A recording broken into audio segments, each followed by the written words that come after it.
Hold on a second.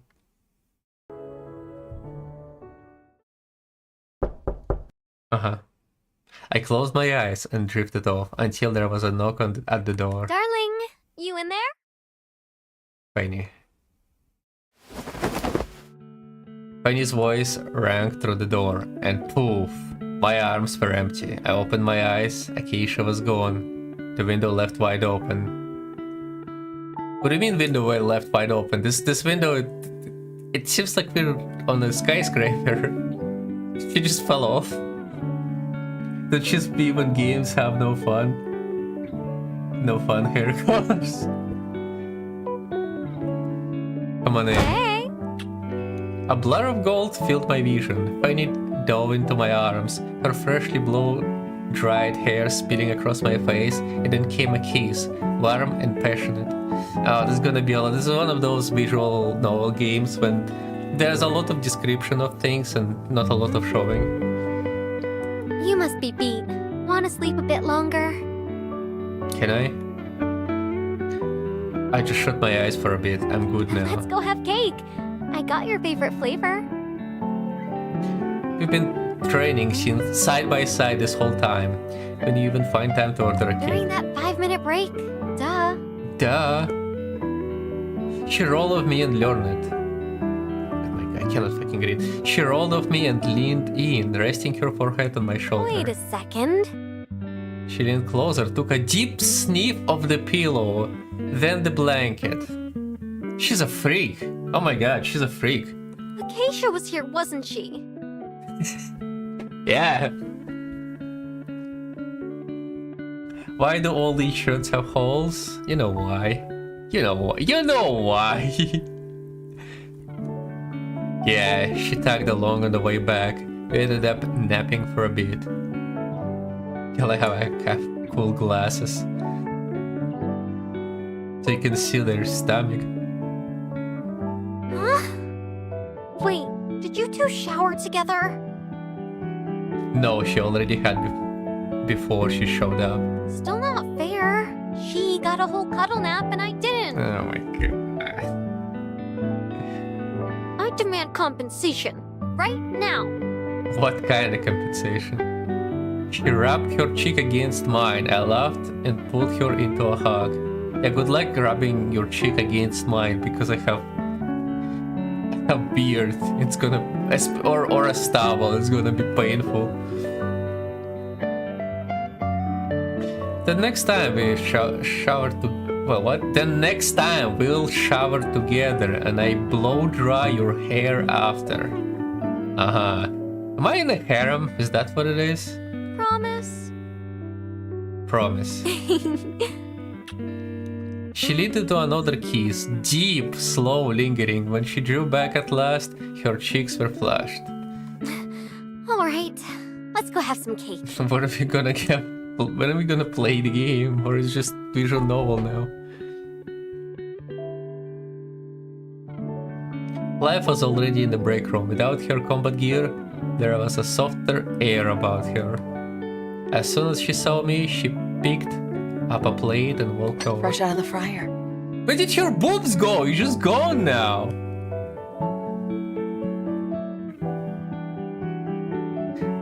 The plate held fried. The plate had fried chicken nuggets. She speared one with a toothpick and lifted it towards my mouth. I caught her wrist and, in one smooth motion, cupped her face and kissed her on both cheeks. This game is so shameless. They don't even give you a story from the beginning. They give you like small introduction of the story, and the rest of it is just a dating scene. It's not even dating. They're already in my harem. I feel like I missed a lot of steps. Then I took the toothpick from her and fed the nugget to her instead. You took the brunt of the scene. You've earned first bite. You had 5 minutes of gameplay and a Gunner book. Exactly. I had to read the Gunner book. She pressed her lips together, but the smile still slipped through, soft and sweet at the corners.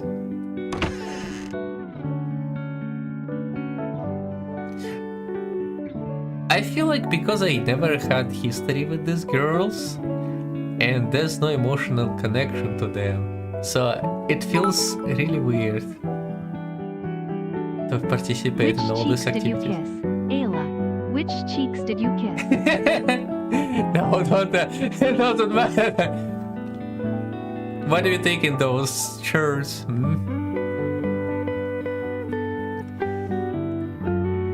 Where'd you run off to? It was kinda embarrassing. I'm still not used to being seen holding you like that. Like what? You'll have to get used to it sooner or later. Keep getting flustered and maybe you build up some immunity. I don't really have experience with this kind of thing. Think you could walk me through it? Oh my god. I walked over, gently tilted her chin, and brushed a soft kiss across her lips. Oh my god.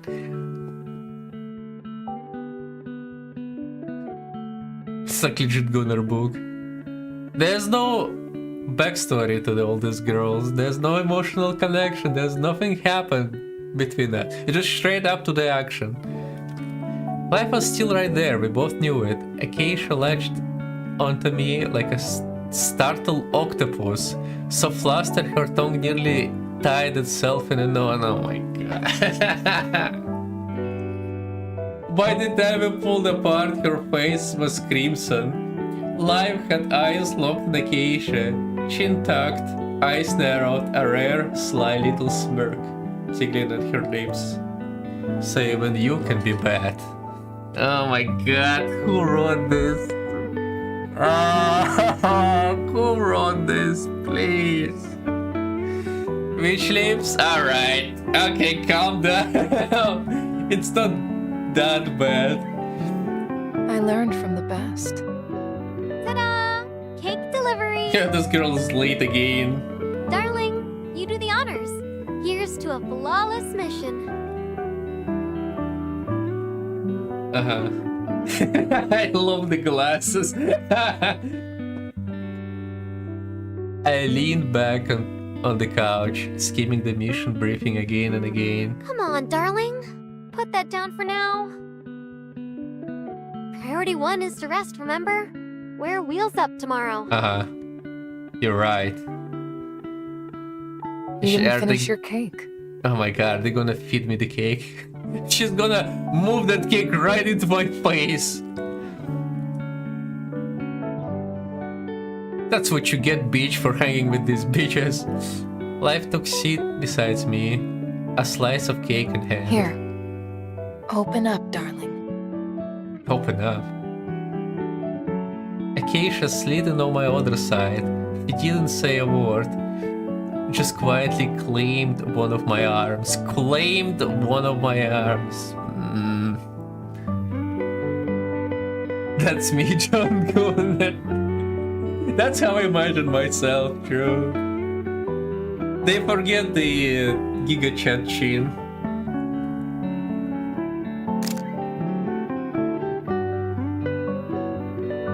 Click. The flash went off as Fanny snapped a photo with her terminal. Let's see how it turned out. Acacia, where are you putting those legs? Where? What kind of legs? I looked down. Oh my god. Acacia was practically in my lap. Pale pink soles on her feet, propped right on my knee. This is softcore porn, literally. It's more comfortable this way. Uh-huh. Life? Seriously? You too? The shutter had caught Life mid-kiss, lips just brushing off the corner of my mouth. Oh my god, where's the gameplay? Please, free me! Naturally, that moment made it in the shot. Life leaned over, peeked at the screen, and nodded with quiet satisfaction. Don't delete that one. Send it to me. Oh my god. In your dreams. It's okay, let her have it. Let's take another. And you too, quit messing with Fanny. Life and Acacia backed off slightly. Fanny reset the angle and tried again. Say cheese! Okay. It's finally over, please. With the next day missions ahead, we only shared a moment of quiet closeness before calling it a night. I lay down, planning to go over the mission details again, but sleep took hold before I could.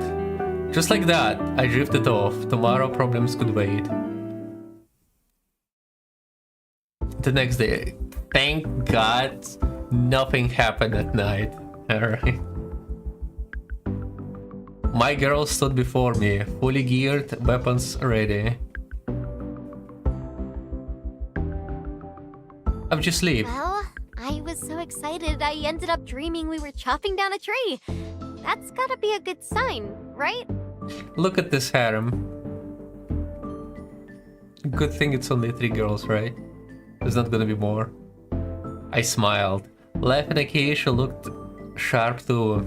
It seems like they both slept well. What of you? Fresh intel from Shrodro. Titogen levels near the tree just hit critical. That's why she had a hole in her stomach. She even has hole in her battle gear. What about civilians? Any word on evac? Who cares about civilians at this point? Most of them made it out, but the ones remaining are probably already turning into the changed. The contamination spreading faster than expected, at least twice our original estimate. I was reading the reviews on Steam for this game, wondering what people say, and I remember one review. One guy said, "I don't like how late the late game girls become basically they have no personality and they become so player focused in terms of romance, so player sexual." And I'm playing it right now. At the beginning, it's not looking good right now already. They're already super into the player. So what happened even later in the game? If you think this is good, then what's gonna happen later? Then let's get a move on, before the tree turns that whole region into a containment zone.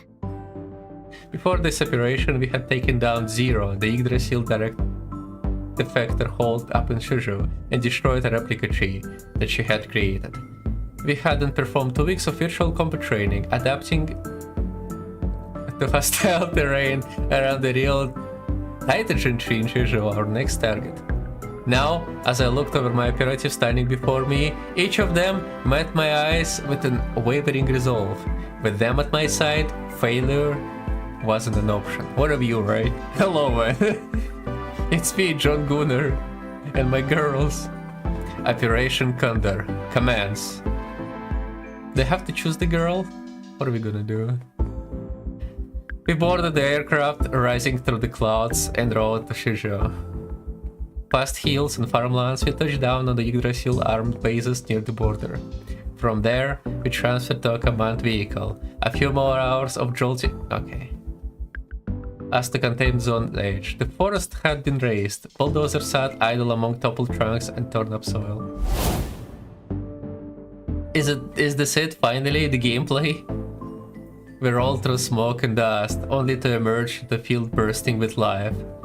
Wildflowers in bloom, sunlight glinting of quiet streams. I see you collected 3 boob size already, large, honka-donkas and cutting board.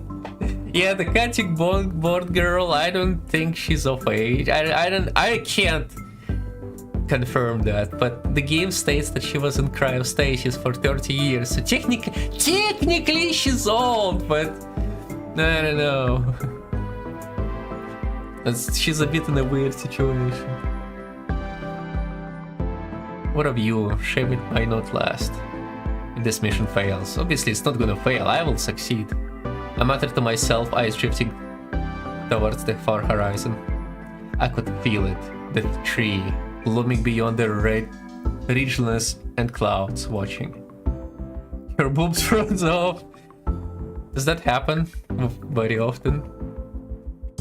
Does boobs have this like a same thing like pee and they shrink during the cold? I wonder what it'll take to bring it down. A hand gently held mine. It was life. Whatever the cost, we'll pay it. Until every last tree in Titan is gone. Until the world is safe again. Yeah, that day'll come. I think that's it. It's the gameplay, finally. Today's It's here. performance is There a you go. two-person show by me and the Let's just Action navigate to the commencing next operation. Objective: eliminate the tree in Chojo. Oh. Uh-huh.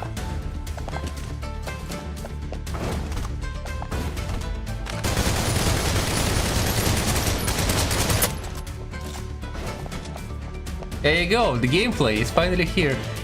How do I sweep girls? Or I don't have no clue. Take a bow. Exit stage right. Changed, innocent people transformed by Titagen contamination.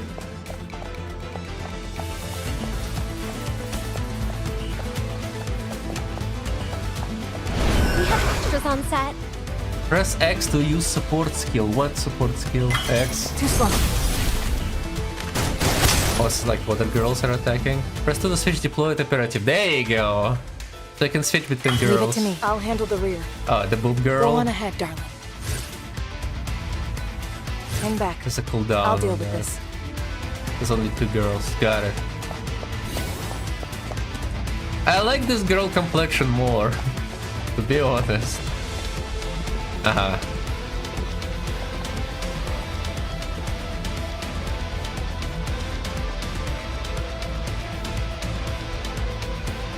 I gotta admit the music is not that bad. Put the explosive barrels to knock down the enemies. Got it.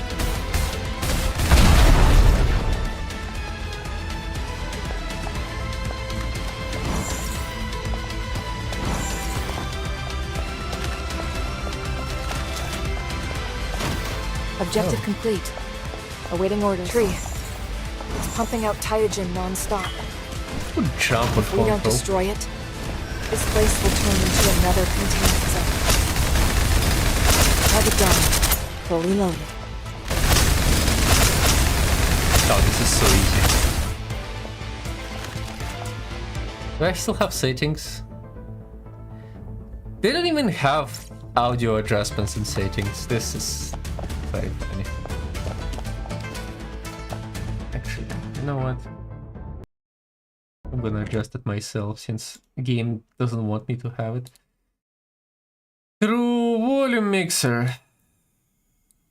How about that?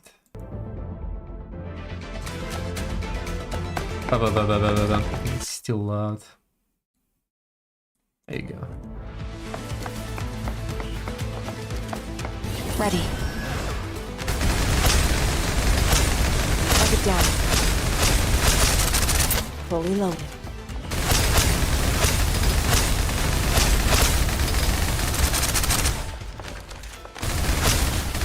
These guys are melee. They cannot do anything to me. Alright, what is the other girl? Okay, I found... Objective complete. I found Awaiting the orders. pro Hydrogen move. levels are spiking.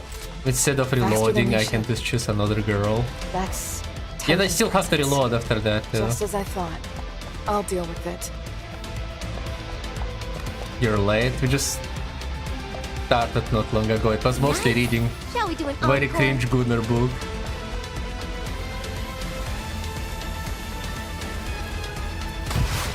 Did you miss the app? But you're just in time to have gameplay. Boss. Has a big point, right? Somewhere.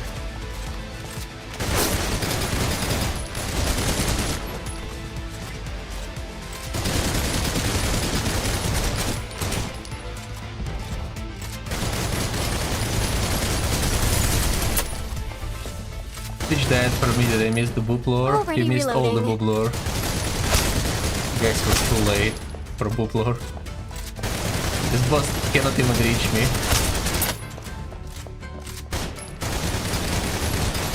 I appreciate the Exit hold on. I stage right. appreciate the boob animation. Looking that, yeah. Look at the boob. This girl is kind of not as fun as this one. Look at you. Look at the boob animation. There's no way you can take this thing off. You need air inflation or something to take it off.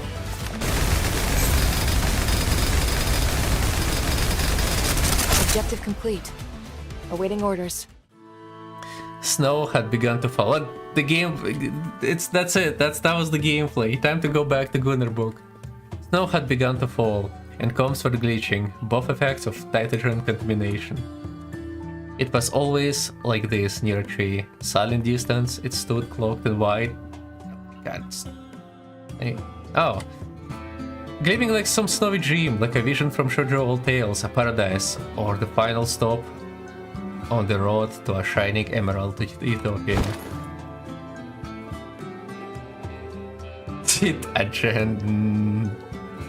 I jumped down from the cockpit.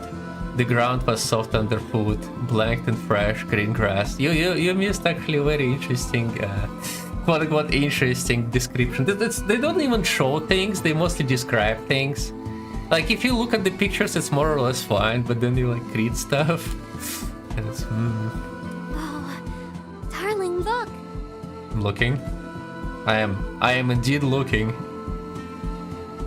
Final held out her hand, snowflakes drifting onto her skin, melting into clear droplets. This was real snow, not the false kind born of nitrogen contamination.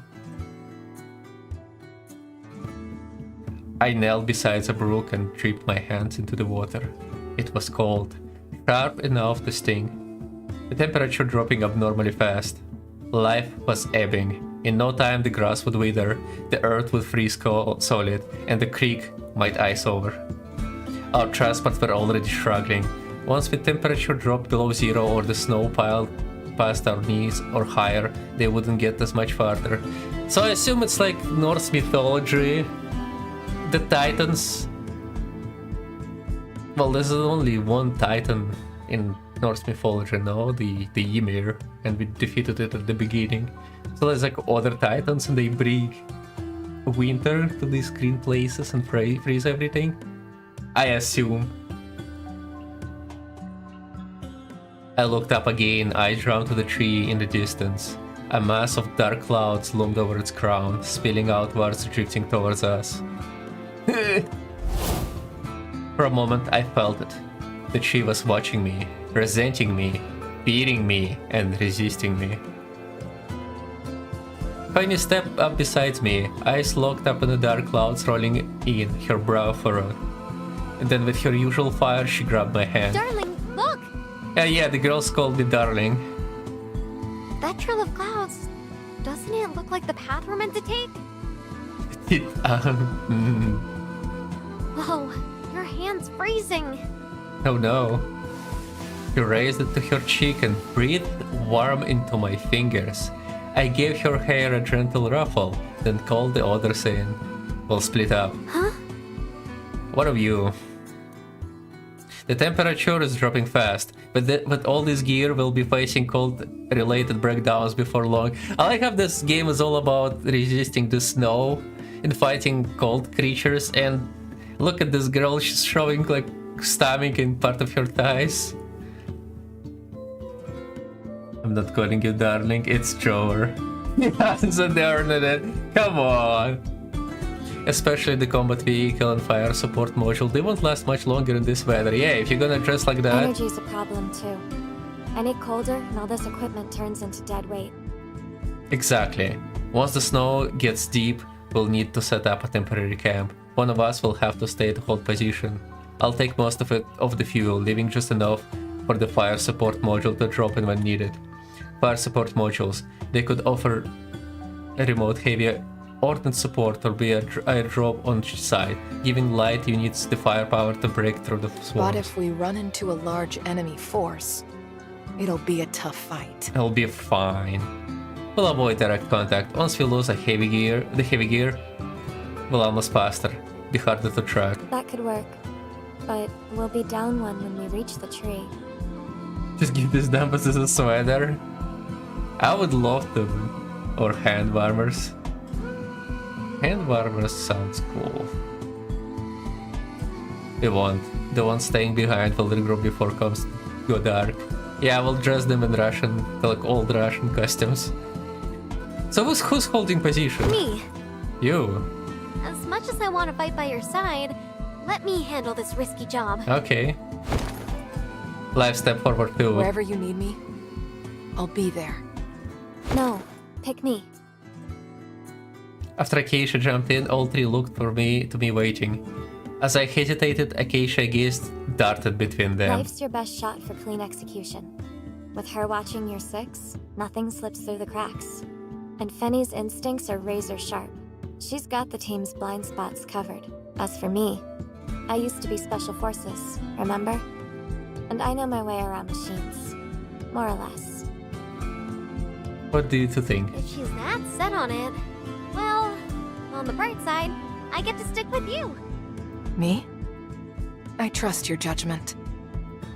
Time to go on. Welcome in, Stephas. Is the main new PG? No, it's pretty old, just no one really redeems it. I think people just forgot. Dumpling was the one who asked where redeem when to make it.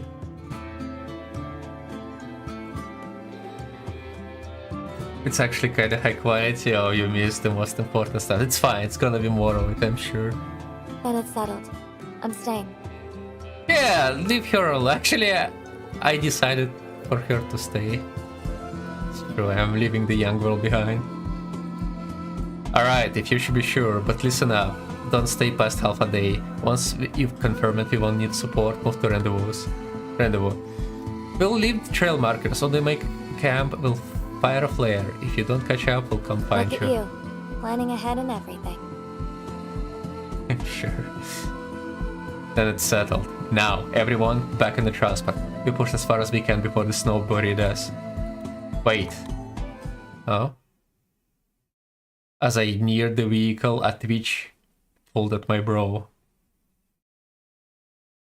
Hi, Wena. What are you doing here? What do you mean? She came here to support me. I felt a familiar presence, that power again, pulsing closer. Life sensed it too. She locked eyes with me. Spread out, sweep the area. Penny picked up on our look and bolted up the nearest hill without missing a beat. It's the changed. Nice heart. How many? Where from? All sides. They're everywhere. Gunfire rippled through the calm plains.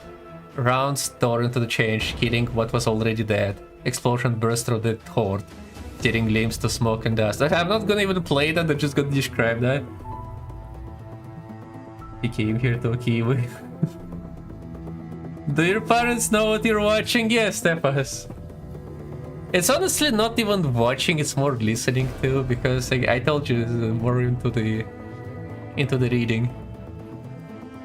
Darling, this isn't working. We can't get bogged down. I know, just give me a second. There's a sound thingy. You'll see. You'll see soon. As soon as we get out of mission and start probably celebrating or something like that. I frowned.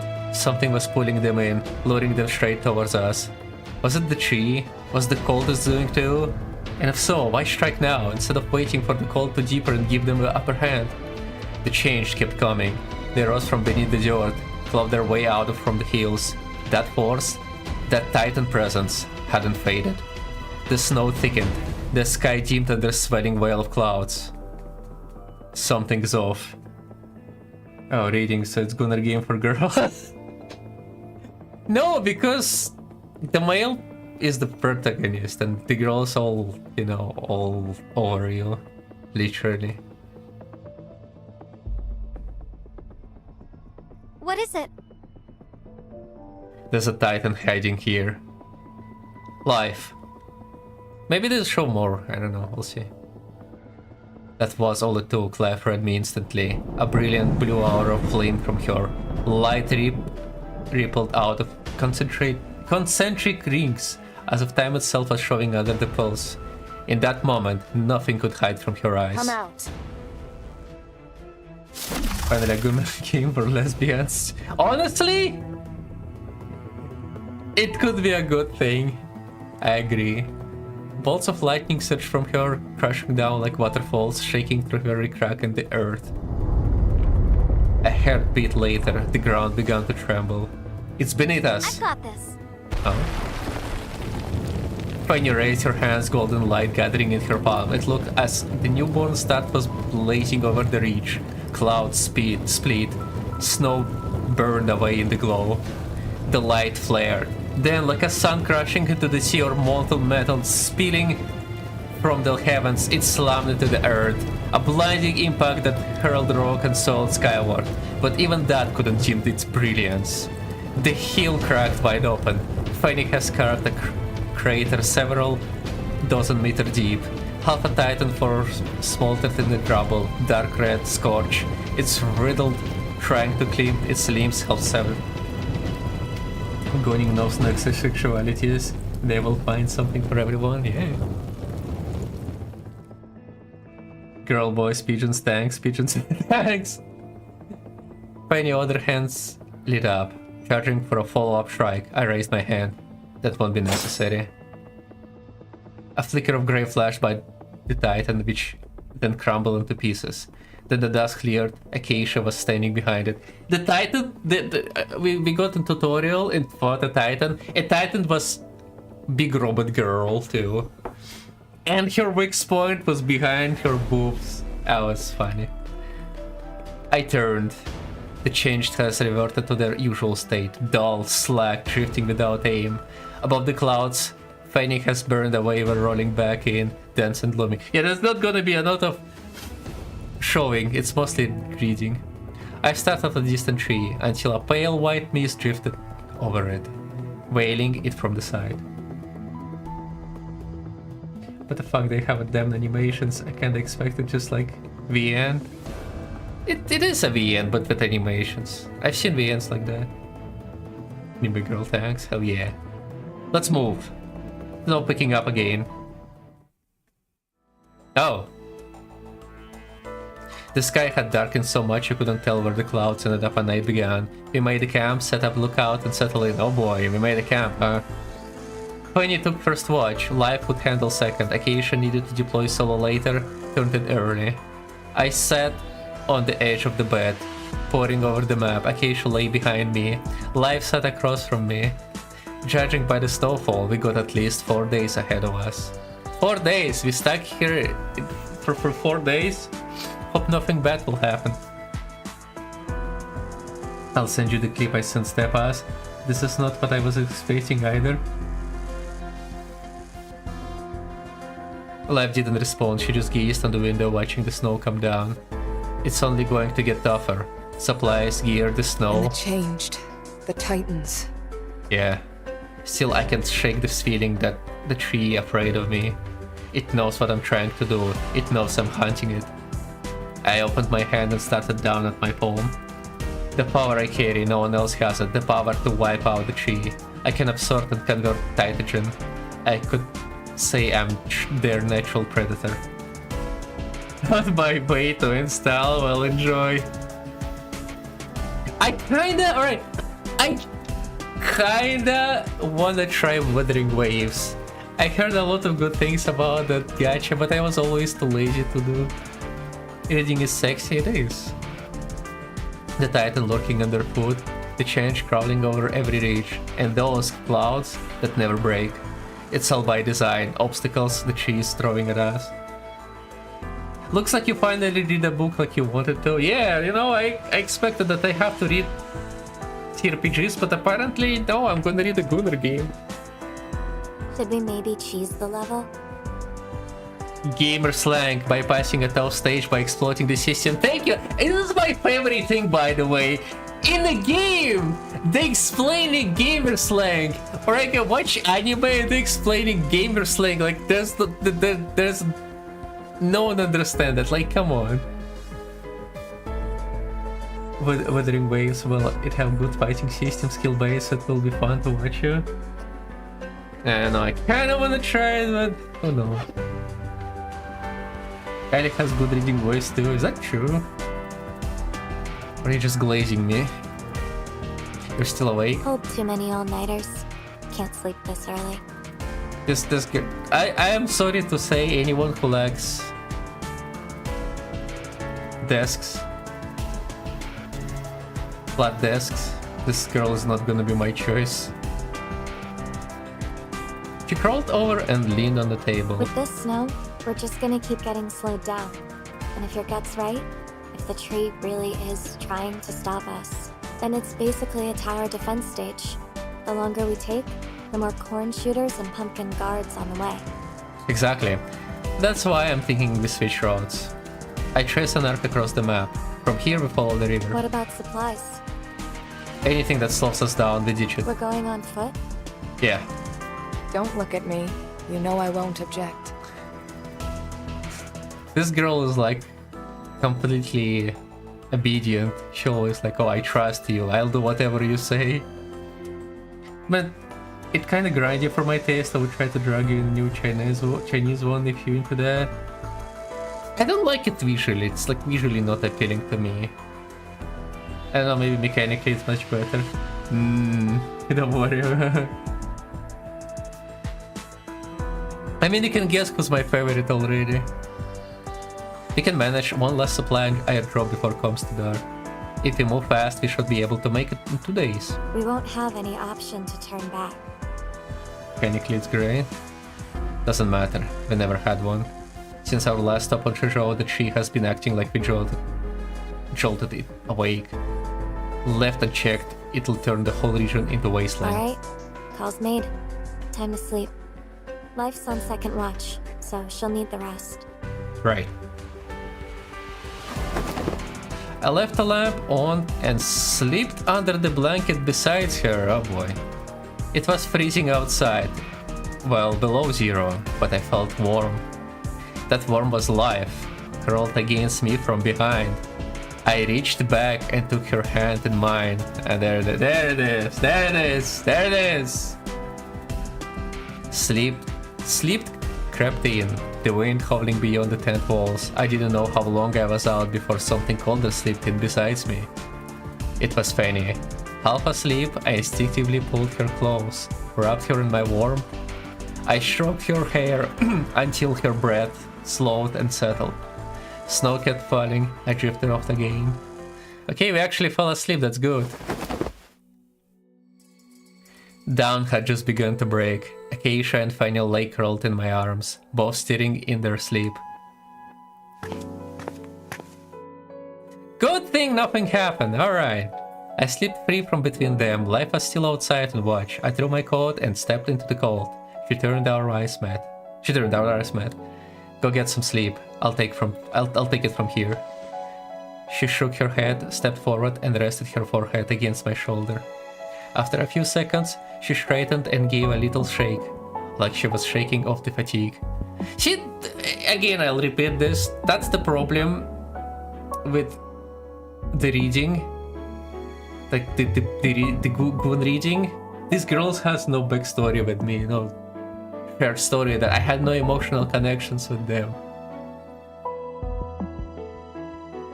It just like straight up dropped me into this harem. After a few seconds, she straightened and gave a little shake, like she was shaking off the fatigue. I'm good. Life. I cupped her cold cheeks and leaned in, nuzzling against her, the chill chased of the last of my drowsiness. Eat some shut-eye. We moved out in half an hour. She gave me a last glance towards the snowy horizon, towards the tree veiled in blizzard. Her backstory is her huge backside. And front side too. Adjutants, don't let me out of your sight. No snow here. Figures.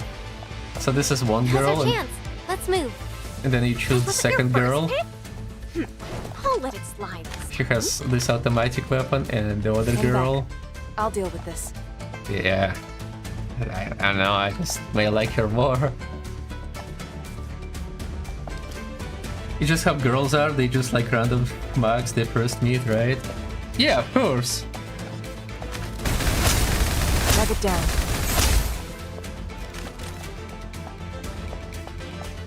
keep going. Wow. Was it your first pick? I'll let it slide this time. Already reloading. Is it supposed to blow up? Oh, this thing's blowing up. Okay.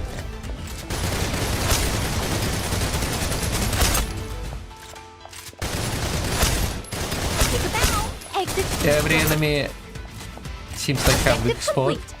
Big surprise. She had two massive weapons. Yep, you guessed it right. I like playing the game that was made for gunners like him. Thank you, Himan. I appreciate you know me.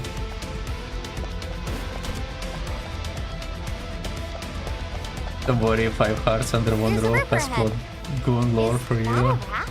Nice. And the changed in the vicinity. I'll take care of them.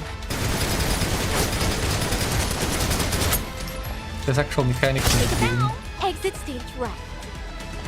but so far it's way too easy. Oh, look at this river. It floats so fast. The show must go on. What is Q doing? Go on. Oh, it's like Give me the ultimate? applause I deserve. Oh. Well, I would just wasted it. But it's E. Oh, it's like You're a match melee. for me? Please. I'm learning, alright?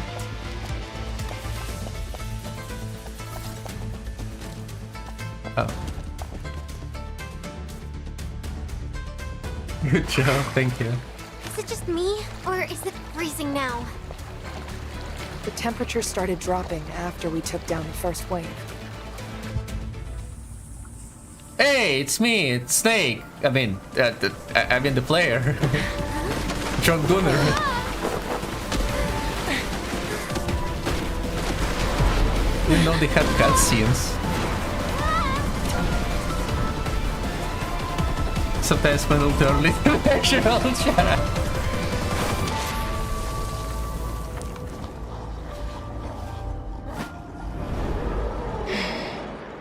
Look at her, It's getting even colder now. It's already started snowing over there. You're right. oh, We need that's to- your special ability. Okay, I haven't ult on this girl yet.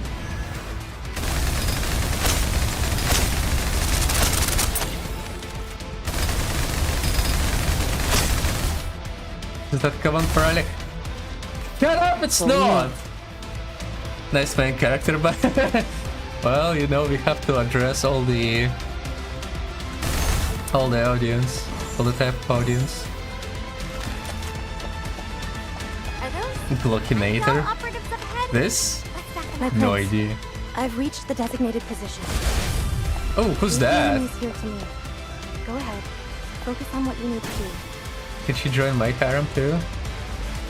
Sometimes game stutters, I don't know why. I guess it's just the way it is. Her usually Glockinator.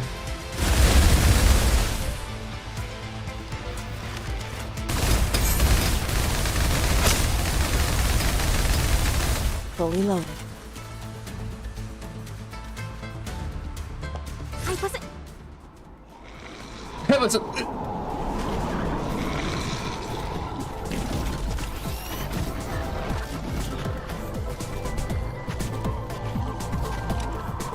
They're closing in again. Close ranks. Eyes forward. The contamination spiking. They're getting stronger. Fire support modules deployed on schedule. My time to shine. Oh, cool. We have extras on set. They already gave me dirt. Nice. I don't like the sound. These are just Helldivers, but with anime girls. Someone told me that Helldivers has anime girls mod. If that's true, I'm gonna become Helldivers Sunday streamer. Okay, let's do it.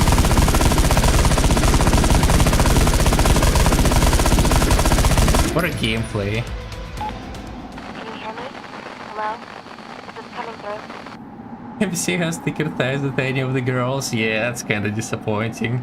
Well, I guess for me, not... Why does he have hentai main character hair? You know why! You know why!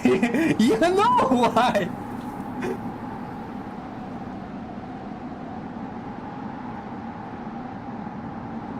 Coming it clearer now. Nitrogen levels just hit critical. This is likely be our last transmission. How's it going on your end? Rather smoothly, we haven't encountered enemies since we took down the Titan. I've sent your coordinates. Snow's heavy here too. I'll move out once I send the air track. Coordinates received. Calibrating now. Payload is airborne. ETA 5 minutes. Is it estrogen levels? Well... Why do you think our ties are so thin? We'll resupply on the spot. Once we get near the target location, pop a flare, will make camp and respond in kind. Still mid at this point. Copy.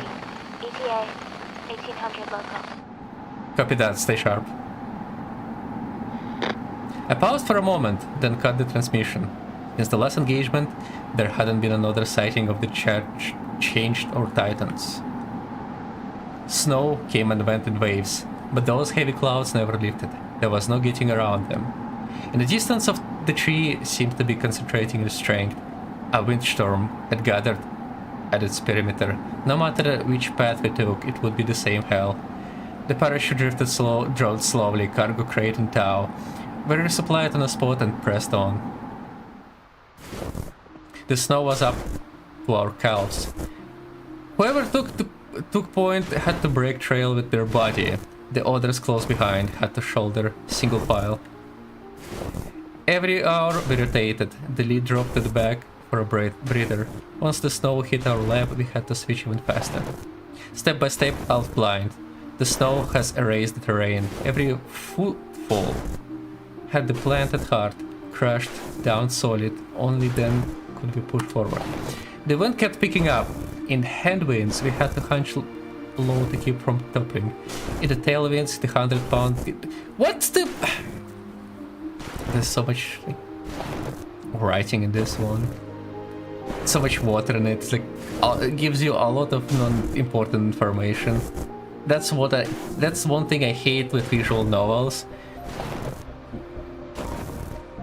I don't know what's the English term for it when they're writing not important. A lot of non-important writing in VA. They love that shit. A lot of describing things.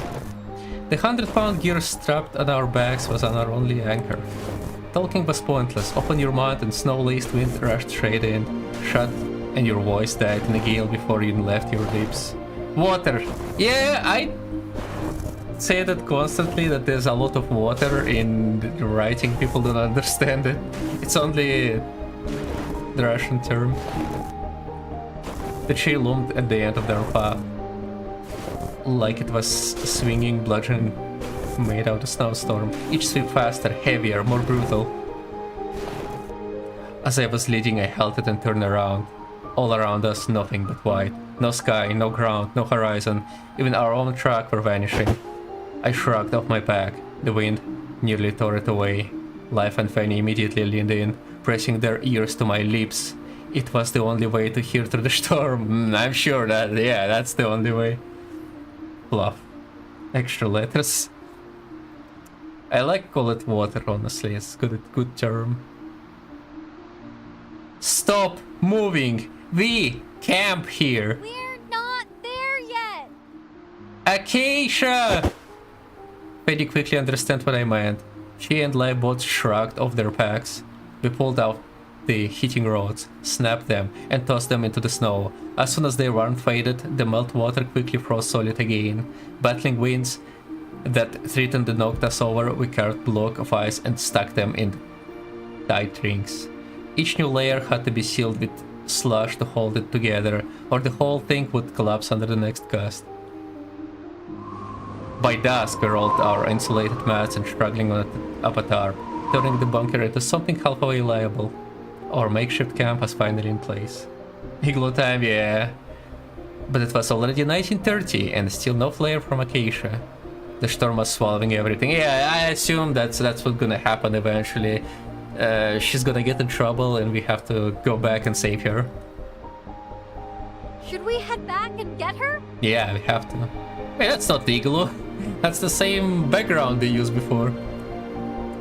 One of us stays to go. Live, stay here and get the dinner ready. If you're not back by morning, retrace the road. Fanny, you're with me. We're going to get Acacia. Live gave a silent nod. Fanny met my eyes and we plunged into the blizzard. Fortunately, the wind had eased a little, not as vicious as before. Night had fallen. Fanny switched on her searchlight. I kept pace a few meters away, scanning as we advanced. I'd fired a flare every 10 minutes. This one was the last. No matter how far we pushed, everything stayed the same. Just darkness, snow and wind, and on. Like a nightmare caught in repeat. No end, no light, no way out. Fanny's head drooped. Is it a typo? Is that the actual word? Hold on.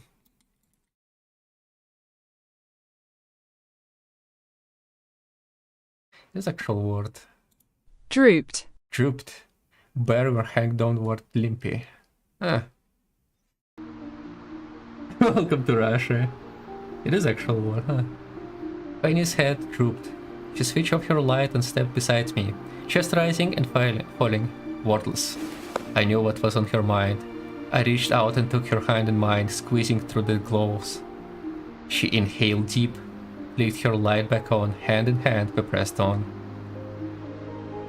The way back felt even harsher than the way out. After what felt like an eternity, I stopped and loaded my final flare. I raised the barrel and fired. A red streak shot into the distance and vanished into the snowbound hills. Still no response. What should we do now? Keep going. Penny's voice was calm, too calm for her. Beneath it simmered frustration, helplessness. She could blast the storm away. She would have, just so Acacia could see our flare. Give me a minute. The wind kept crawling at our ears. Snow poured like a loose land, and the dark still stripped away every sense of bearing. Yeah, I can imagine her moving in the snow with open stomach. That would be This game a lot less goner than I was expecting. It was super goner at the beginning. Now we have actual drama. It's fine, it's gonna get better. Just you wait. Then, a streak of red pierced in the dark, arching from beyond the ridge in a wavering trail. It's a signal flare! A signal flare!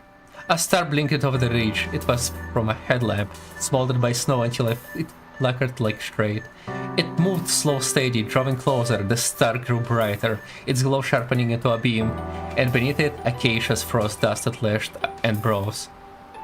Hey, it's her! Well, we didn't save her, she saved herself. She made it! The game is a lot less... Oh, alright, never mind. I pulled her into a hug. She wobbled a bit, patted my back, and flashed a loop-sided grin. She said hey, and never laughed, never smiled. The walk back felt almost easy. Alright, relax. Each step seems lighter than before. The night and the blizzard hasn't changed, but something in us had. I didn't get scared while reading, huh? I guess I'm just too focused. Through that world of swirling black and white, we made it back to our makeshift camp at last. We pulled back a trap and warm, savory aromas enveloped us instantly.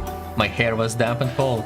Life helped me out of my coat and hung by the heater to dry. I couldn't help putting Acacia into another hug. What took you so I long? did send a flare, but the snow was so heavy, even I couldn't see it, let alone you. So I waited for the snow to let up. Then I just kept a steady pace and headed the way I figured you'd be, preserving my strength. Talk while you eat. Life had made borscht. Alright. That's not what I expected, but okay. I took the bowl of soup and took a sip. Tangy, rich. It warmed me to the core. It's fucking borscht, it's beets! Ew! Anyway, we found each other and everyone's safe. That's what matters. Yeah. The snow's picking up again. Penny stared outside, snow already knee-deep. Life stayed quiet, eyes fixed on her soup. Acacia, meanwhile, looked straight at me. We were still a day and a half from the tree. Supplies were holding, but the road ahead promised harsher conditions. A topographic map floated to mind as I turned over our options. Was there a smarter way forward? Russian gunner game. I don't know actually. What's the developer? Let's see. Snowbreak developer.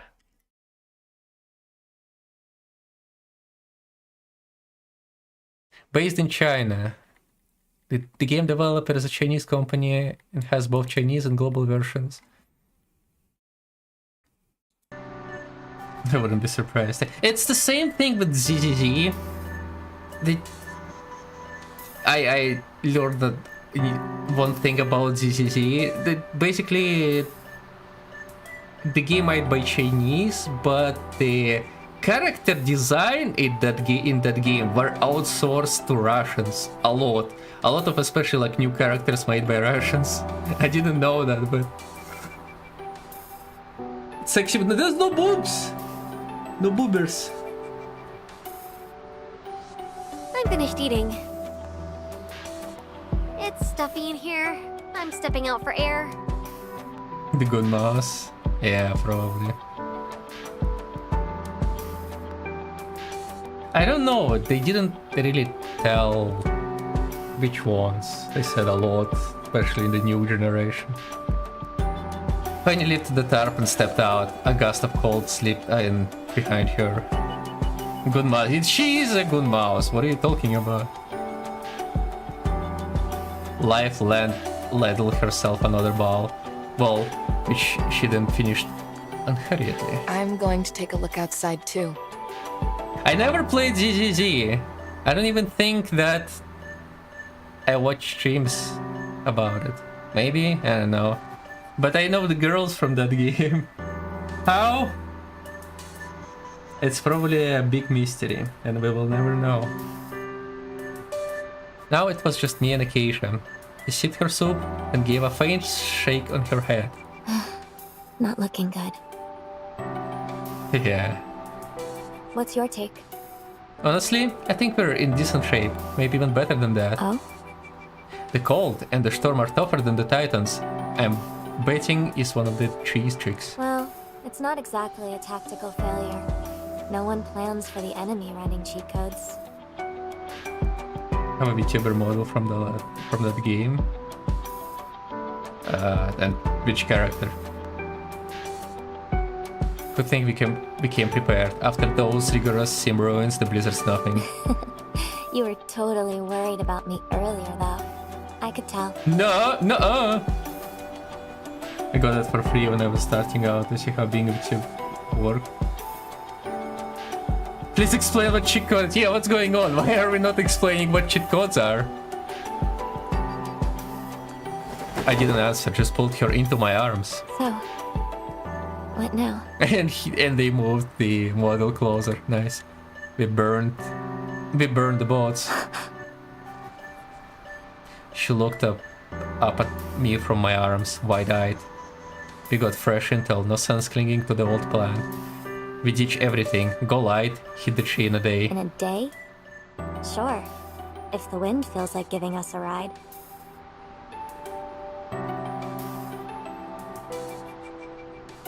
I think her name is Nicole. HR. Yeah, Nicole. Hold on, I'm gonna just need to confirm who it is. Nicole Z. Oh, it's the okay.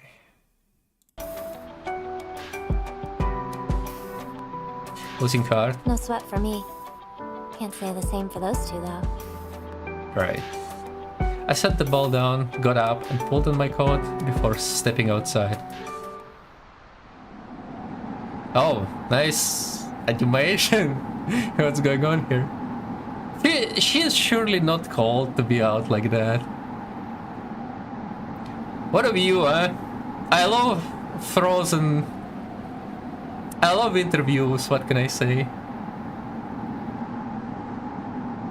A few meters ahead, They stood side by side, gazing toward the tree. I am also gazing right now. Hello, the snow. Yeah, exactly. Darling? What are you doing out here? Just checking in. What were you two talking about? I just feel so powerless. All this strength and I'm wasting it punching snow and wind. So what do you want to do? I want to charge that stupid tree and tear it down myself. What? Trying to steal my job? No, I just need to vent. You're the one who can actually bring it down. Yeah, that's right. Know your place. What about you, Live? What's on your mind? Back in the tent, you looked distracted. Probably running battle plans in your head. I figured you needed space, so I stepped out. Such a big strong snail, I know. It's me. But now, I'm just watching you tease Fenny. Huh? Huh? Wait, you've already got a plan, darling? Not so much a plan, more like a gamble. Yeah, it's me. That's what I'm good at. I'm thinking we ditch the gear and make the straight push for the tree. Fast and blunt. I'm in. I like this girl, she never doubt any decision I make. Just straight up, I am in. I'll do it. Whatever you say, let's go. Me too. Not even gonna ask I why. trust your judgment. Plus, I'm so sick of this place. The sooner we're out, the better. We can't let the enemy dictate the terms. If we reach the tree, we win. Trust me. I ruffled Penny's hair. She caught my hand and held it tight. Oh? The snow kept falling against the enemy like this. I wasn't so sure myself. But this was the kind of moment where willpower made all the difference. Life reached over and took my other hand. Our spirits were taut, full to the brink. One last day, that's all it would take. And if we didn't make it, no, failure wasn't an option. Hand in hand, we stood in the stillness, facing the snow. Slowly, Fenel's nerves began to settle. After the last warmth of dinner faded, we headed back inside. With the power of friendship. Yeah, friendship. Very, very close friendship. The camp was cramped. Barely enough space to lay down. The cold bit deep and the sleeping bags alone for catching it. Of course. Oh, there's so little space and it's really cold. So, oh well, what can we do? I guess we just have to sleep together. We tore them open, layered them with our clothes, and just barely covered everyone. I like Life's hair, same. I think I like Life's the most so far. Life lay on my right, her warmth steady and soothing. I tucked the covers around her, and she brushed a soft kiss across my cheek. Penny was on my left, her fingers laced on mine, palm radiating heat. Acacia nested between my left arm and side, half curled against me. Her body was cold. Maybe the journey back has been harder than she let on. With quiet resolve, we drifted out, undisturbed, at peace. Outside, the storm still raged on. The next morning, the camp's entrance was buried. Outside, the snow reached our waist, still falling hard. After a quick breakfast, we geared up. Penny reached out and knocked down the walls of our shelter. Even though the blizzards wailed, we couldn't still make out towering outline of the tree. Nice art. What a cool angle. I know that. Yeah, I can see the tree and all the important stuff. We exchanged a glance, then pushed into the snowstorm. Gameplay? Oh my god, the gameplay!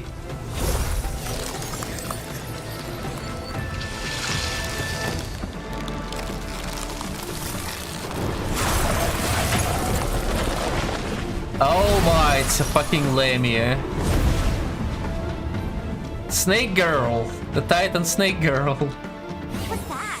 Is the tree feeding power to the Titan? Oh my god.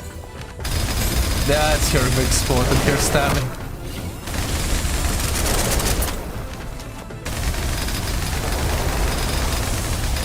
The Titan's grinding us down. Hold it back. You ready? Yes. Leave it to me. I'll carve us away first. Oh, I didn't dodge anything. I've got your 6. Don't worry.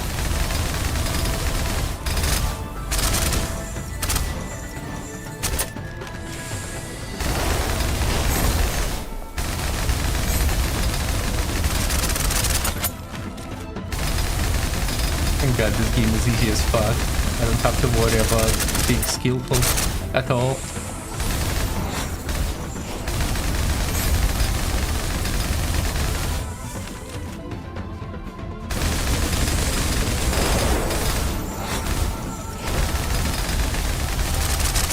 Can I just ult on her? Oh, Let's put an end to this. oh no! It's the all-around place ult. I was too far away. It's fine. It's fine. It's fine. Holy shit! Her ult is kind of cool. Oh, what is this? What is happening? What about the second girl?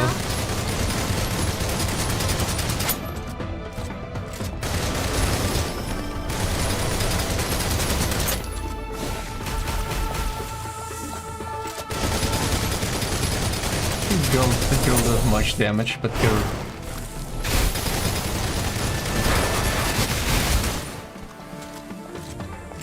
It's not enough bullet in her magazine.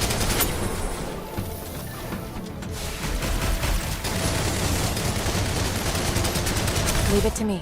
Another ult! Well, Oh, they give me 2 ults in one fight. your fight's with me. Oh. You're not getting near him. Oh, yes, that's... Keep laughing.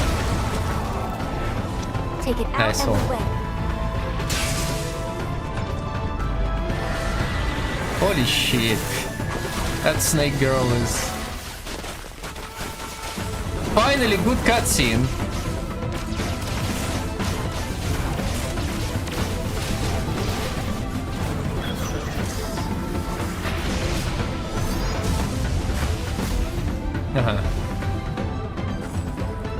I'm having XCOM flashbacks.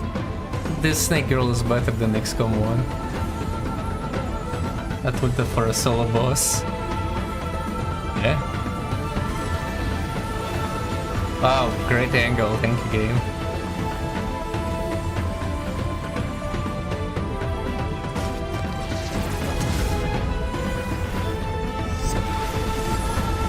Nice, Alex, thank you. I'm kicked up. Nice angle, dude.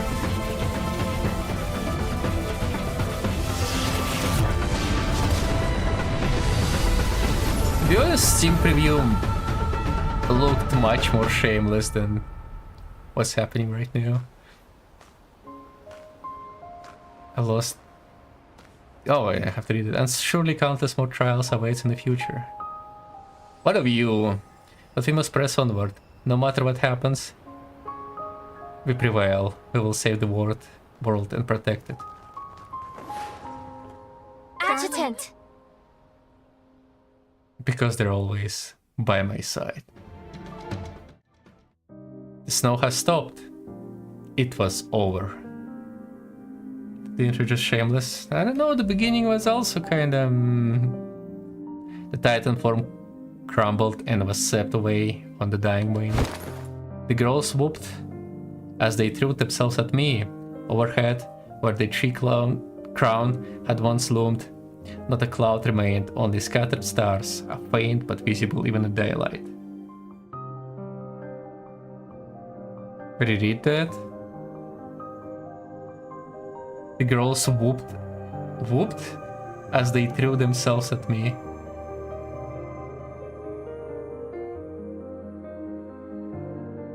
Comms, we're coming back online. Comms were coming back online. An aircraft was en route from the border, and my terminal lit up with message from the girls who'd been worried sick. The tension in my mind finally lifted. I let myself fall back Life caught me. Darling, are you okay? I'm fine. Just tired. Let's lay down for a bit. The plane's still a ways off. You scared me half to death. She exhaled, relieved, and lay down beside me. Life sat close, letting my head rest on her nap. I want to see that! Hello? Acacia curled up too, closing her eyes with her cheek on my stomach. The clouds began to gather again, like a wound slowly stitching shut. My mind was blank, but I felt completely at peace. We boarded the plane. Through the porthole, I looked at the land below. Snow was already melting and covering patches of yellow-green earth. Some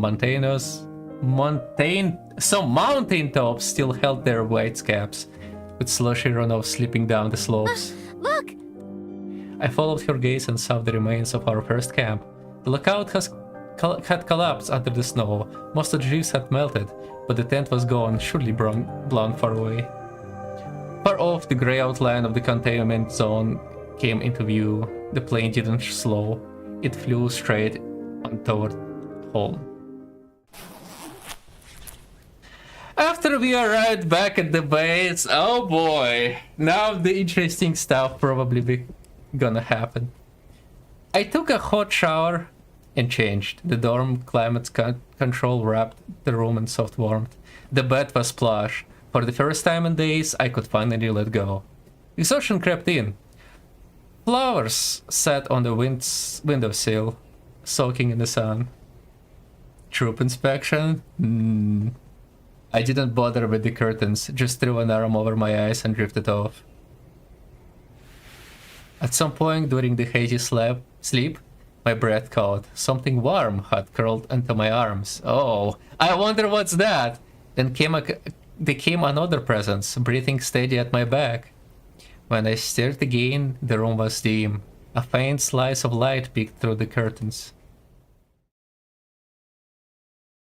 Fanny lay curled against me, her head on my arm, half her body draped across mine. No wonder I'd be short of breath. I checked the time. I slept longer than I thought. Lowering my head, I brushed my forehead gently against her. Our breath mingled. Slowly, she stirred awake. How did you end up in my bed? I came looking for you and saw you were asleep with the curtains still open, so I closed them for you. And got cozy myself. Could I have them do the pigeon waddle? She let out a drowsy hum and slung a leg over me. Oh my god. You always do this, treating me like a body pillow. You don't like it. I do. You should probably get up and grab dinner. I rolled over. Someone was behind me. I'd roll right on top of her. Penny and I both jolted. Acacia! Again? When did you sneak in? You okay? It didn't squish you, did I? She's dead. I didn't know I was that fat. I'm fine. I think. Man is drowning, yep. Fanny propped herself up, shooting a glare at Acacia, who just ducked her head and played dead. You're like, why do these bitches not let me just sleep? Yeah, it's always the same. These girls are very clingy. A sudden knock came from the door. It creaked open a sliver, and live voice drifted in. Dinner's ready. You three, come eat if you're up. The two of us exchanged glances, a quiet awkwardness in the air. We got dressed and made our way to the canteen. Whether by luck or design, every operative was back at the base tonight. A little celebration, a little reunion, no cake or champagne, just plenty of heartfelt welcome homes. Oh, so it's gonna be decent, alright. As dinner went down, I noticed Intelligence Officer Caroline approaching from the corner of my eye. Something up? Boss wants to see you. Oh, it's a new girl, look at that. Let me guess, the boss is gonna be another woman, isn't it? Got it. I'll head over now. I stood only for her to catch my hand. Hey. Yeah? What's up? What's up, child? Is there something else? Welcome home. Thanks. I smiled. She stepped forward, cheeks flushed, and pulled me into a hug. Man, you got so many girls in your life. Well, it's a busy life when you're a main protagonist of the game, savior of the humanity.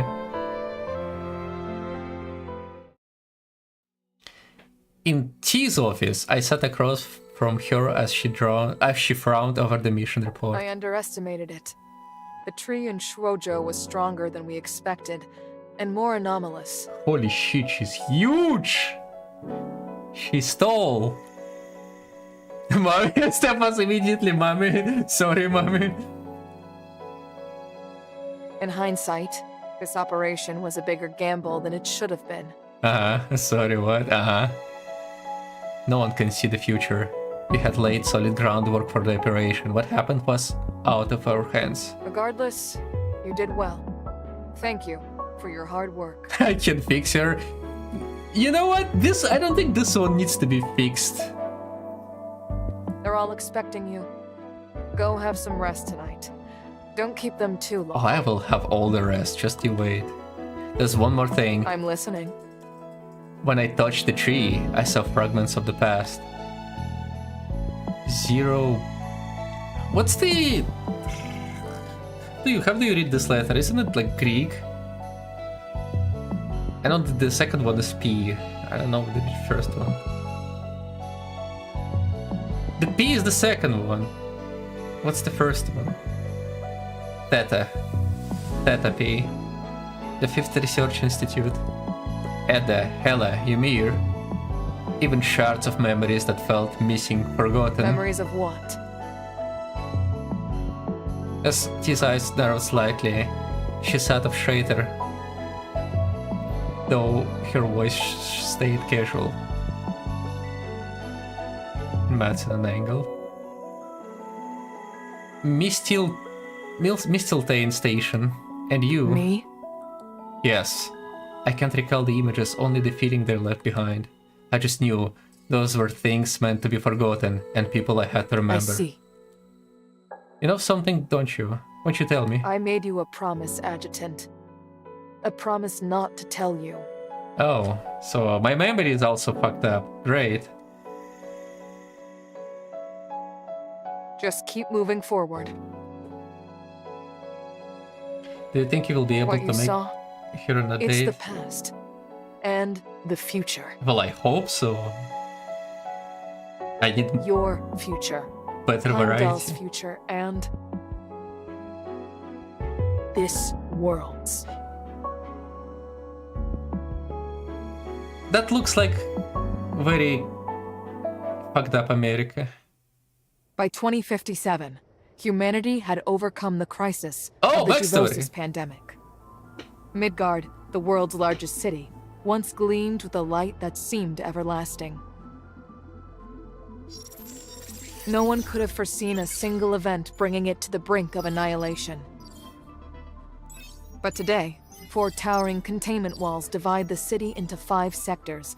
The innermost is known as Containment Zone Aleph. And this is all because of the descent. too, honestly. On October 4th, 2057, colossal beings known as Titans materialized at the heart of the city. Even overwhelming armed force could not halt the devastation they unleashed. Of course they look like girls. Then came the World Tree. An immense crystalline structure taking root at the city's center and radiating Titagen outward. Despite every effort, the contamination could not be stopped. With no other recourse, Yggdrasil ordered the construction of containment walls to shield the rest of the city from both Titagen and the Titans. Of course, we knew the cause of the descent. It was triggered by an AI created by Yggdrasil, Edda.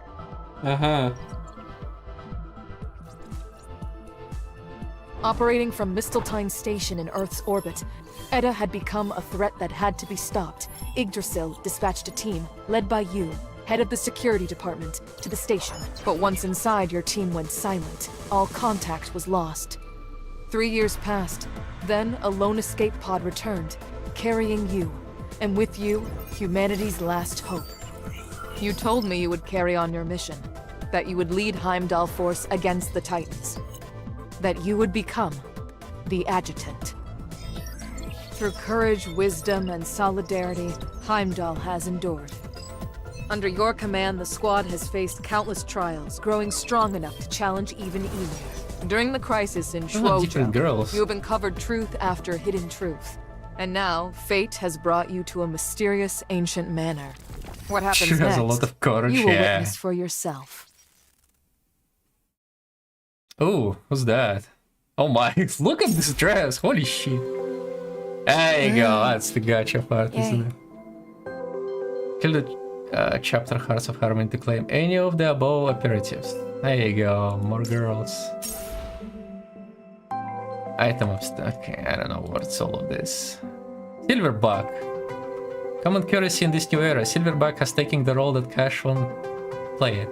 It can be exchanged for most goods and services in society, the standards ones at least.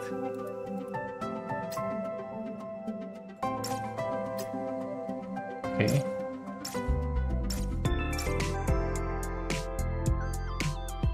Good news, you can assign new operatives or reassign current one right there. Alright, how do I do that? Oh my god, so much shit. Echo. That's it, you're really good at this. I don't think... Swipe down to Stella to Echo. Swipe down. I guess it's a fun game, isn't it? Is this the gambling one? Just Acacia. No, I got the least favorite one. God damn it.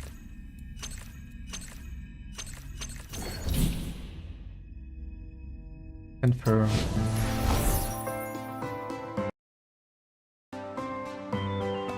Oh my. Besides the supplies sale, about it also able here for didn't forget to claim them.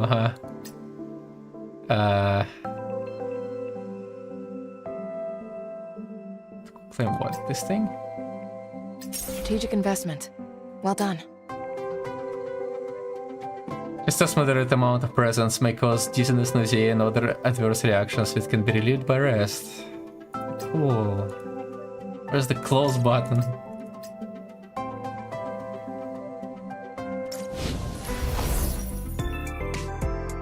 Duty command guided by Valkyries. How do I choose other girls, or that's it? Oh my.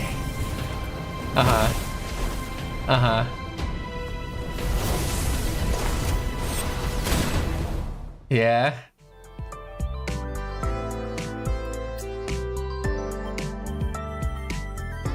What about this girl? Guaranteed to obtain at least one purple tier or higher item within 10 echoes. Do I have 10? How many echoes do I even have? 0? Well. What else do they sell? Weapons? Mia Star Chaser! Oh my god, look at her.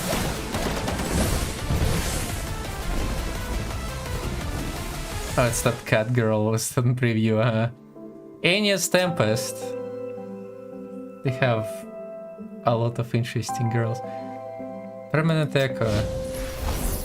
Battle Assembly. I'm looking. 2040. I don't know what the fight. Adjutant preparation for the new mission location complete. Alright, that's it. I don't think I can get the new girls, so I guess we just have to deal with the one that we already have. You can check the upcoming mission details from here. Main story! Shoujo 2.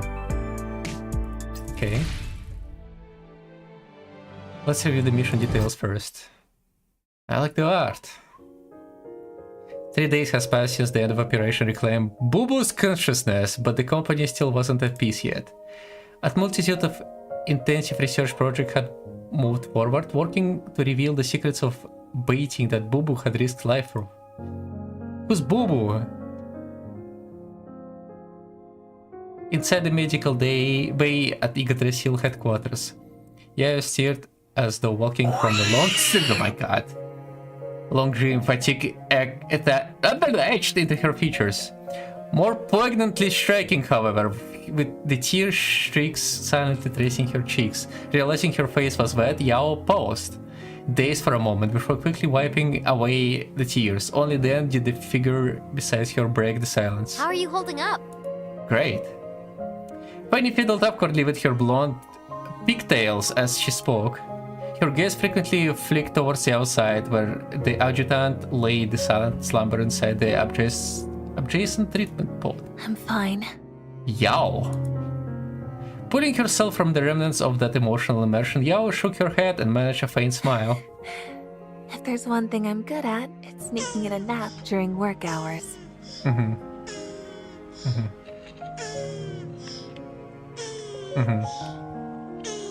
Thank you for the educational noises.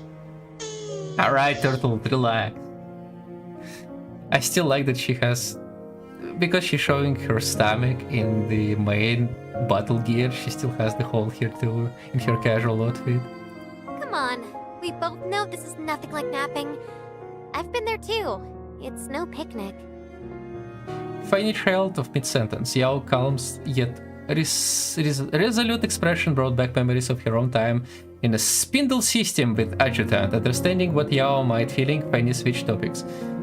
Anyway, Before Fanny could ask about the adjutant condition, Yao preemptively addressed her unspoken concern. He's doing fine. A bit too spirited, actually. That's me. I'm doing fine. Casual outfit, more like a hospital girl. Yeah, this is the future style, alright? Future fashion. Fanny let out a smile, sign of relief, though a trace of worry lingered in its wake. spirited, huh? That's not necessarily a good sign. He's been in there too long. We've been taking shifts with the spindle system, but he's barely rested these past few days. It's me, yeah. As Lev spoke, she couldn't help reaching out to gently caress the face of the man sleeping in a pod. He's been by his side for quite a while, keeping around clock vigil. I can't wait for the future. Don't worry. Yeah. Ooh. The adjutant's physical and mental metrics have been under constant monitoring. Everything's within normal ranges. Did she just say yeah? She did. Oh my god. Oh my god. Come on. It's the future where we got cat girls. It's the brightest future. Maybe the world fucked up, but at least we got cat girls. NYA. What? Come on! She cannot pronounce Nya. You know what? Try type this into the... Oh yeah, I don't know. I don't think she does Russian. Try that. On opposite side of the pod, Moxir finally looked up from her tablet. Her expression turned serious as the ship shifted her focus to Yoi. Nah. She doesn't do soft letters. Soft consonants. Thatch. Yeah. Your cognitive alignment with the adjutant is complete. Yeah. I think the voice actress who did that, she was like, what is this shit? Do I have to say it after every sentence? She like made pause specifically and then says yeah. Per Director Tao's instructions. I know what to do. Oh, it's a new girl too. Yao replied as she climbed out of her treatment pod, though she wobbled slightly when she stood. are you sure you're okay? Fanny stared, intended to steady Yao, but Yao waved her off. Bracing herself, she made her way to the adjutant's I'm pod. fine. Really. Yao's gaze softened as she looked at the adjutant, her eyes distant and wishful, lost in memories of their shared experience in that dreamlike world. Actually, I've never felt better. Under the watchful eyes of the others, Yao leaned in and pressed a gentle kiss to the adjutant's cheek. You That's promised me. you'd find me. I'll hold you to that. She murmured softly by his ear before turning to leave the medical bay. It wasn't until the automatic door slid shut and the room remaining occupants seems to come back to their senses. Fanny blinked, still dazed. What did she just say to the adjutant? With a somber face, Moxer walked over to where Yao had stood. Without warning, she leaned down and mirrored Yao's action, planting a kiss on the man's other cheek. Fanny's eyes widened further. What are you? I'm recreating it, yeah. Recreating Yao's actions might help me figure out what she said. I don't see the tail on this girl. I don't think she's actually a cat girl. I think she's a fake cat girl. And? Did it help? Not really. Yeah. What? Not all experiments yield results, yeah. That's just how it is. Fanny should learn to accept that. Yeah. Alright, but I feel like they're doing this nya thing wrong, no? It's supposed to be not all experiments yield results. Fenya should learn to accept that. That's how it's supposed to be. The constant nya is too much. They usually, what I see that they usually supposed to like change the words into nya. And she just like randomly says nya. You're just making excuses for sneaking a kiss, aren't you? Human logic is so difficult to grasp, yeah. It's so weird. Oh, cut it out! Now you're just playing dumb. Moxie let her gaze linger on the adjutant's face for a brief moment. Then, covering her ears, she turned away with a blank expression, blatantly ignoring Fanny's protests. Yao's alignment is complete. My work here is done. Professor Frisia's secret weapon is in its final development stages, and my assistance is required. Yeah. Yeah. With that, Moxie exited the room. The tips of her pointed ears twitched triumphantly as she showed off her steps gently, like a cat that had just snaggled a thread. As the door clicked shut behind Moxie, Fanny turned her glare to little life. A hint of irritation flashed in her eyes. Wednesday? Why didn't you say something? You already said everything that needed to be said. Wednesday. Life lowered her gaze and took the adjutant's hand, pressing it slowly against her own cheek. Under Fanny's incomprehensive gaze, Life lightly nuzzled her face against the adjutant's palm, as if seeking warmth from it. Yao and the adjutant. They must have gone through a lot together in that world. What's this? Starting to feel jealous. Fanny scoffed lightly, crossing her arms. Feigning indifferent, she casually tossed out a pointed question. Speaking of which, what happened when you were in there with him? That's a secret. What do you mean, a secret? Big deal. The adjutant and I have plenty of secrets of our own. Uh-huh. And Wednesday, haven't you hogged him long enough?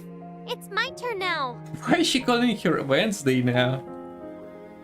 Before Life could respond, Fanny unceremoniously pushed her aside. She grabbed the adjutant's hand and mimicked Life's earlier gesture, pressing his palm against her cheek. Darling, once all this is over, you owe me some serious quality time. No.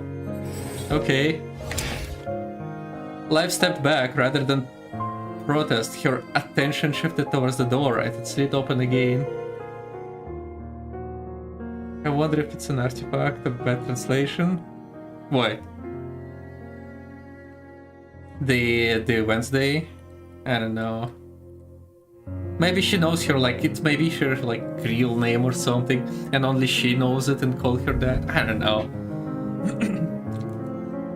A graceful figure dressed in pale blue leaned casually against the door frame.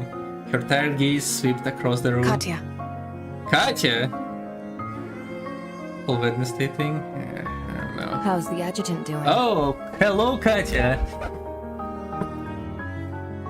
With me here, better than ever. How are things on your end?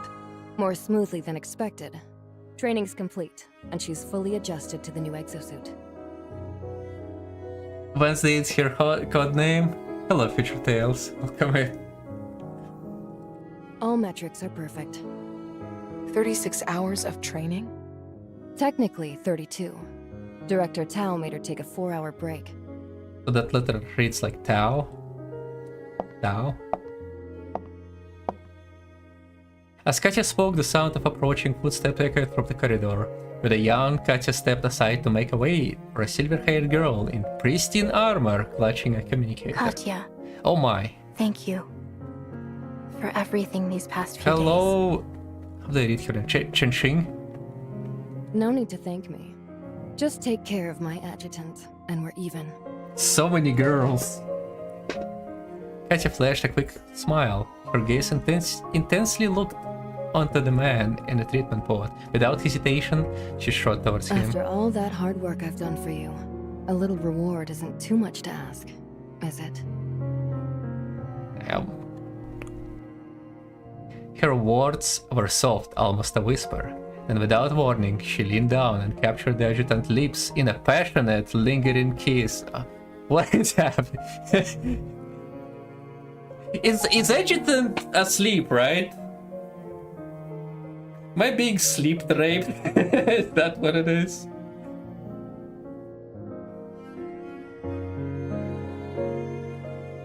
Only half a minute later did Katya finally pull back. Half a 30. Okay. Satisfaction gleaming in her eyes. Fanning her flushed cheeks with one hand, Katya's eyes gaze swept over Wendy's white. Swept over Fanny's wide eyes, shocked, Life's subtle frown, and Shenxing's blushing face and clenching fist. With a casual wave, she turned and strode towards the door. I think you're watching all these girls kiss the random guy. Well, it's adjutant, it's supposed to be me. Me! She sees suffocating him, dead from the kissing for too long. I'm off. Don't bother walking me out. I need some rest. There's plenty more to do later. Okay, one critique of her outfit. Her hips are not wide enough for this. I think to wear this, your hips supposed to be like much wider than this. And this creates a illusion that she's just like straight up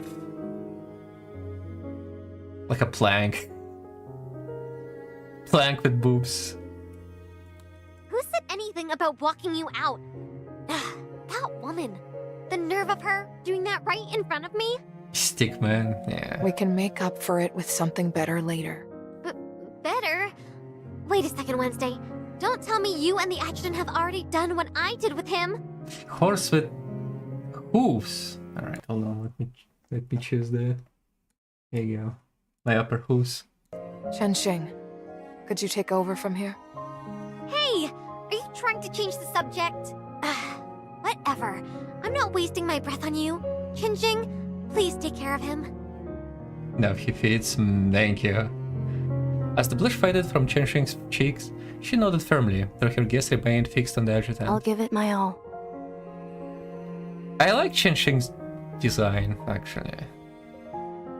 Honestly, especially her hairstyle. It's pretty neat. It's like not in the horny way, she's actually pretty. But not because anyone asked me to this, yeah, right. Adjutant. Muttering his name, Shenxing took a deep breath and settled into another treatment pod. Hey, hello. Welcome in. I thought about doing woman, but we don't need more distractions. Yeah, it's true. Silence hung in the room from half a minute after Shenxing linked with the spindle system, and Fanny's voice broke through. Wednesday, do you really not have anything to say about that plan? Thinking of the adjutant decision a few days ago, Fanny clenched her fists. After Bubbles woke up, Tricia discovered new clues from the data Bubba brought back, and she used them to reconstruct strange manner in the spindle system. However, when the investigation sent by Tao arrived in the site where Bubba's survival pod was recovered, no trace of the miner was found. The evidence suggested that it might have been concealed using Feng Shui arts. Feng Shui... Concealed? Using Feng Shui arts. Okay. I didn't know Feng Shui could do that. It was then the adjutant proposed a bold plan He'd pinpoint the miner's real-world coordinates through a high-risk move in the spindle system, with Chenxing playing a crucial role in the execution. It's a decision he made with great care. I know. He thought it through before committing. And all we can do is support him. But still... You're upset, frustrated, and worried because you're not the one by his side for this. I feel the same. But Chen Xing is putting her whole heart into this, just as we would have. Right. Fanny recalled the look of Chenxing's eyes after a moment of contemplation. She sighed deeply, pulling a tube of lipsticks, a gift of courage from her pocket, and tightening her grips around it. Fine. I'll wait.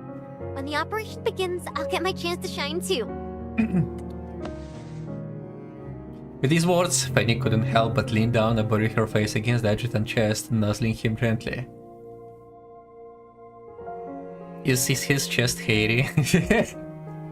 Darling, when you wake up, I swear, I'm going to give you a good bite. You know, if his chest was hairy, it would sound like, darling, when you wake up... No way. Alright. But where would it hurt the least?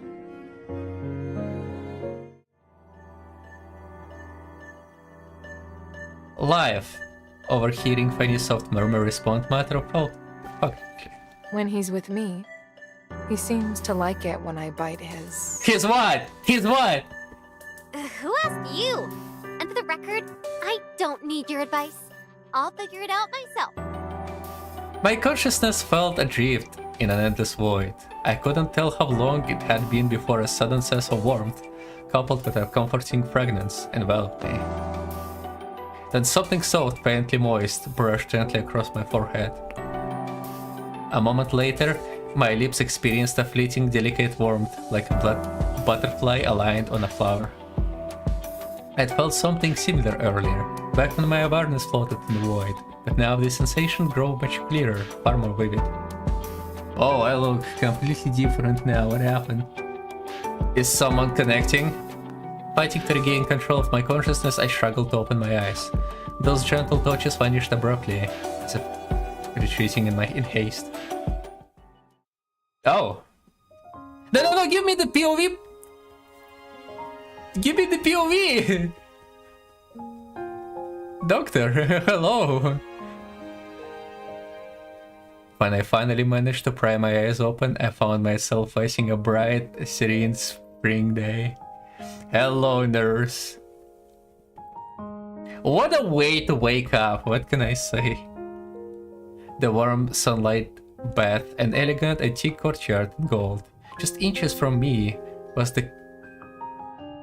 Comely. What is that word? I don't know that word. Comely. Comely. Comely. Pleasant to look at, attractive, typically used of a woman. Ah. Silver-haired girl. It was a vision of purity, as flawless and graceful as snow and jade. The sunlight kissed her fair cheeks, lending her an eternal glow. A faint blush colored her face, like tender buds breaking through winter frost. Chenxing? I hadn't expected her to adapt to the execute so quickly, much less to initiate the connection herself. Execute?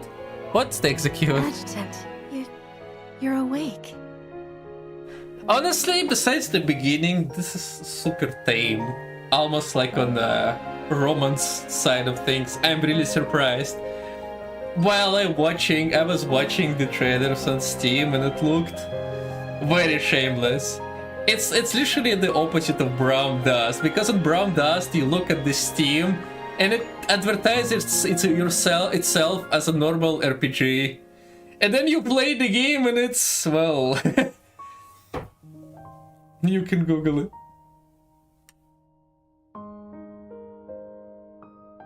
Go watch the clip, I'll send you in Discord. Let me see.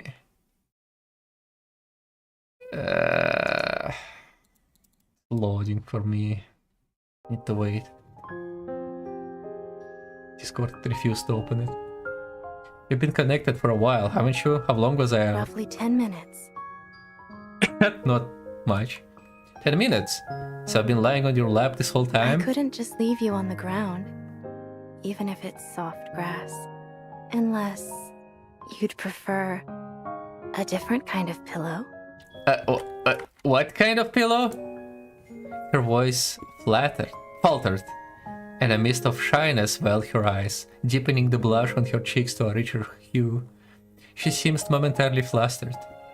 A few days ago, the company library had been stocked with some rather curious books. By pure chance, Chenxing had come across a few with her eidetic memory. She must have absorbed some unconventional knowledge. What kind of books, What kind of knowledge? A different kind of pillow? I couldn't help but shift my gaze to something even more soft and pillowy right before my face.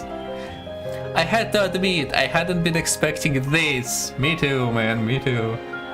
I didn't say anything like that. You must have misheard me, Adjutant. Seeing her cheeks flush a deeper crimson, I barely stifled a chuckle. Is that so? Alright then. But I have another question. While I was asleep, I felt something soft and warm on my face. Any idea what was that? My gaze locked on hers, and her blush intensified even further. She fumbled for words, her eyes darting nervously. Seeing her like this, I decided to let her out the hook. But just as I was about to shift the topic, Chenxing lifted her head, her gaze meeting mine with surprising seriousness. What you felt just now, that was me. I touched you. I didn't consent. How did you exactly? No, I need more description. As she spoke, she reached out, her silky hands tenderly cupping my face. The next moment, she leaned in closer, her slender arms wrapping around me in a delicate, fragrant embrace. Adjutant, I want to stay by your side until the very end. Her silken hair blushed against my cheek as she spoke, her melodious voice reaching into my soul like a gentle breeze carrying a faint floral scent. I felt the earnest of her desire to draw near and understood where this sense of urgency came from. But I have to say, everything you just said, that's supposed to be my line. Wow, what a wholesome encounter, honestly. I didn't expect that. I don't know, the clip is not loading for me, sadly. On the plus side, there isn't that much reading in 5 hearts under the roof. Yeah, I guess that's good.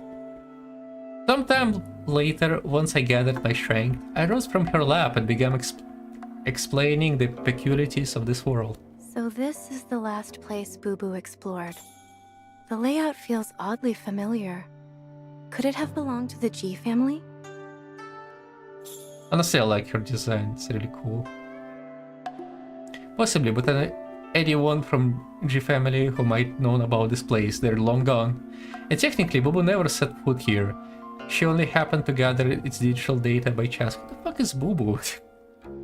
When the company searched the area where Boo Boo was recovered, they couldn't find any trace of this manor. So that's why we're doing this? To uncover clues that might reveal its location in the real world? Something like that. Once we reach certain points, I'll fill you on what we were hearing for. All right. As the girl nodded obediently. You know, you didn't have to include this word here. I turned my gaze to our surrounding.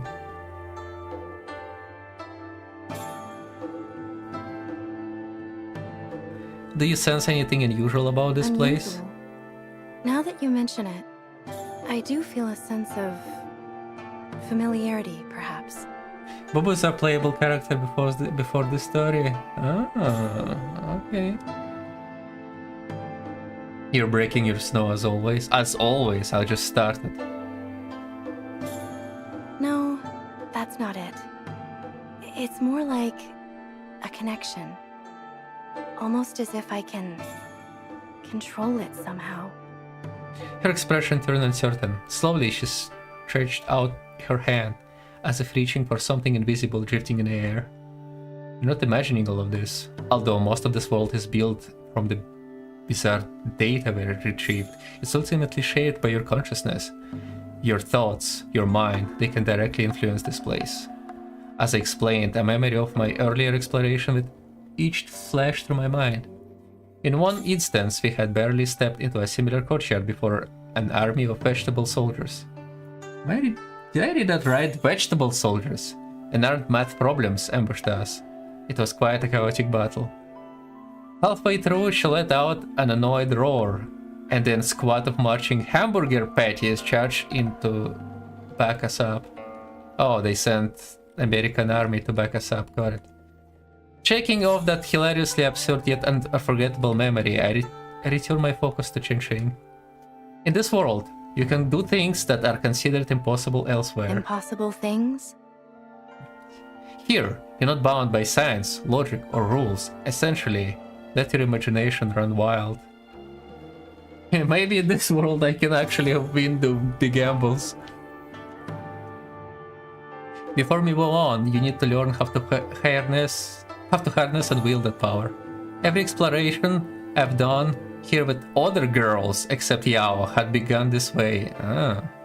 Kind of exploration. I am eager to see what kind of power your wild imagination will bring to life and how it helped us break through in this world. Qingqing didn't hesitate for long. Her eyes moved slowly across the courtyard. And then, something seems to click. Right in front of her stood the first barrier she'd need to overcome using her power. Adjutant, you've always been curious about Shuozhou's feng shui arts, haven't you? A playful smile on her face and her bright, clear eyes met mine, tugging at my heartstring. In that moment, I gleaned a flicker of childlike innocence beneath her preserved exterior. Then please, show me what your feng shui skills can do. Oh, she's the feng shui girl, right? Show me the feng shui magic. The next moment, a faint breeze picked up around us. Branches swayed softly. Sunlight ripped through the air. It felt as though an unseen force stripped near her sleeves, coalescing into her outstretched hand. With a graceful motion, she pointed ahead, and the path before us unfolded as though touched by magic. Fading leaves, a waterside pavilion, and winding bridge, an exquisitely serene scene appeared, as if drawn from a pleasant dream. Standing on the bridge amid swirling leaves, Qingqing turned her gaze my way. That's incredibly fitting for you. I gazed at her intensely. Framed against the quaint courtyard, she glowed with ethereal elegance. Her expression held excitement, a touch of anticipation, and unworldly grace. She looked for all the world like celestial maiden descended from the heavens. Oh. The gaming? Oh, I just got an item. Alright. Careful, hostile targets have been spotted ahead. Uh-oh.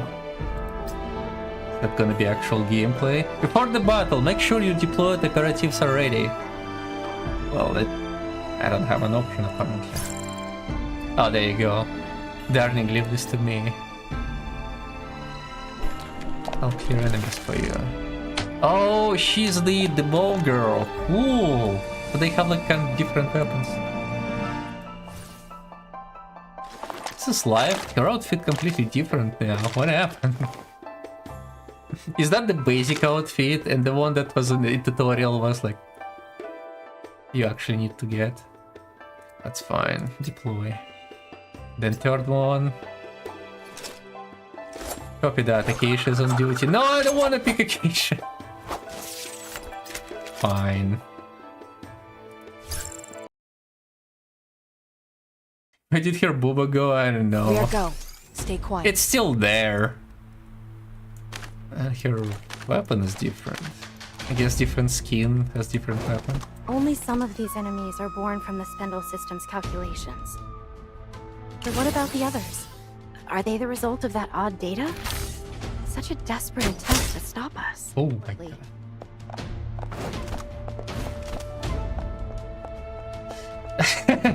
Nice physics. Well Too played. much for you? I like this girl. Her gun is kinda cool though. I swear I can aim. Is that revolver? And her gun is cool. More money for games. It's probably because I just got a skin, right? Stand And she clear. has Boba gone. Hang back. I'll deal with this. Honestly, it's not a bad outfit. My memories Obviously, I no like this longer girl. deceive me.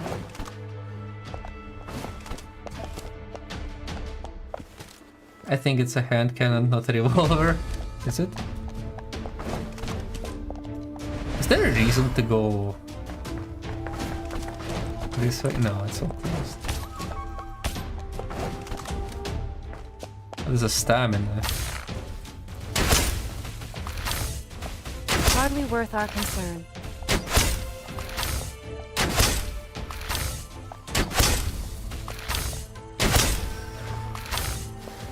This shall conclude shortly.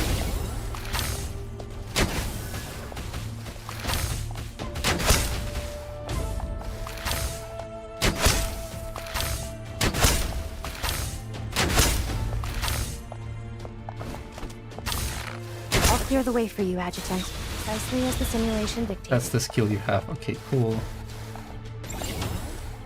I like that she is like random circle flaming her butt.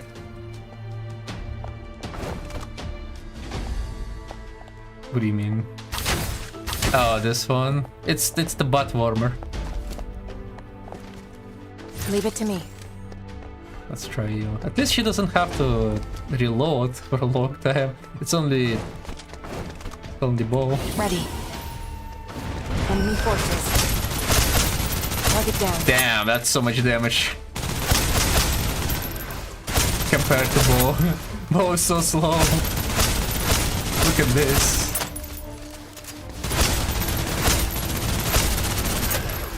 This is useless.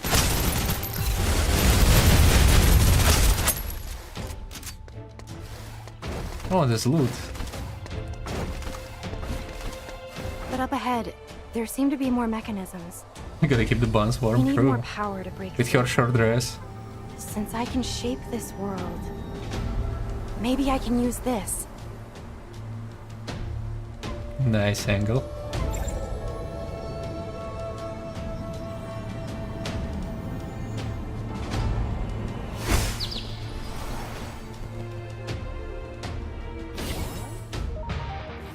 That was it? Celebrate. Why?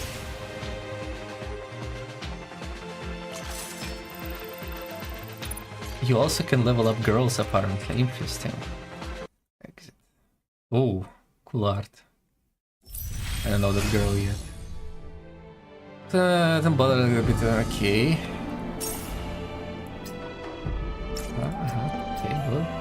You can go back to the main menu from here. Do I want to do? I think I still need to grow stronger for the battles ahead. Operatives.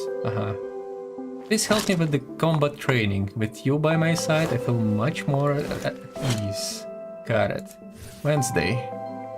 Train. Bring them all on. I'm ready. Oh, it's you can level her up. But okay.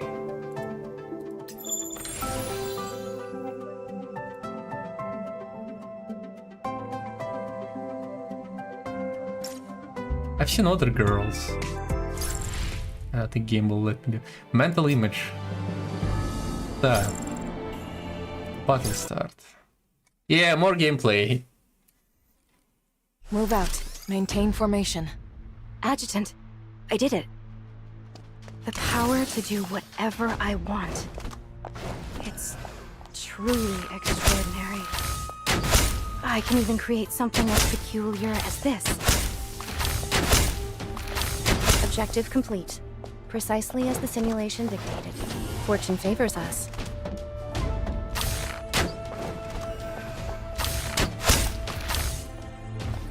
Reloading now. Reloading what? You have a bow.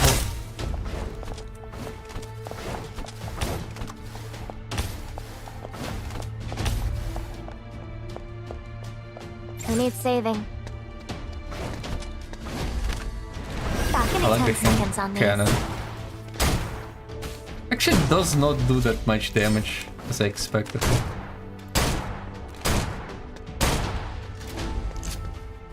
You get to reload your bow sometimes. It's sad. Leave it to me. This girl though. Shut it down. Boom! Destroy! Everyone. I think your level is higher than everyone else, The right? battlefield is mine to control.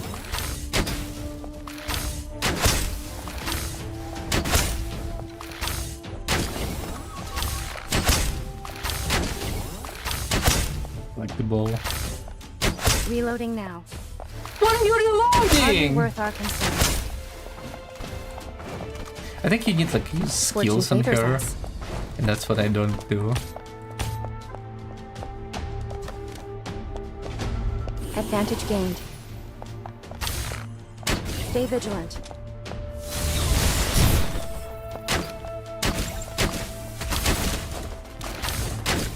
So the longer you hold, the more damage it will be. I don't think so.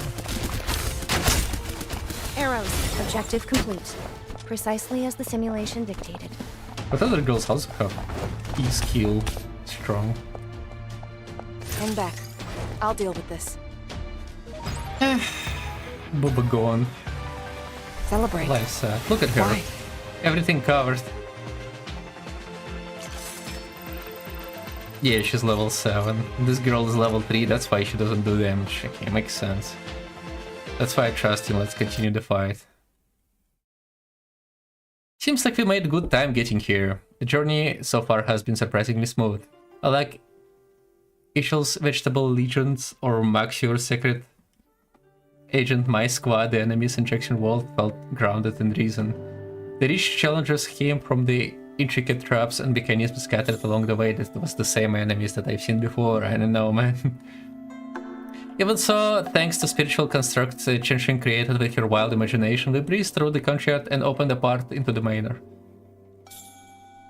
The jade ring-turned bird is surprisingly helpful. If only I could use powers like this in the real world.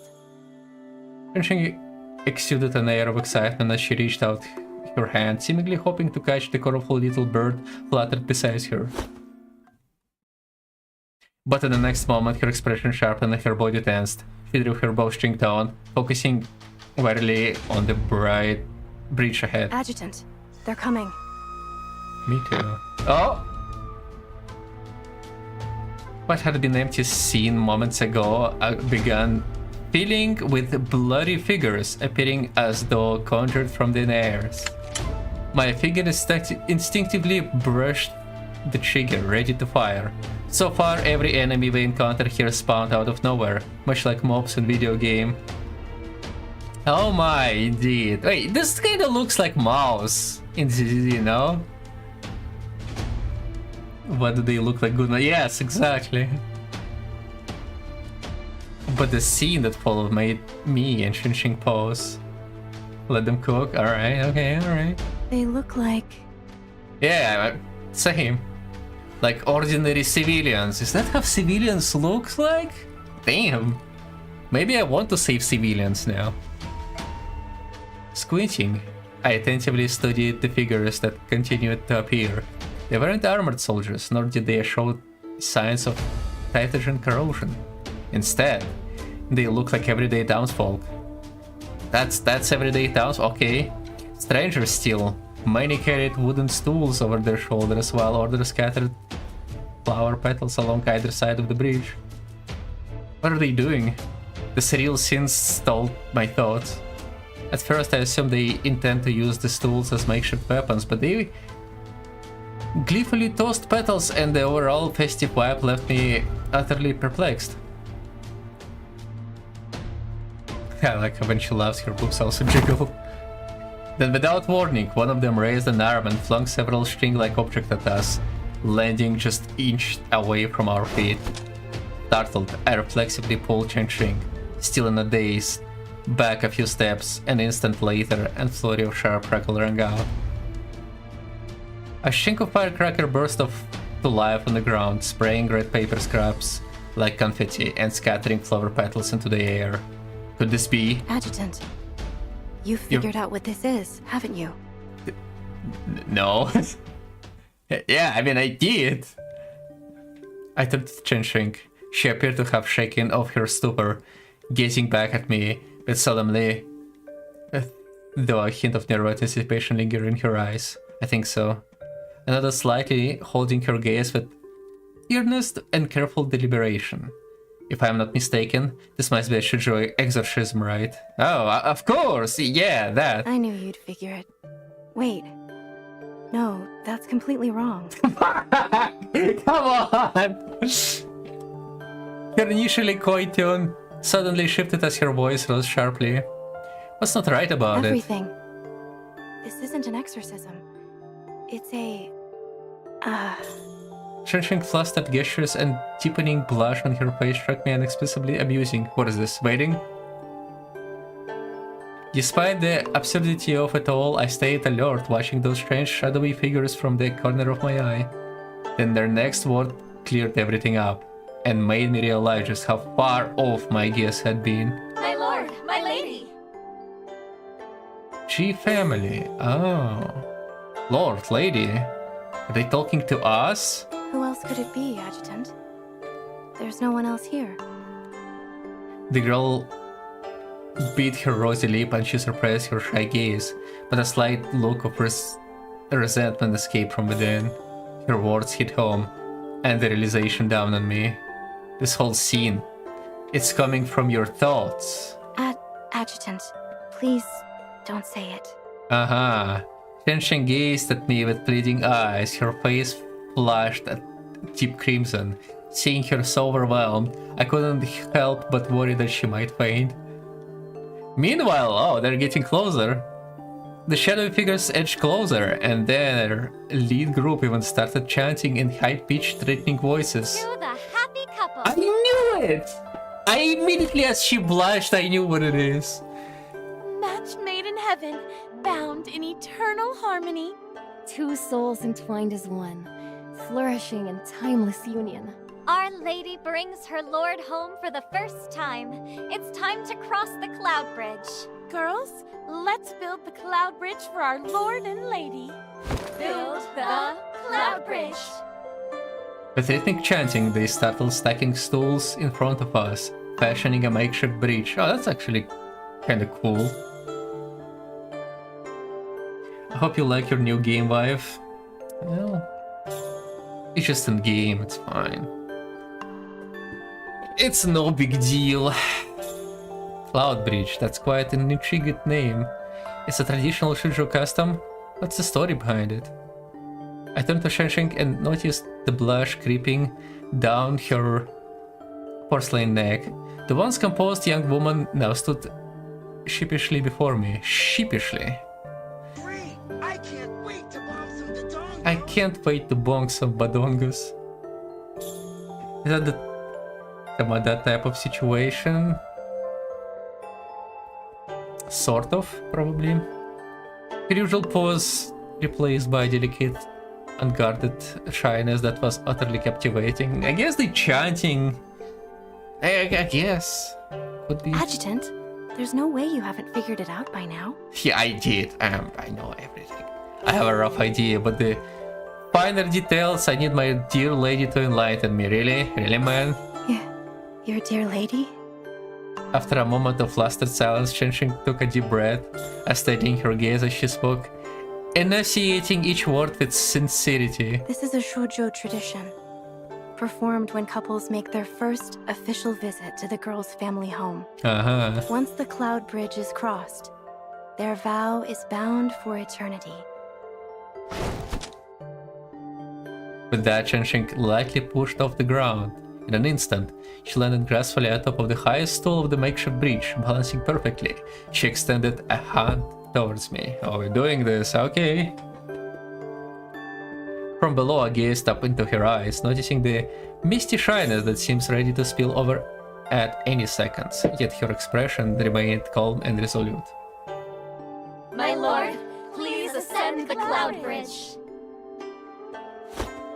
under the crowd expectant gazes, I chooses not to take Shinshinka. Instead, I stepped onto the nearby railing and vaulted onto the stool beside her. As I landed, I fainted a wobble, swaying precautiously. Startled, Chengxing barely had time to register disappointment before frantically reaching out to steady me, but before she could grab hold, I reached myself and used the opportunity to sweep her into my arms. Oh my god, come on! Come on! I'm going back to being a maid.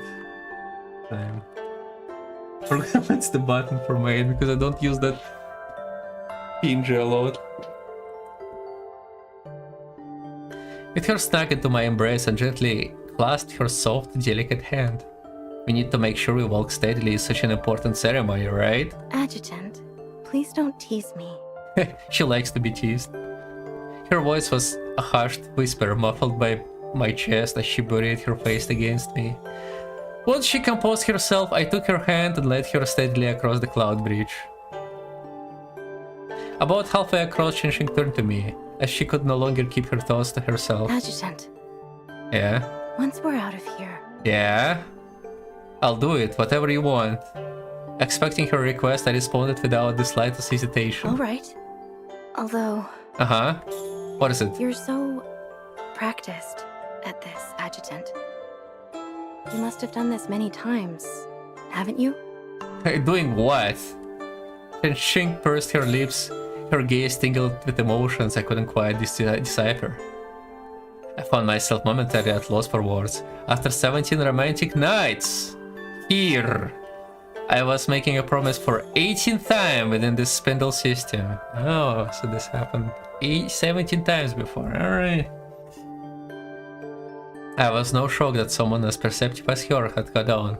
Still some truth I'd better left unspoken. Setting my face into a mock stern expression, I deflected. What's this, my lady? Are you questioning your dear lord? I'd never do something like that. I just... feel like I'm so far behind everyone else. Yeah, kinda, yeah. Bemused and amused, gently squeezed her hand. If this is what you call far behind, then what would in the lead looks like?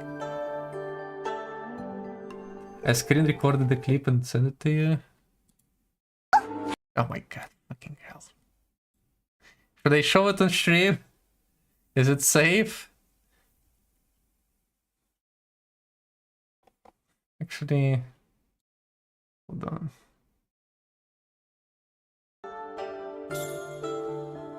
I'm gonna restart Discord. I don't know why it doesn't show us the... It should reload the video.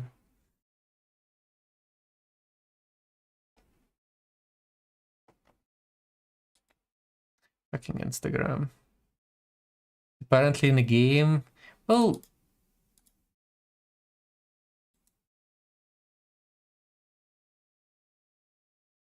Oh my god, is that a VTuber? Yeah. Boom, let's see what it is. Hey, what the heck? That one's new. Oh my god, what's that? What? It's kind of frosting. It'll wash out, right? Holy shit!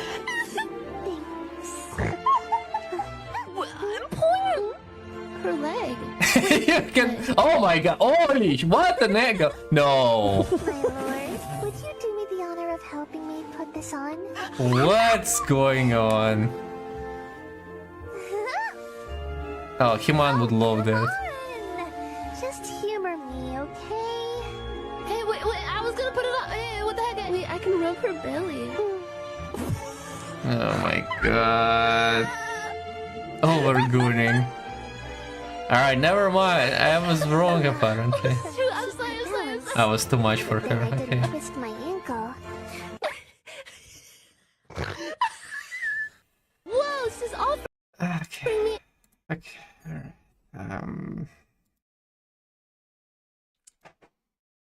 Alright. Yeah. Is this in? Yep. Apparently.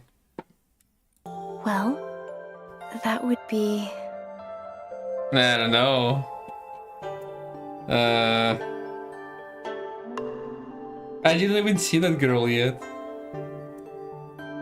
Her words cut off abruptly. By then, we had reached the end of the cloud bridge.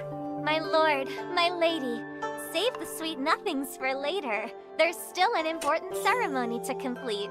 What ceremony? I need to shut down stream. I need to load something. See you later. Hey! Hold on! That was more of what I'm expecting was playing again. Apparently, you need to progress significantly to get to that part. Full speed. Come on, Stephas. Hold. Hold as hard as you can. The shadowy figures greeted us at the bridge end. One of them brought forth a golden goblet, placing it atop of highest stool. This is the final step in the Cloud Bridge ritual, sealing an everlasting bond. The goblet holds wine brewed from a bitter bottle gourd, symbolizing a union that endures both joy and hardship. Lady Chenxing, if you please. A bit to spare.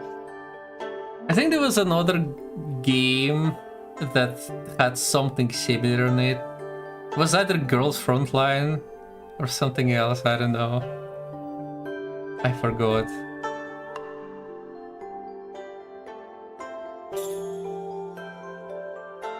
Chenxing glanced at me, her reluctance evident as she released my hand. The graceful leap, she rose towards the goblet. Her billowing sleeves danced like clouds as her form traced an elegant arc through the air. With a deft swirl, she plucked the goblet from its perch. So, how exactly do we do this? Asked out a genuine curiosity as Chenxing landed softly before me. She held goblet by its handle between her teeth, her swimmering gaze fixed on me. A deep blush painted her cheeks, so vivid it seems as though she were already intoxicated. I assume different girls have different interaction like that. Maybe that girl was just, you know, well, that type. Before I could figure out how she'd fake her sip, Chenxing suddenly tilted her head back, downing the goblet contents in one smooth motion. Then without warning, her soft, sweet lips captured mine. Oh boy. Full speed ahead, eh? Listen, I'm going very slowly with the girl here, right? Let me form the emotional connection with her. To get the date minigame, I don't know, it will take a while. After what felt like an eternity, a faint, fragrant whisper escalated her slightly parted lips. There. Now I'm not far behind anymore. She stood her ground, her gaze as serene as captivating as autumn-mirrored lakes. Thank you for that. A cascade of emotions stirred within me, sending rips through my very soul. It was on that air, sound, and light around us began to flow again, as if the entire world has been holding its breath when her kiss touched my lips.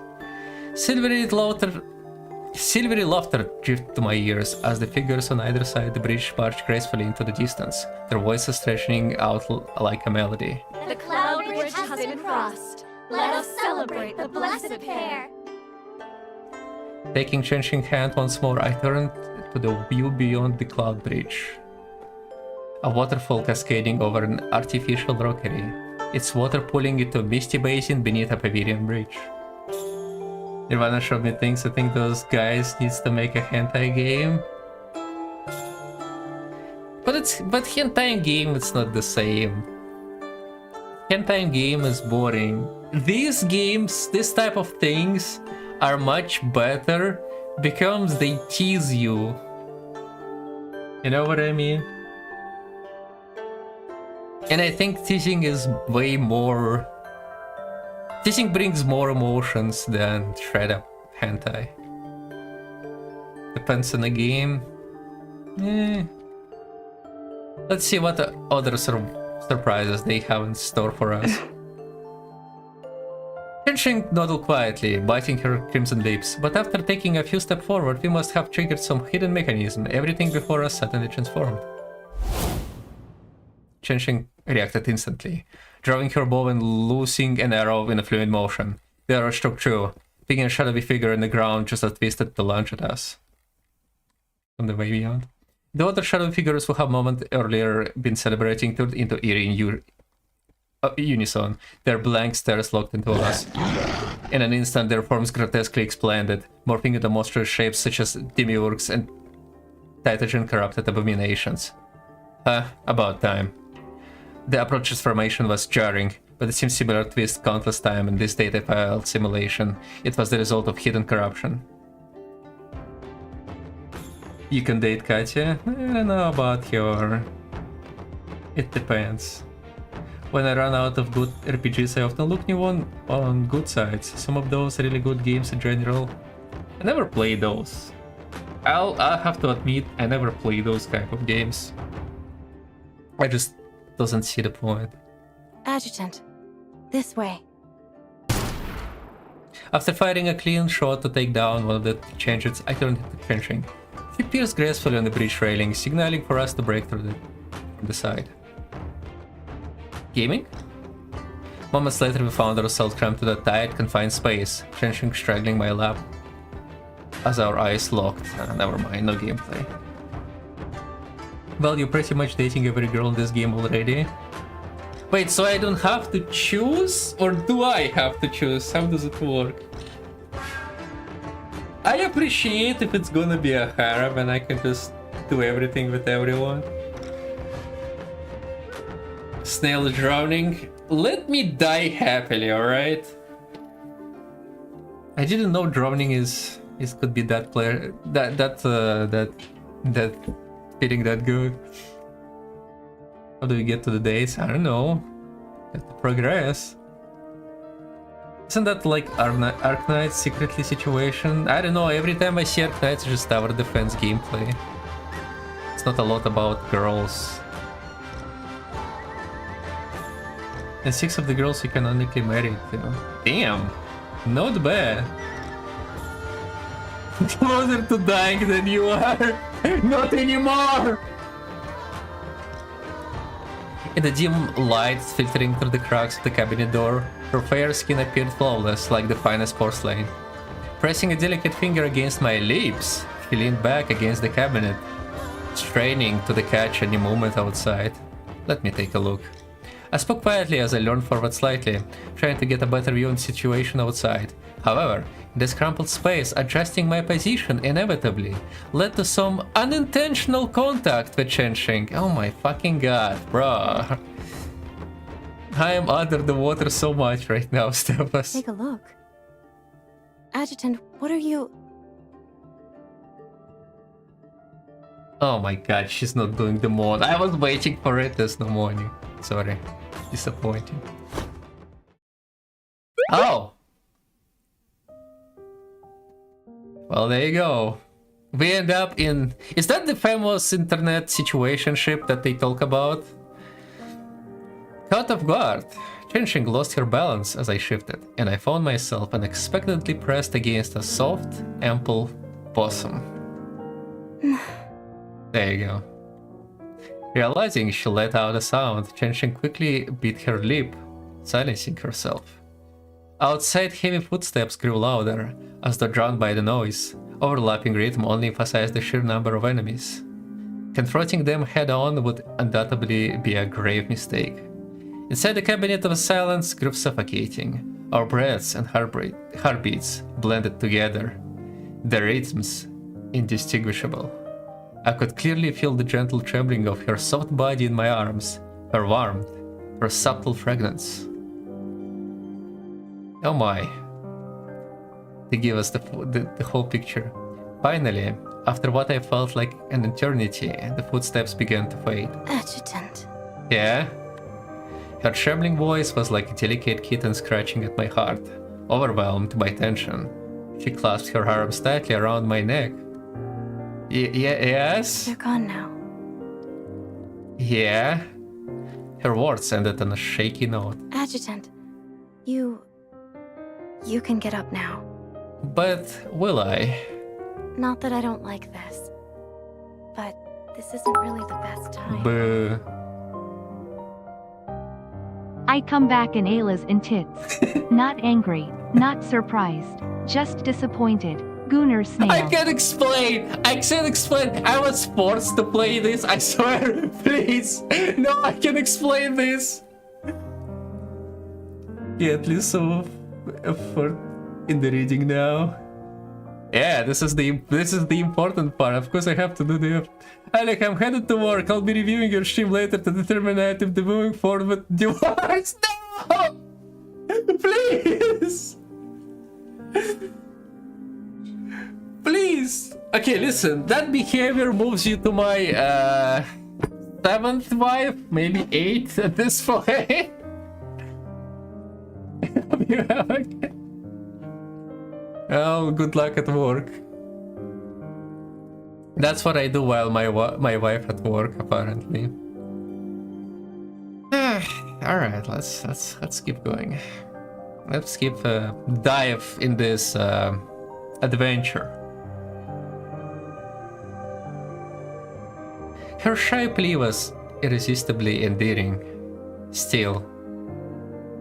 Oh, what is this? Pat her arm. Pat her arm.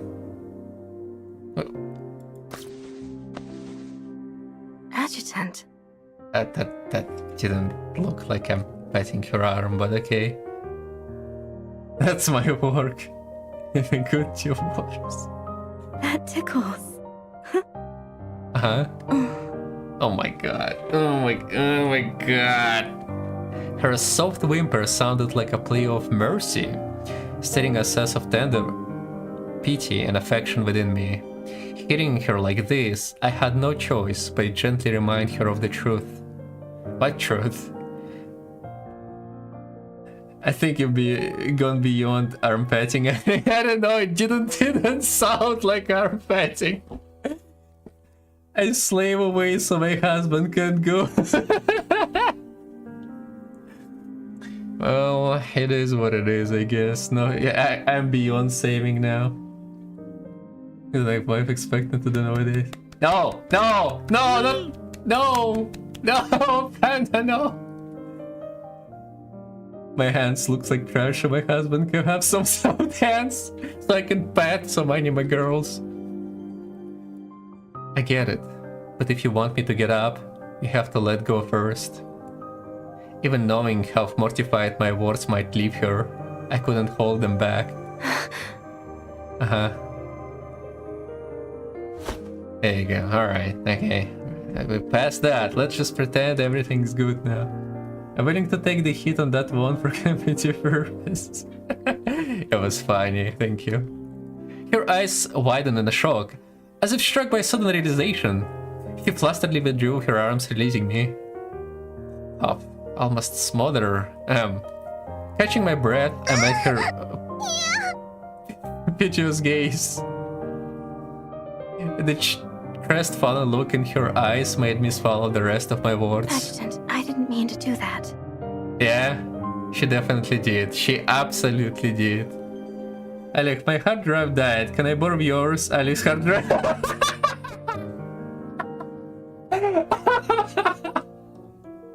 No, I can't explain. It's not my fault. She came to me herself. There's no need to apologize. I understood what just happened was far too spicy for chinching. So I've softened my tone, hoping to suit her. Don't overthink it. You'll get used to it next time. Next time? Yeah, next time. Well, you said you didn't hate it. And at a better time, you might... If it makes you happy, then I suppose I wouldn't mind. Her shy confession caught me off guard. Instinctively, I reached out and ruffled her hair. Message received, but for now, we need to keep moving. Game, hello game, oh, by the way, happy past birthday. Killy too. You both. I think you had like a Killy and game birthday at the same, like, couple days apart. Don't look at the screen though, there's nothing interesting here, I swear. Drive is too hard right now. Mine is more of a floppy disk. Shut the fuck up. Almost perfect timing. No, he was a bit too late. Alright. Okay. Alright. As we pushed open the cabinet door and got our feet, Chen hesitated. Adjutant. Yeah? What is it? If the enemy is ahead or as overwhelming as this time, it's going to be a problem. Oh yeah, there's enemies in this. Yeah, of course. I remember about that. I heard the frustration in her voice and saw the concern in her gaze. Mingled with determination. Reaching out, I gently tucked a stray lock in her hair behind her ear. It's going to be more than just a problem. But don't worry about it. Remember what I said earlier. This world is surely shaped by your consciousness, which means your thought hold the power to alter its very fabric. This manner masks the midpoint of our journey. The influx of monsters just now occurred because the influence of what hidden in the depths of growing stronger. But now on the flip side, your control over this world is growing stronger too. Now that we made it this far, you might be able to interact with, or even reshape it. I see the screen is talking about feet. What are you doing, Mr. Snail? Nothing. I was just having conversation with this girl, which is my battle partner. We had a very heartwarming conversation. Reshape this world. For a moment, Chen Sheng seems lost in thought, and with newfound clarity, she turned her gaze towards the landscape ahead. Well... Oh, now it's millennial gray. Good job. It looks like ass. In the next instant, as if responding to her will, the aura of the entire world shifted. The malice looming in the distance dissolved, vanishing without a trace. Oh, it looks horrible now. Like this? Exactly like this. Now I can rent this apartment. It looks lifeless. Very corporate friendly. Oh my god. Thank you, Nirvana, the gifting sub to Goon Lord. If the Goon Lord exists, he will definitely would like that. Nice art. Base system unlocked. Game. Ming. Okay, I'm going home. What do you want me now? Events. Making of. You're welcome to my digital intelligence office. Okay. Flame. I'm flaming. Things.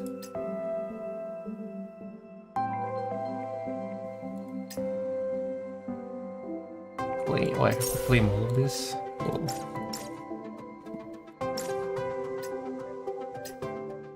That's not it. Oh, they have... Of course they have beach outfits too. Look after clearing stage hearts in harmony. Alright.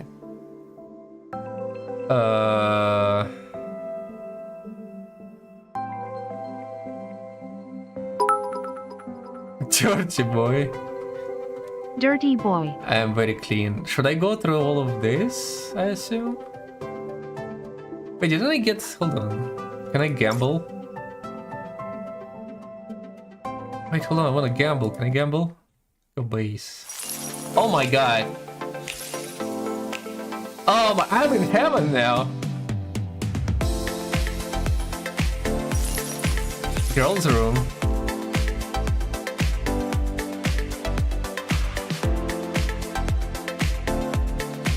Uh-huh. Uh-huh. Oh, okay. New room. Tour. Oh yeah? Gooner Bay. Gooner Bay.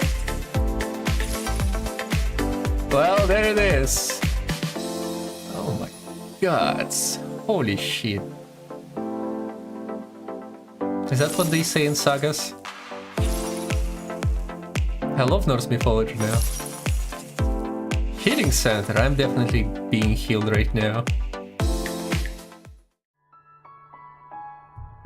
Wake up, Adjutant. This is Gigi, DI housekeeper. Press F key to say hi to it. F. Adjutant, welcome. Go tap in the average room. Okay, keycard. Select operative life. Alright. Move in. Successfully helped. Right. Let's move Fanny in as well. Alright, sure. Win. So they have their own rooms. Cool. Actually, not bad. Yeah, the sagas are often talk about the weight of the personality. Can we move? I don't want to move Acacia in. It doesn't deserve room. Fine. Oh, I don't have that thing.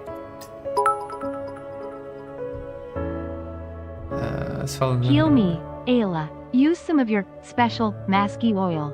Yeah. Ooh, baby. Sorry, I don't think you're a girl. I cannot heal you. My healing powers are only for girls. You already moved your operatives in? In that case, I'll show you to their rooms. Click L to fast travel. Oh my god, move me in. Hey, that's me. No face. I am literally hentai protagonist hairstyle.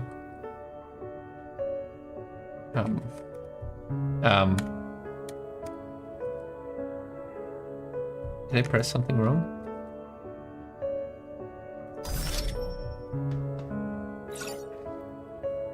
Why am I allowed to enter her room? She's not even here. Oh no, she's here. It's fine. Oh, this view sucks ass. Such. Is there something you'd like to chat about? I can send gift. Covenant keepsake frozen in love. A life-size Covenant keepsake immortalizing the sweet memories of Adjutant and life together. What else do I have? A built-in display cabinet. A large display cabinet that holds many items. Its doors are made of electrochromic materials rather than ordinary glass. Oh my god, I can give them gifts. Sure, I'll give you the memorial. I got glasses on this picture.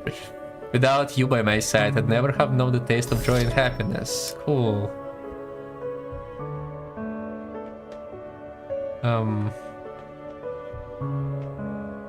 Can we do anything on the bed? I can sit down. Okay. I'm free now. Can I send more gifts? Like this display cabinet? Oh, I'd really hate that much to put in it. Have that much to put in it, but thank you. Wow, ungrateful. Adjutant? View story! There you go. I would like to view her story. Select the gift icon to claim your reward. Reach a higher affinity level for even more rewards. Is one of the girls you're married to hands that picture? Oh yeah, I'm already married. Nice. Operative affinity boost operative ability attributes. Select check. Okay. Final damage increased by 0%. That sounds horrible. Increased by a percent for every 10 levels of affinity. Ah, okay. Makes sense. That's it? Shall we take a break together? How do I do that?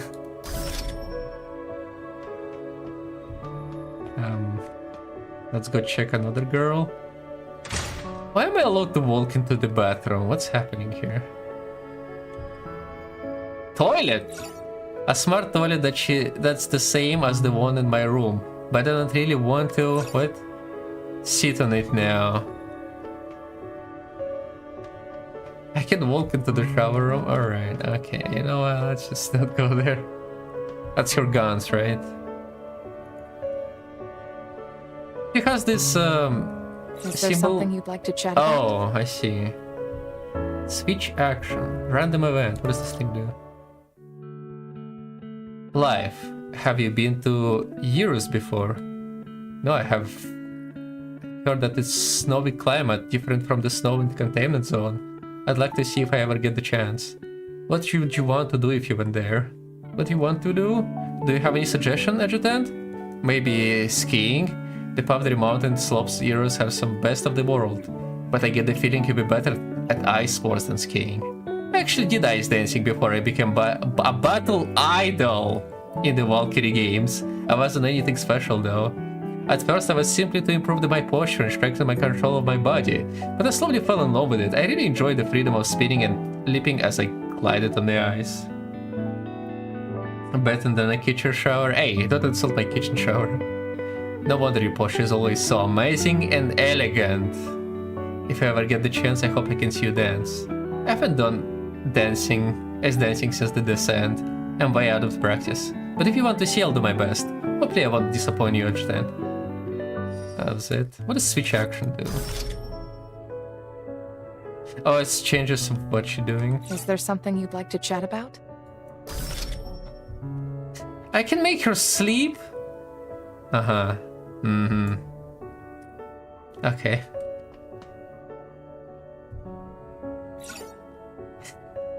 Is there something you'd like to What chat else she about? can do? Okay, I think it's only these three. Is there something you'd like to chat about? Alright, leave her at the bookcase. Alright, let's visit the other girl. I'm pressing E instinctively, which is wrong. I like that. It's fine. It's fine. Fine is wrong. Oh, it's orange.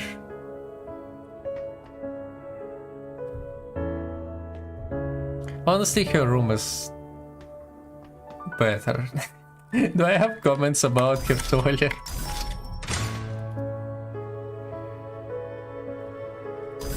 Keep pressing E. Oh my god. Okay, it's the same thing. Hi, Adjutant. Send gift. Sweet foot rub. Excuse me. Soft skin, delicate ankles, plush soles. The little lioness call your gentle touch, Adjutant. Show her your expertise. Honestly, kitchen shower sounds nice. You could try back and while you're in the shower. They're not supposed to do that. But you can, I guess. Here. Oh my god. Nice pressure, lover. And nothing nutty.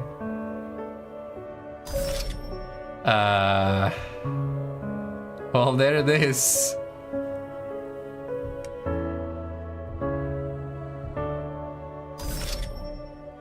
And she fall asleep after that. Hi, Adjutant. Divorce. It's fine. Apparently I have 6 more wives in this game. Flourish of Heart. A life-sized covenant keepsake immortalizing the sweet memories of Jitan and Fanny together. So it's like a marriage picture, right? Yeah. Bravest and most dashing Jitan. His lovely charming final absolutely must display the picture of the room's most visible parts. Use. They even have wows here. With you, my pride and beauty have found their perfect stage to truly shine. I vow, as your partner, I will stand by you for all eternity. I like this picture. Nice one.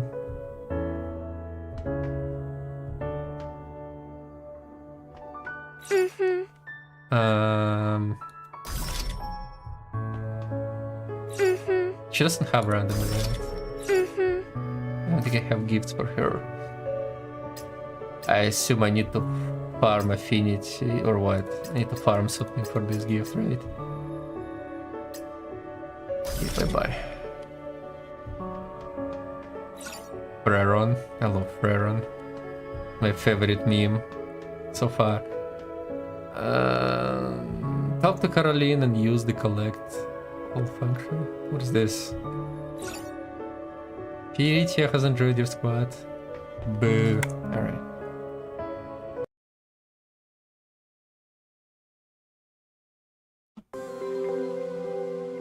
Now what? Can I gamble? Is it an echo? Ayla last week. I really want to play this game, but I'll get in trouble. Redeem it and I promise I'll refund your channel points. I got paid to play this, mind you not. It's fine. I don't have the gambling thing, so... Base, I guess? It's here. How do I... Game. How do I game fight? It's probably fight, isn't it? There's also events. Parts of Harmony. Sponsored Gooning. Sponsored by Nirvana. Yeah.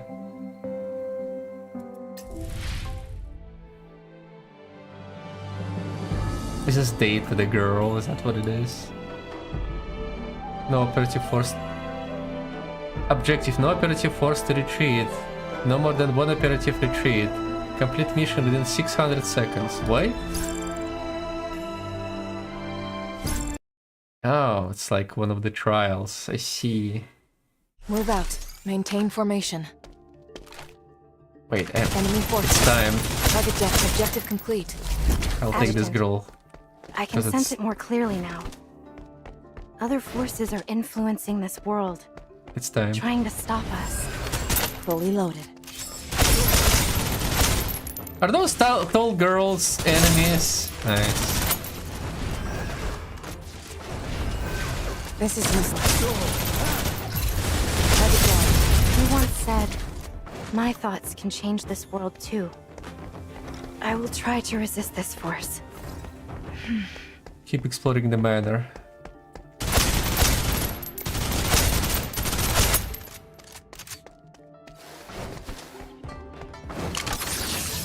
Oh boy, what's that? Remember how they move. There'll be more of Here that. it comes again. This change.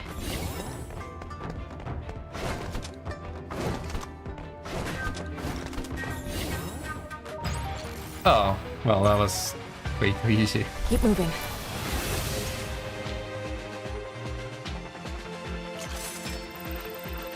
Hey, I got hearts. That's good, right?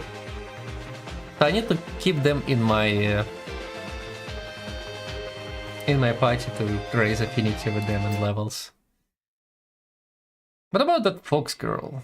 Cat Move girl. out. Maintain formation. Wait, do I have to replay it again? Defeat enemies in a manner. They have reinforcements. Enemy forces. Objective complete.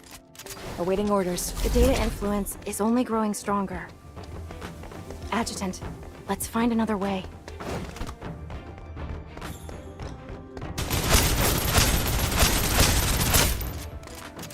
Holy shit, destroying them.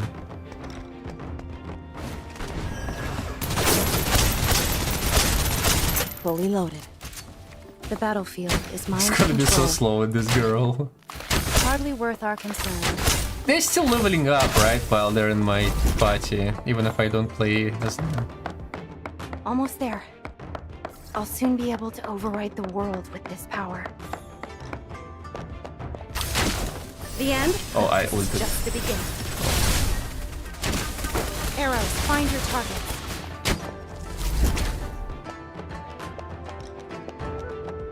Adjutant, it seems like it's noticed. I bet if we search your room we'll find a copy of Dead or Alive Beach Volleyball. We must And defeat Rumble this monster Roses. and break And through also its pornography. Also pornography. Honestly, I never played Dead or Alive, but I know the girls from Dead or Alive. And one of the girls I especially like from Dead or Alive. Can you guess which one? Destiny. Oh, No. She You can are fly? the true beacon guiding me. nice. Cursed. Alright, exit. Let's go back to the main story. Friendly meeting. How do I put Feng Shi in the room?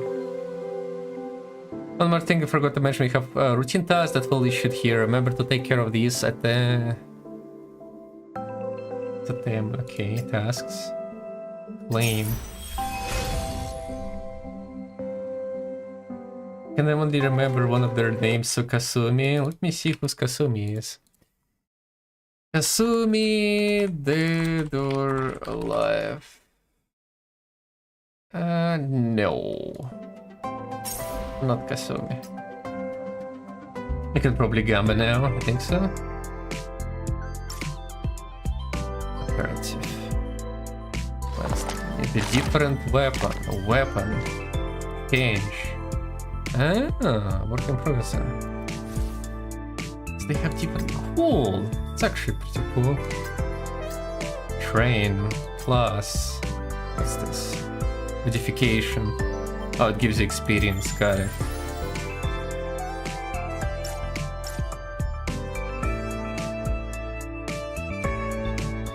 Well then, let me Google that's her name.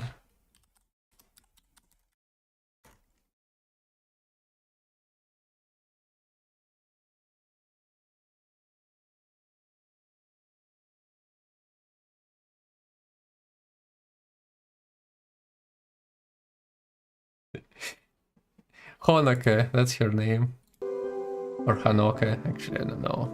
Probably Honoka.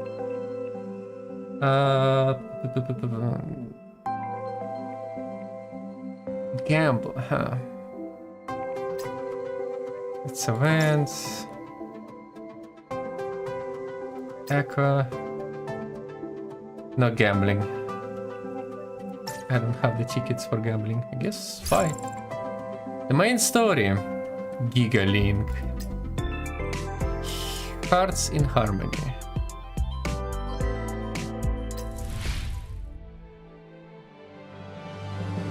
Wild Thoughts. No more complete mission within 6. Are you sure this is main story?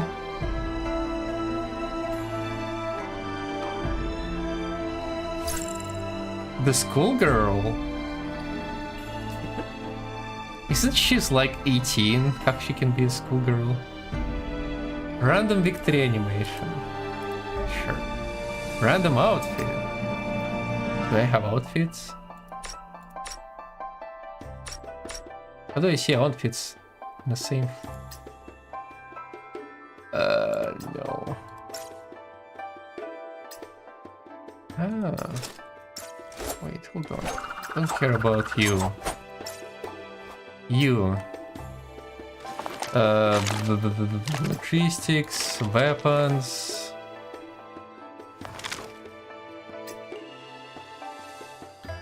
Oh, that's the button. Oh, that's the... I don't have anything else, just the one.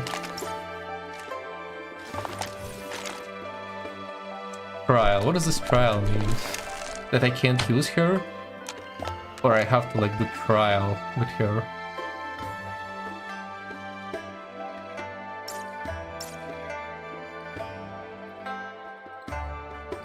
I don't want you, I want this girl instead. How do I... Dismiss, there you go. And then I'd add you... Deploy. Google showed her in a school uniform. It's a fetish stuff, I guess. I never seen her in school uniform. Honestly, I never seen her in any uniform, to be honest, but that doesn't matter. Oh, she leveled 1, great.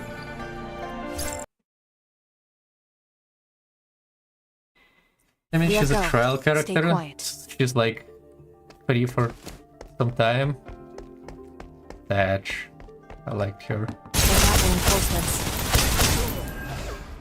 Took you long enough. Do you have shotgun? She does have a shotgun. This ain't buy me money. She's level 1. She doesn't do damage. All round of applause, please.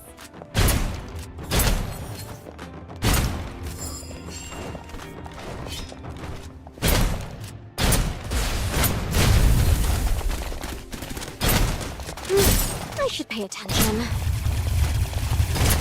Oh my god, this girl. The data influence is only growing stronger. Adjutant, let's find another way. I like her outfit here. The show must go on.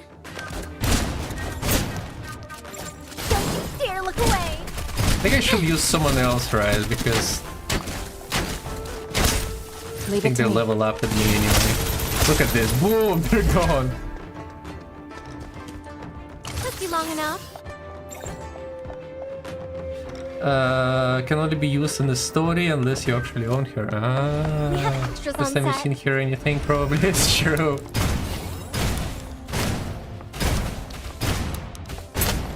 Well, at least you can use her in the story. Exit stage At least it's something. I should pay attention. Or can I gamble and get a few characters? The only thing I got is Geisha and success. I like her. His personality is boring. As if I need money.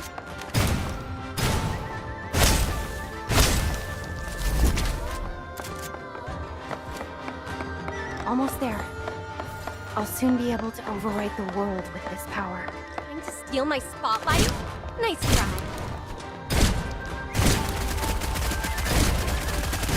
It will take more than that. Stand back. God. I'll deal with this. Feel the area. Quiet. Objective complete. Awaiting orders.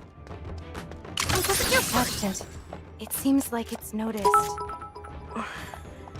I'm resisting its influence. Ayla, I like her We must outfit. defeat this Chat, monster and but her break butt's through its hanging out. restrictions. Ayla, you don't need to sell me on it. I already said I like her outfit. Exactly.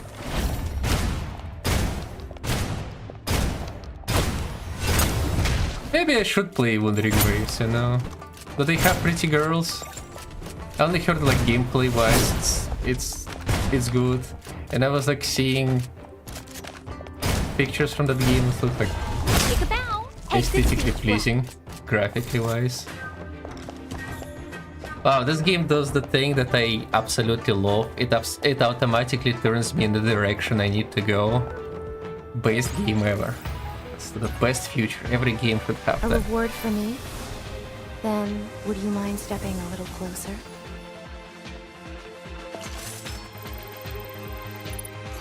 She's level 2.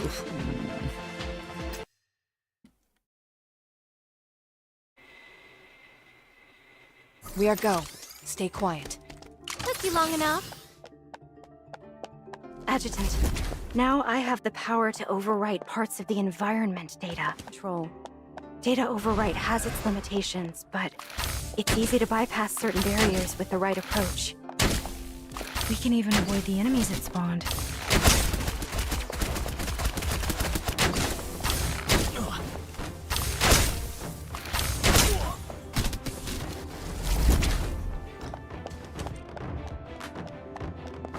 Took you long enough.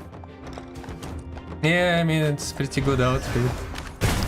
I didn't expect her to be level 1, but that's okay.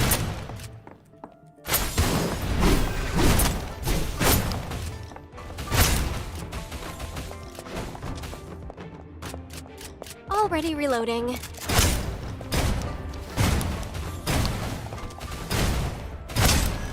At the end of the day, Nirvana still made me play a shooter game. I can't believe that. Take a bow. Round of applause, please.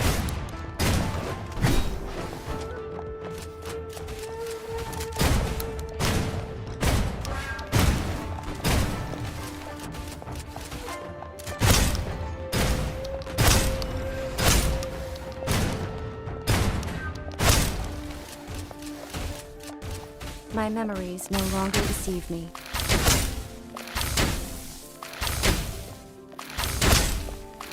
Hardly worth our concern.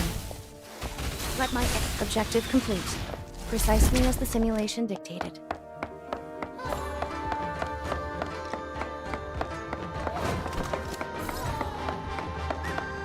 Stipa's gone forever now. Stay vigilant. Stipa's drowned completely. Hardly worth our concern. She's actually reloading her bow, which is really weird. Did that hit me?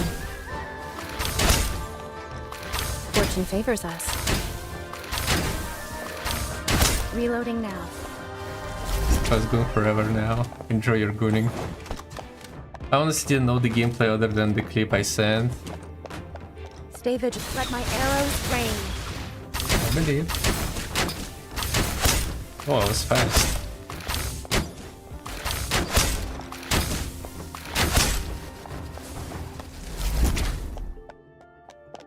Objective complete. Precisely as the simulation dictated. Destiny. No. You are the true beacon guiding me. So I have to go through this like trials, or what are we do? What are we doing? How do I get the story? Progress in the story, or this is the story.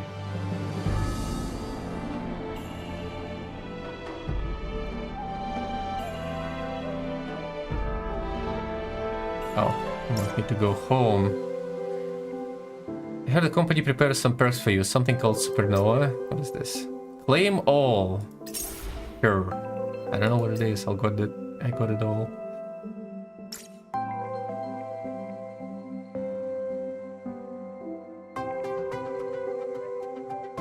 Did I get the task? Cool. Stuff and things. Fifth stage, heart and harmony. Okay. That's a main story. Or just doing fight in main story. Fifth stage, hearts and harmony trees. That's okay.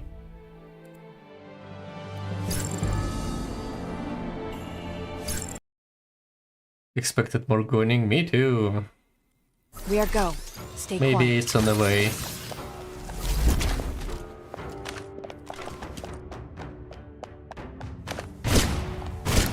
Don't you dare look away! Already reloading. It'll take more than that. This girl is so low level.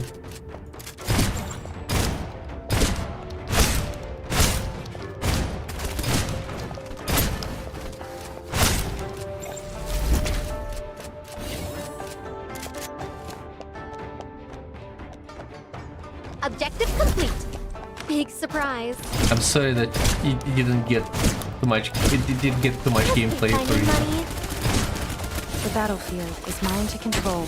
Let my arrows rain. Adjutant, it's disrupting my data overwrite. But the environment it created can still be manipulated. If I repeatedly switch the data, we can get through this trap. The battlefield is mine to control. I can use these different abilities at the same time. That's a lot of damage. Took you long enough. Take a bow. Exit stage left.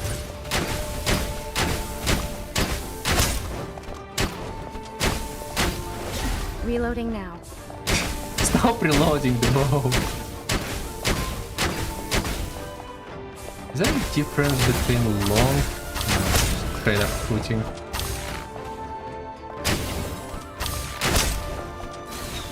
Hardly worth our concern. Arrows, find your target. Took you long enough. What's this game? Shall we Ask do an Nirvana. encore? What's this game? It's about saving the world from titans. Unlock the mechanism. Oh, I She think so. stoops to conquer. Adjutant, Get me my drops for it. I influence still on don't this know what it world is. Oh, weakening. you draw your drops apparently. What could be hidden below here? I didn't even know I had those. And cut. I'm sure you'll enjoy watching the playback. It's there's pretty girls and you know you're fighting with pretty girls. Nothing too crazy. Before long, Cheng Ching and I navigated the manor labyrinth and arrived at the peculiar laboratory hidden deep below. So the manor on the surface was merely a cover. Is this where the secrets you've been pursuing are hidden? There you go, finally. This is the main game, talking to the girls. Since I can't since I can't do that in real life, at least in game, it's good. Yeah. What was that? It was Theta, right? Spared no effort to keep this place operational. To protect its secrets, she even gave an awakening dust. During her dealings with Rosen, it seems she uncovered something even more dangerous. The inspection team sent in reality scorched every inch of the area, but couldn't locate this manor. Even this simulated construct reaching the lab would have been nearly impossible without your unique abilities. Had Bubu not stumbled upon the hidden depths in the mine and covered this lead, we'd likely still be chasing the red herring of awakening dust. Thanks to changing abilities, we had reached the lab without a moment delay. Well, Stepas, you can get drops from me, so enjoy that. My previous attempts with others had always fallen short.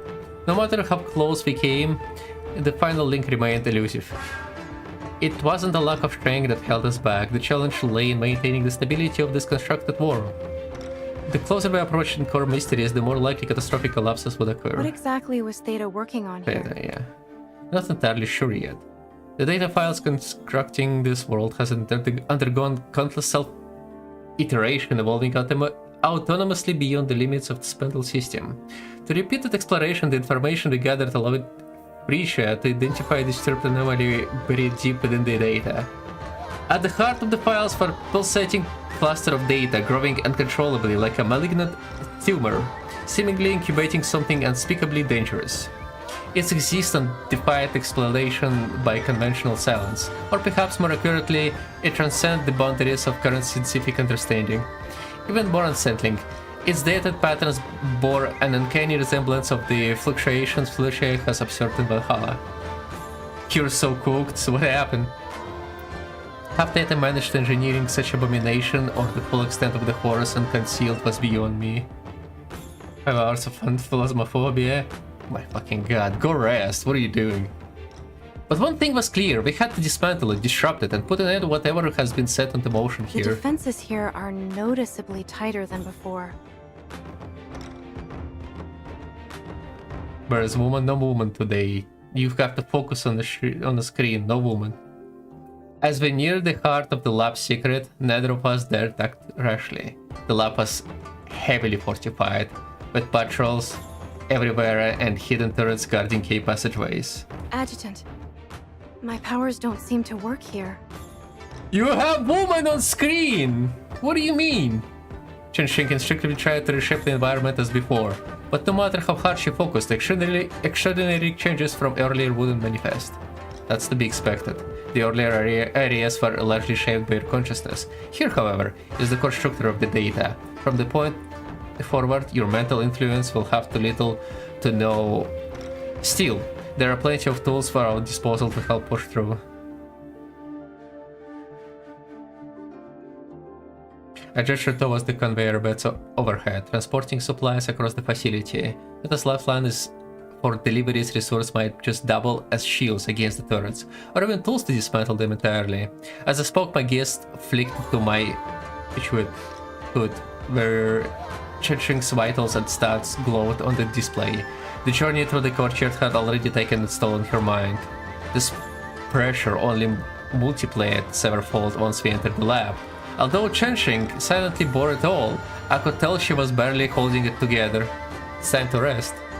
Chen Xing, this is maybe rehearsal, but it's likely our only shot. I understand. And you're the only one who can take the rehearsal to its fullest potential.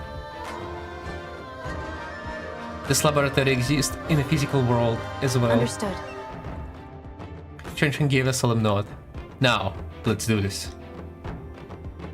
Gameplay! No? Okay. Roughly 20 minutes later, Chen Xing and I broke through the lab defenses, finally reaching the innermost corridor. Need a rest? No. Okay. Thanks to Professor Frisha. This exosuit's performance is exceptional. Oh, so they have exosuits. I see. It's her dress as an exosuit. Alright, makes sense. I see what you're doing here. Guys, she's not dressed like that. It's an exosuit that helps her. It's not just exosuit. I don't think anyone else could make it this far. I guess at Chen Xing's was with profound admiration. Memorizing the lab layout, she had mentally simulated countless combat scenarios using her hyperthymesia, or perfect playthrough was a direct result of your tireless mental preparation. Standing here now, I felt overwhelming premonition. Whatever secret this lab concealed was almost within reach.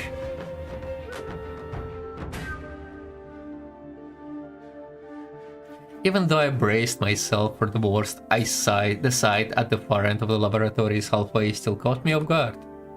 Is that? An ancestral shrine? Uh-oh. Chen followed up an observation, her voice laced with astonishment.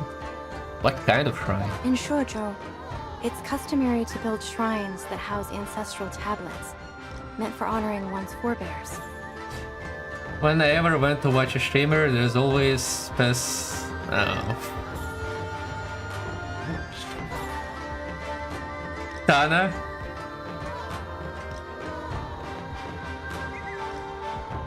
Hello, Alexia. Alexia? Is that how we pronounce it? Alexia. Gotcha games. But this doesn't look like a place for tablets. Alex, I see. No one could have predicted that hidden beneath the guise of manner in the depths of a laboratory lay structure a stone steeped in non-secular symbolism. Tell anything you want, I don't really care. Waste. Thank you. I appreciate that. It's my favorite.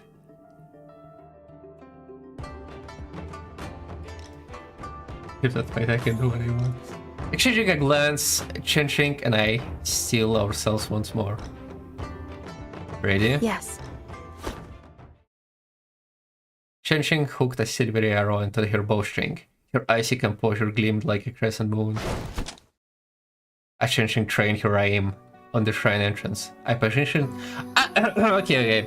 As Chen trained her aim on the shrine entrance, I positioned myself behind her and pushed the gate open, practically encircling her within my arms.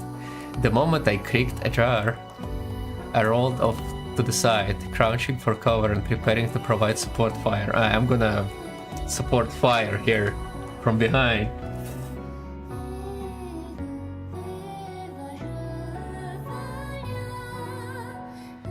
But Chen thought bowstring froze, her gaze locked in disbelief.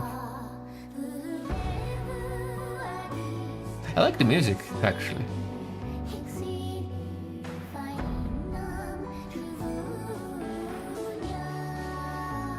Yeah, it's good.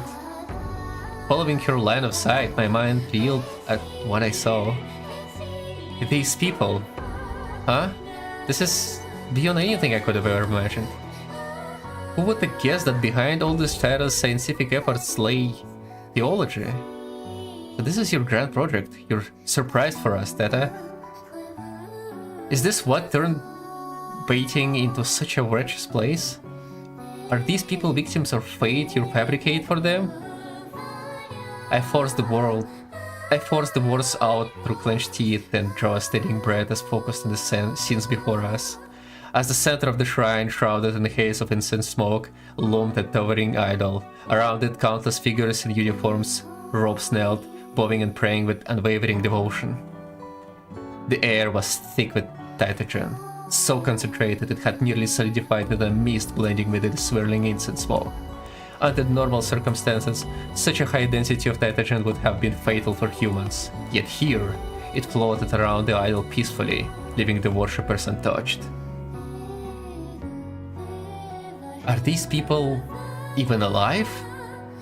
I'd braced myself for something surreal, but a fresh wave of unease surged through me at the sight. To others, it might appear as majestic religious ceremony, but to my eyes, it felt more like a mass funeral, a living offering to their own graves. Adjutant, do you think that idol looks... Chinching voice trembled, like a tree? Like a tree? Literally what I said. I finished her thought.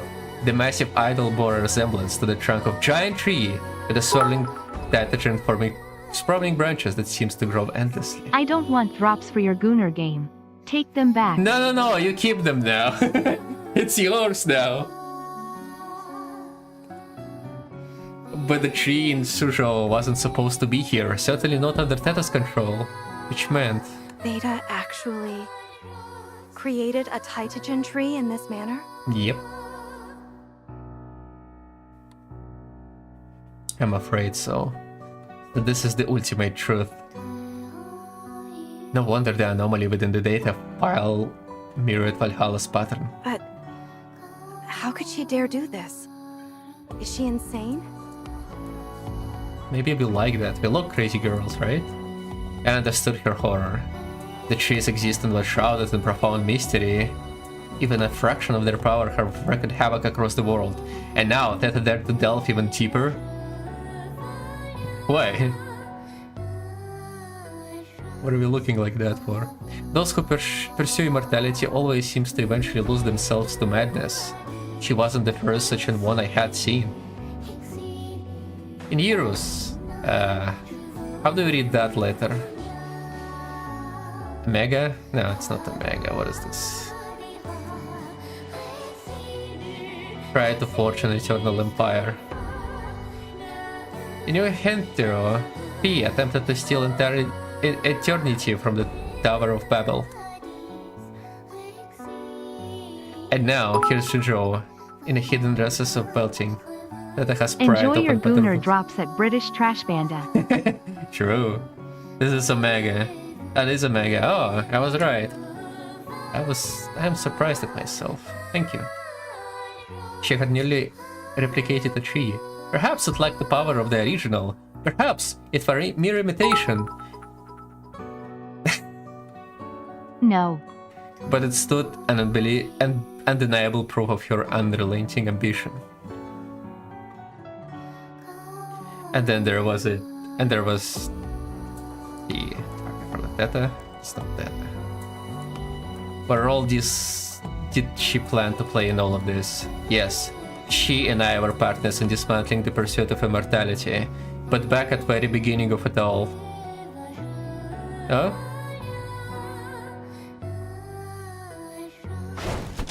Adjutant. It's gonna be the little girl, isn't it? Frenching urged cry wrenched me from my thoughts. Oh my!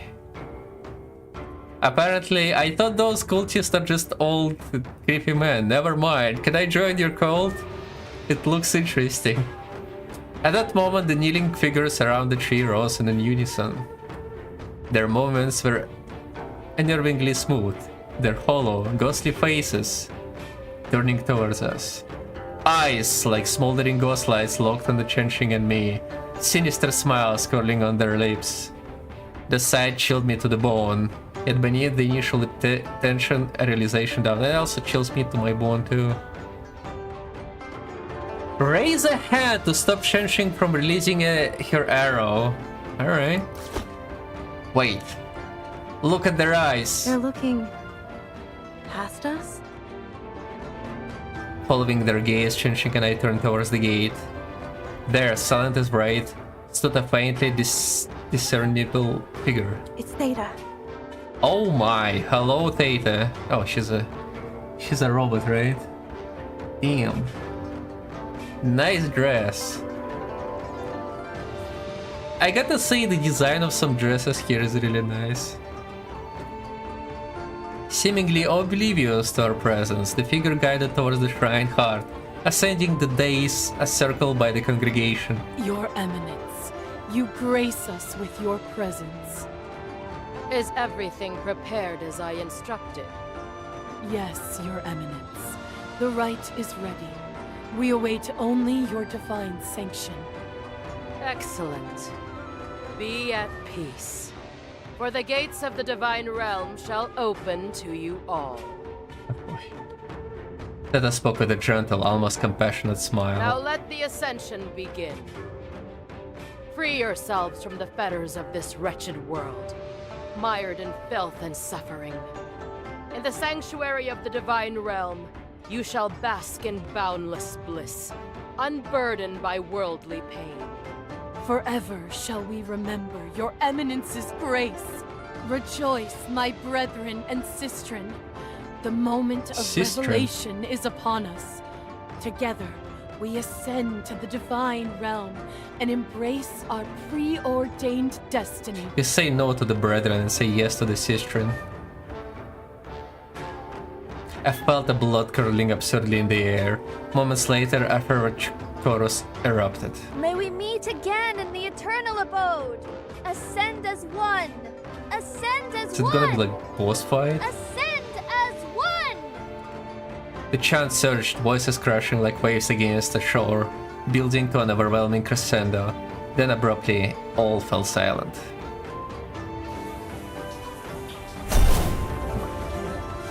You found the gambling shower. Good job. If you hit me with that one, my snail will grow. In that suffocating stillness, Chen and I witnessed the unimaginable. One by one, the devotees' bodies crumbled like fragile ash, disintegrating into air.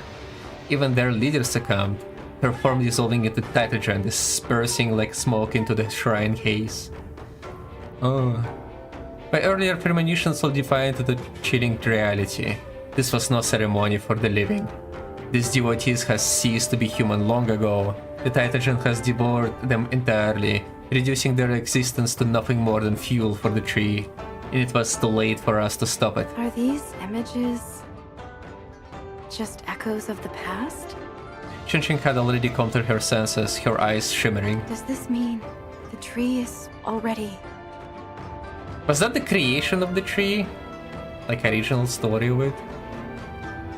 No, we still have time.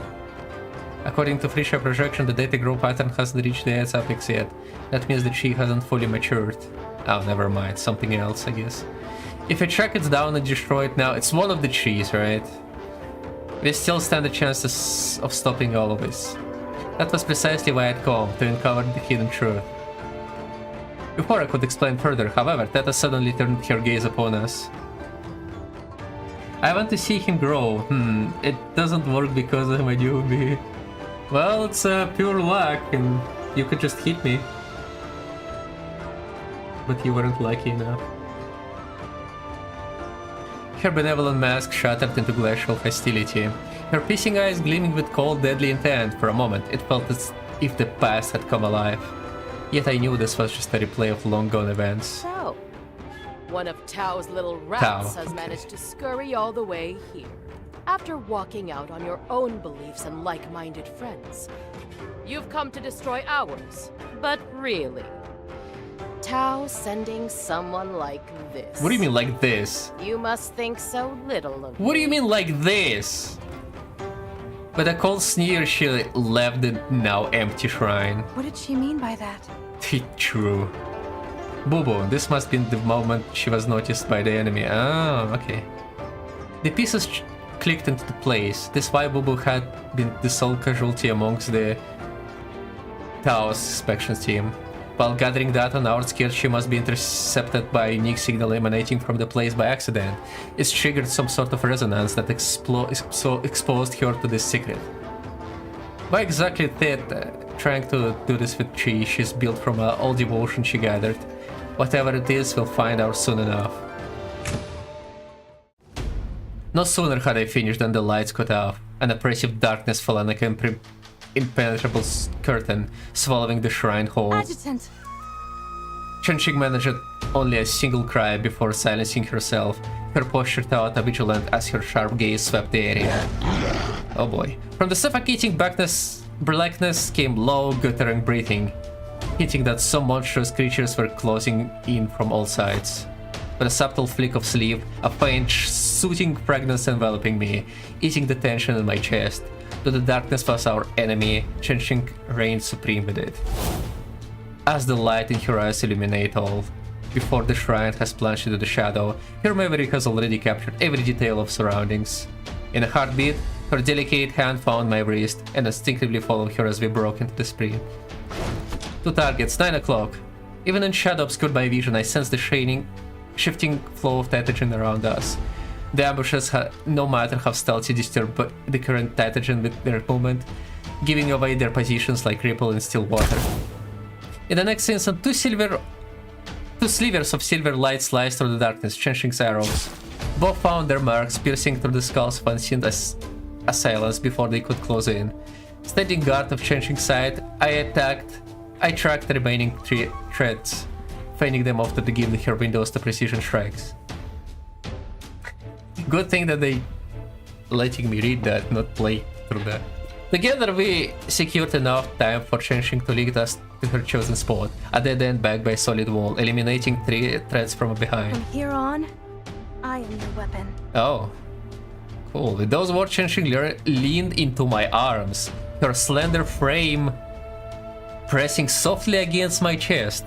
Understanding her intent immediately, I heard her closer, her subtle fragrance enveloping me as I steadied her arms with both hands. Guided by my grip, she drew the bowstring taut. That doesn't... I don't think the bow sounds like that, but okay. Arrow after arrow whistled into the gloom, each trying with little precision. Not your grip, yeah, my grip. Though she fought alone, her relentless barrage resembled the combined fire of an entire battalion. This was no mortal feat, it was like an eternal dance of divine archery. Minutes later, silence reclaimed the shrine. The rhythmic cadence of our breaths and heartbeats was all that remained. The enemies had been all quelled. As light gradually seeped back into the sands, she scattered remains of the monsters began to dissolving into Tatagen, dissipating into air like smoke. Finally, we stood before the strange, otherworldly tree. I'll take it from here. Chenxing stood silently by my side, her head bowed. In the meantime, I extended the hand towards the tree's trunk. As if sensing my intent or reacting to a perceiving threat, the Titagen clinging to the tree convulsed, trembling as though alive. You're tied. A deluge of chaotic information surged towards me. Among the information torrents, maddening, fragmenting whispers and half-formed truths of the fate floated in my mind. For a moment, I faltered under the storm of chaos, but I quickly steadied myself, pressing onward as my hand reached forward. Yet before my hand could finally close the distance, Chenxing suddenly stepped between me and the tree, preventing me further interaction. I looked at her in confusion. Before I could process the moment, she took a step closer. Rising on her toes, she kissed me. First on the cheek, then softly on my lips. Oh boy, oh my god, alright, okay. They made a sound, okay. Alright, game. Chenxing, you do realize I'm wide awake right now, don't you? As our lips parted, I suppressed the swirl of emotions within me. Her pale cheeks were once again triggered a faint blush, her shimmering eyes awash with an eternal mist. I know. That's why I did it. Oh. I saw a look of determination on her face. I wanted to say something, but she sensed my question and responded without hesitation. Because I don't want you to touch this tree. Oh, that was the reason, okay. Adjutant, you can see it too, can't you? This tree is nothing like the others you've encountered. You're right, it's weaker compared to the real one, isn't it? I forced a smile, hoping to lighten the mood. To my surprise, the attempt only seemed to unsettle her further. Adjutant, this is no time for jokes. She gripped my hand tightly, her gaze more resolute than ever. Slowly, her slender fingers interlocked with mine, clasping them together as if to anchor me. Adjutant, tell me, what are you really planning to do? Tao and I devised a special plan. Using the Splindle system, I'll locate the tree presence in reality. Once I find it, I'll destroy it. And how do you intend to manage that? By infusing my consciousness into the tree, I will project me to its physical location. It's dangerous, I know, but Tao and I have taken every precaution to minimize the risk. And you're the one of those precautions. Infiltrating the manor in the real world that was Chenxing's upcoming role is in the plan. That's not the full story, is it? My heart skipped a beat at her words. The moment I had those surging fragments of information from the tree, I made another decision. But I didn't expect Chenxing to see through it so quickly. You're planning to consume the tree, aren't you? No! Her voice had steadily, her gaze unwavering, yet a profound sorrow lingered in her eyes. You mean to devour this tree? The faith of so many. Even those... Her voice faltered. She sat too heavy for her feet to finish. That's the last of my concerns. I can't let my operative shoulder the risk of in my place. And besides, I've done this many times before. It's part of my exist. I forced a smile, hoping to ease her mind. That's not true. Your purpose has never been about sacrifices. It's about what you mean to me. To all of us. You're irreplaceable. Of course I am. And I can't stand by and watch anymore. What are you gonna do? From Yarus to New Hentaro, and now Shuojo. Again and again, you have pushed yourself to the edge. Why does it always have to be you? Why can't I bear this risk for you instead? Oh, you wanna consume the tree? Go on. I see how you were gonna do it. Frenching. Please, Adjutant. Hear me out. Okay. I found myself at loss for words. Her gaze burned with unshakable resolve, her emotions swelling like a storm. Her very soul ablaze, its fire reaching out to mine. When Director Tao chose me for this mission, she told me I was special. They always do that. That's how they make you work extra. She said I could bear this strange data because of my innate ability. I'd never truly appreciated it until that moment. For the first time, I saw it as a gift. I can handle this. Apart from you, I'm the only one who can shoulder the tree's power and free those trapped within. Adjutant, will you trust me? Trust me that I can do this. You really leave me no room to argue, do you? But I tightened my grip on her hand. As much as she couldn't bear to see me risk myself, how could I stand by and let her do the same? But she saw through me once again. Do you remember what you promised me on the Cloud Bridge? Oh, this is so drama now. You said you'd grant me any request. I'm asking for it now. I thought it's gonna be different type of request. Sheng. Before I could respond, she stepped closer. Her lips, softened than the rose petals and fragrant as a spring breeze, pressed against mine, silencing me completely. If you're worried, then leave me a safeguard. Something that binds us together, so you can always find me, and I you. A safeguard? You've said it yourself. I have a strong influence here. When we entered this shrine, I sensed it. My power hasn't faded completely.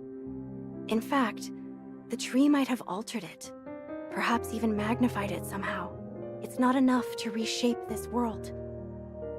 But I believe it can help me accomplish something very important. I want to forge the bond of eternal union with you. What does that mean? The bond of eternal union, is that marriage? It's the oldest covenant in Shuojo.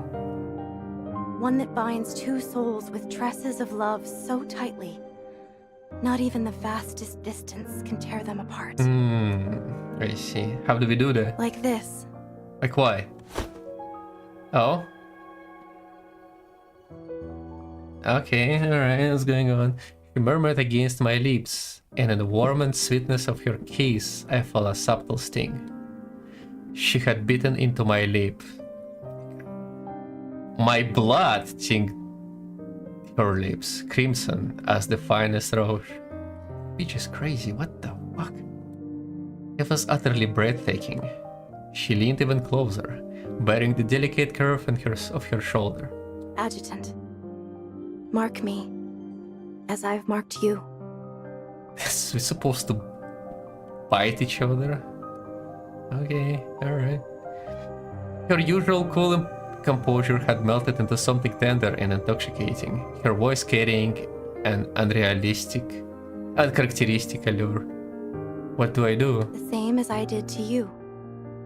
A smile graced her lips, radiant as a spring bloom. Drowned in by her floral scent, I leaned down. Okay. Sheng, I need you to bite to your lips. Can you move your lips forward? Like ooh. Bite her shoulder. Oh, we're doing this now. Wait, so technically I could bite anything? And I choose the shoulder? Alright. My teeth sank into her porcelain-like shoulder. She trembled lightly, her arm circling my head in a delicate embrace. Adjutant, please don't hold back. Oh my god. Bite harder! Back up! Back up! Thank you for 41 months, that's so much. Thank you so much. Why are you here today?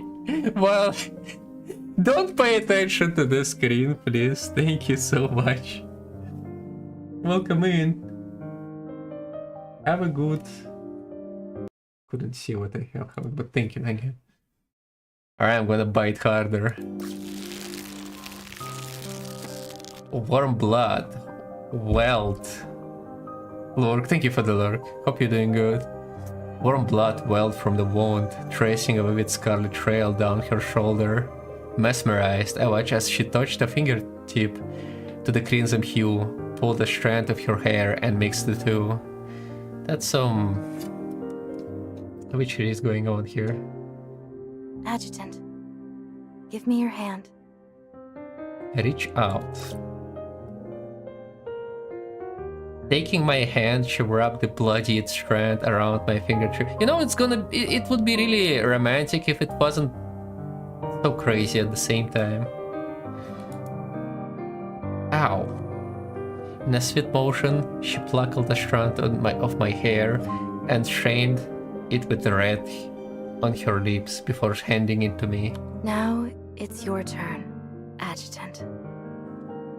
Wrap the strand of hair around her fingertip. Are we married now? Thus, the bond is sealed. Technically, right? Hereafter, I do entwine my body, my spirit, and the very essence of my being unto thee, my prince. Prince? Oh boy. She eased her robe back over her shoulder. Her line sounded archaic and ceremonial, yet it carried an eternal lightness as if it might drift beyond my reach. Everything I am belongs to you. I will never drift away. As if seeing through me, she offered a reassuring smile. My lips parted slightly as I became acutely aware of strange new connection, tangible and undimmable, now formed between us. Be it superstition or something beyond comprehension, in that moment I became a believer in such power, for it now held something even more precious than my own life. You have only one chance. That's all I need. If you fail, I'll... I won't, and neither will you. I know that, tightening my grip on a strand of her hair as I turned toward the tree.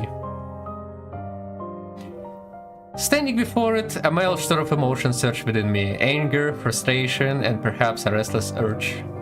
An urge to bring all this to an end, so I could finally hold her close. This time, I will win. I spoke to the tree. It gave no reply, only emitting endless wails and roars. Grotesque faces writhed within its form, as if straining to devour everything inside. Ignoring the cacophony, I turned back for one last look at the Shenshing. Shenshing. Until we meet again, in reality. Enter.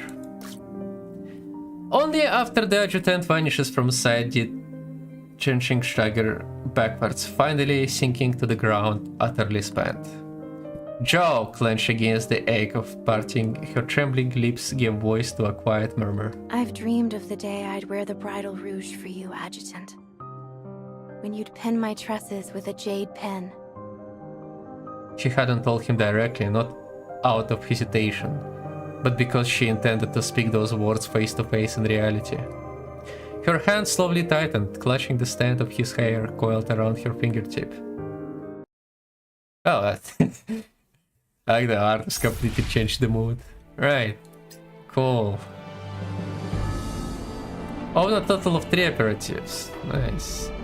Progress 4. Spindle system fully restored.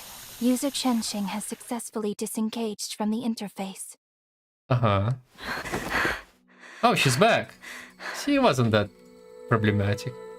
As Shenshing returned to reality, she gasped violently for air. The medical team, who had been on standby for hours, rushed in her side, administering immediate care. It worked then. Oh, there you go. In her classic outfit. Hello, life. Love voice carried no trace of relief despite apparent success. Just a moment ago, alarm had blared from their treatment pods. The screens awash with incomprehensible streams of data. The piercing noise, not noise. The piercing noise had pounded in the life's heart like war drums. She had barely restrained herself from shutting down the spinal system and extracting them prematurely, holding fast to Adjutant's last directive. Changing thoughts remained tangled, a whirlwind of emotions swirling in her mind. She still felt trapped in the final moments of that world, with memories of her daring actions and the weight of that promise replaying. For a long while, she couldn't bring herself to meet anyone's gaze. After all, she lost the adjutant. Though it has been his decision and she is dead set on bringing him back, the fact remained. He had vanished under her watch. Wait, so I do not exist in this world? Or like I'm in like the sleep and they only connect me into that world? I'm kind of confused. Looks like the adjutant really put you through the ringer, huh? The lioness asked, gritting her teeth, her emotion barely kept in check. Chechik's eyes flickered, but as Fanny's next words that truly caught her off No guard. time to dwell on it now. If you can still stand, let's get moving. Chop chop! Chechik looked up to find Fanny in her star-shined exosuit, standing firmly beside her. The heavily armed girl stomped her foot on the edge of the treatment pod, loading a full magazine into her gun and pulling back the bolt. While she tried to suppress her fury, there was an unmistakable cold frenzy in her face. However, sharpness in her eyes was not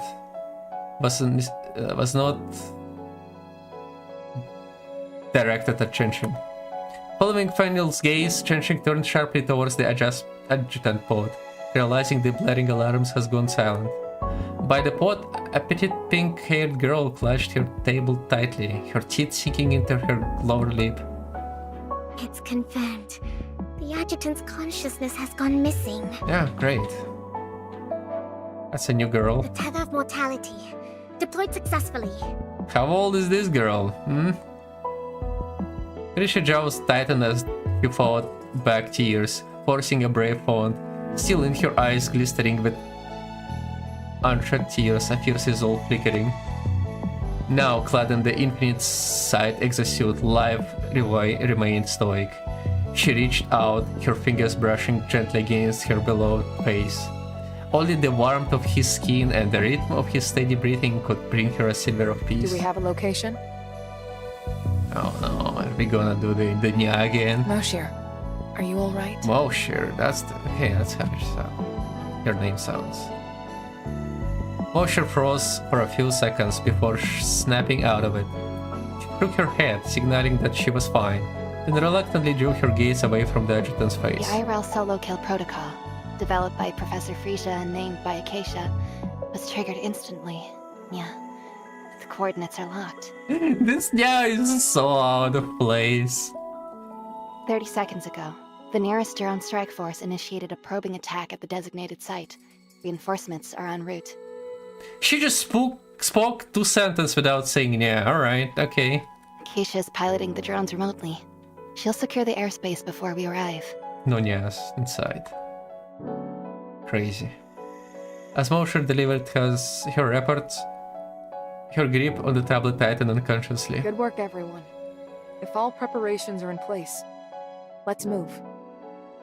Life had intended to place a tender kiss on her beloved forehead, but knowing the others shared her feelings, she restrained the urge. However, the moment her hand left the adjutant's forehead, uncontrollable spark crackled across her body, her majestic power seeming to overflow through the electricity in her eyes. What's happening? All girls are above age. Okay, good. Some of them do not look like it, though. Only now did Chengqing notice the whirlwind of activity extending outside the medical bay. Beyond its door, supplies were being hastily gathered and ferried away in drones. Inside, logistic personnel converged near the adjutant treatment pod, as if preparing for an elaborate operation. Chengqing's heart tightened. This is all part of the adjutant's plan. A special operation. You can say it's a special military operation, huh? He's put himself on the line to pinpoint Theta's hidden base in the physical world. Now, we're going for an all-out assault. Oh boy. Exactly. Penny's voice breathed with velocity, each word sharp with a fierce anger burning in her But throat. this is more than just an operation. It's a statement. A declaration. Okay. Maybe we've laid low for too long. The world seems to see us as soft peacekeepers. They've forgotten a fundamental truth. What truth? Yggdrasil and Heimdall aren't just about disaster relief or peacekeeping. Flickers of restraint, lightning dancing in her left eye, and the words that escaped her ruby lips crackled with the ferocity of a storm, radiating cold, thunderous authority. What we most excel at is brutal breakthroughs, armed interceptions, and firepower sweeps. Or to put it simply, Penny narrowed her eyes, baring her pearly teeth in a predatory display. Like a lioness puffing out her chest and flaunting her razor-sharp flags and claws, she executed regal ferocity and unyielding dominance. destruction. Destruction. Anyone who dares take the adjutant from us better be ready to face annihilation. So, this was all part of the adjutant's plan? Kenshin murmured, her gaze splitting between lies, commanding radiance, and Penny's leonine majesty. Her heart trembled instinctively. She thought of her resolve, yet for a fleeting moment it felt fragile, almost insignificant. Before she could dwell further, life-poised voice broke through her thoughts. Kenshin, you are the arrowhead of this operation. Some details were kept from you because of how crucial your role is. He didn't want you distracted, or for critical information to leak through the world you created. In the coming battle, our job is to pave the way for you. No one knows the manor better than you. Your task is to carry out his wishes as fast as you can.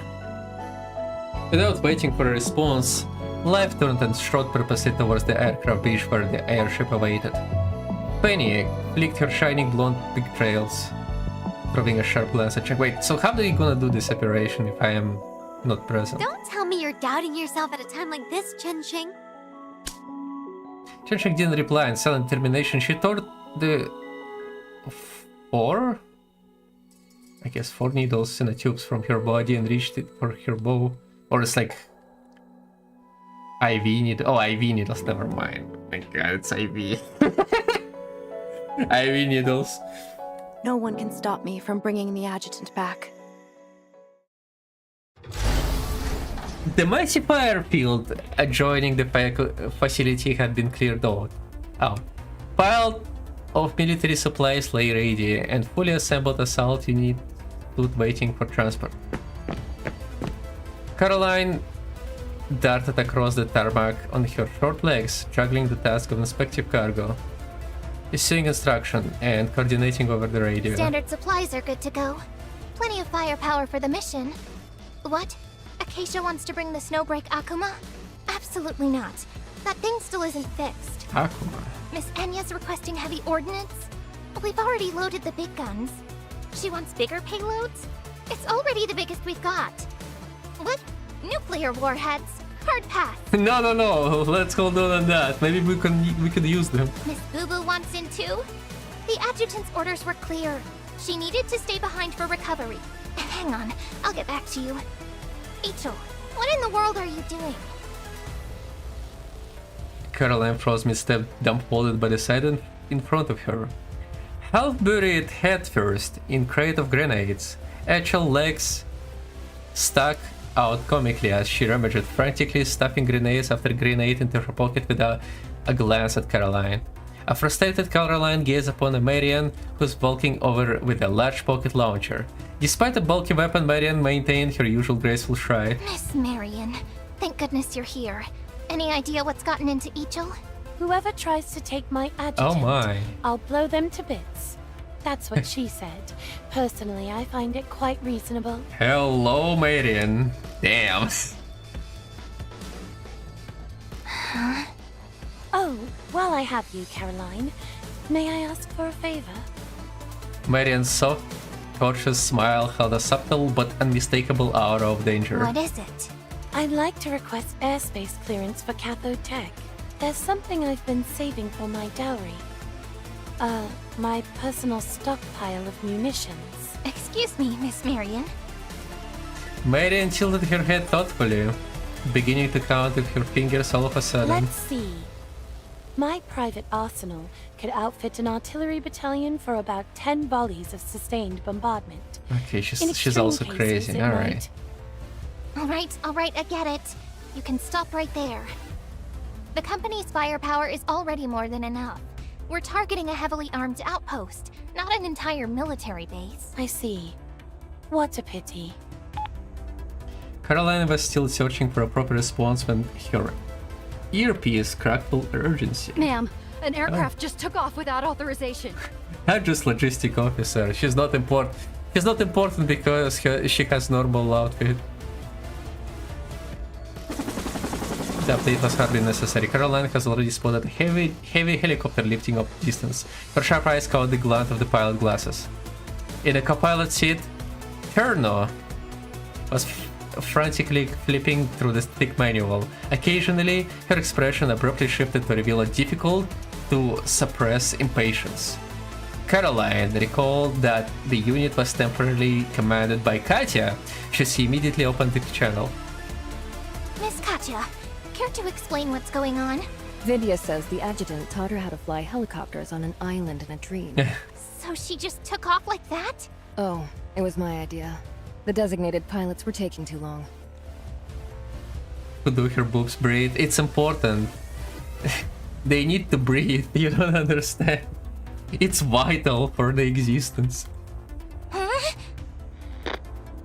Oh. Standing at the helicopter open hatch, Katya gripped her crossbow firmly. Her gaze fixed on the horizon, glinted with razor-sharp intensity. Across from her, Nita clung the hatch edge with one hand,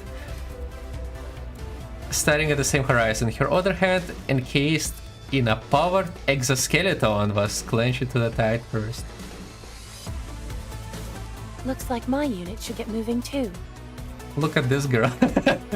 This girl definitely need to breathe more. Design dog. The boost must be in a permanent state of jiggle except for the cutting boards. Yep.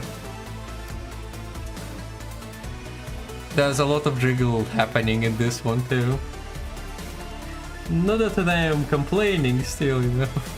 It's funny. Oh. It's more girls. More girls! Taking the scene, Marian pulled Echel out of the grenade crate. Instead of waiting transport nearby, Sirius sat already replaying recordings of his words. They always brought her a sense of calm. Not far off, Haru silently polished the blade of her Apconditus, its keen edge reflecting the same icy ruthless of her eyes. Some of those outfits could be used on Twitch. Some of them. The one that doesn't show tights, right? This girl definitely can. I think this girl can be, I don't know about that. Anya took the rocket launcher from Marian with a gentle smile, though the glint in her eyes betrayed a fiery desire for destruction. Several minutes later, Caroline dragged her tired body into Tao's office. Director Tao, I think I'm out of my depth here. Without the adjutant around to keep order, it feels like everything has spiraled into chaos. Little girl has underboob. Don't your boobs breathe? True. Honestly, waste. The underboob's not allowed, right? Let them be. They know what they're doing. Twitch has the commission of people who go from YouTube to YouTube and see like, okay, this girl has thighs showing off, banned. This girl has underboob, banned. Twitch hates us virtual girls, yeah. You having, you know, your body parts. How terrible. Standing by the massive floor-to-ceiling window, Tao surveys the hectic scene below with a calm, incredible gaze. The company began operating like a well-oiled war machine, precise, efficient, and composed. It was exactly as she had envisioned countless times before, especially the Heimdall Force. This game's safe for Twitch, even the unconcerned version. Yeah, even Brown Dust apparently is safe for Twitch. Yeah, well, it is what it is.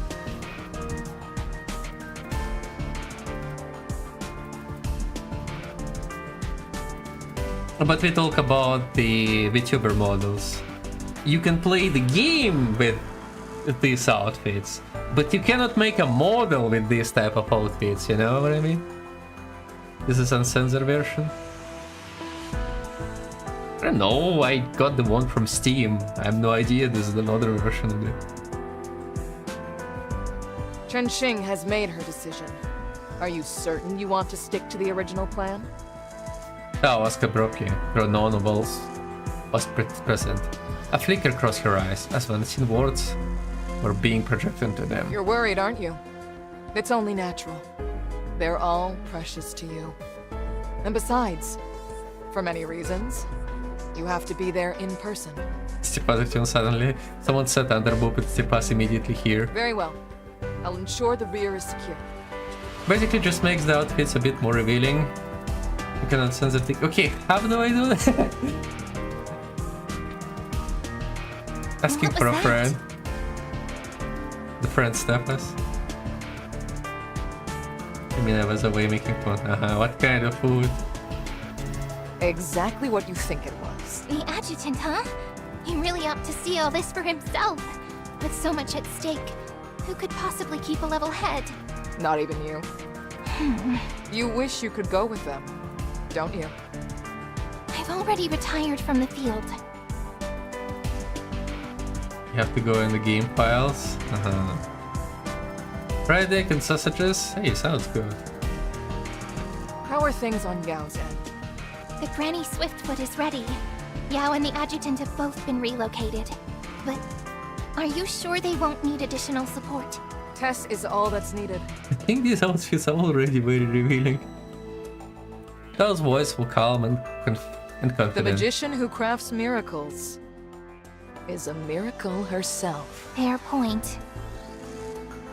Caroline, well aware of Tess' past, knew one thing for certain. Tess had always been the most versatile card in Tao's hand, but now that card belonged to the adjutant. Nailman, do it, we have time. I'll do it if you want me to do it, to play the game again.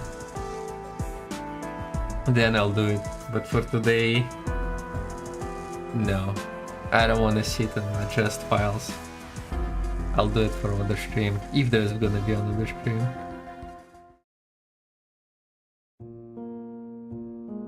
Standing by a small transport airship, Tess forced herself to swallow her anxiety and concern for Adjutant as she waved at someone approaching. Yao, the transport's ready to go. Is that the girl from the video you showed me? As Tess spoke, she couldn't help but steal glances at the treatment pod Yao was wheeling, where her most cherished person lay in response. Yao noticed Tess' wandering gaze, recognizing the feeling they shared. She's hesitantly briefly before speaking. Would you like to help push the adjutant? Nice outfit, honestly. It's pretty cool design, I like it. Really? Are you sure that's okay? Girl, where is your... She has big boobs, but she has no... hips. I feel like you have to give more gifts to your girls so we can at least see one date. Yeah, but I need to progress in main story for that too, right? So I can even get gifts in the first place. Without waiting for confirmation, Tessa eagerly stepped in, pushing the treatment pot excitedly. Watching her enthusiasm, Yao's expression turned momentarily complex. You're not even going to pretend, are you? Sorry. My bad, but I can't help it.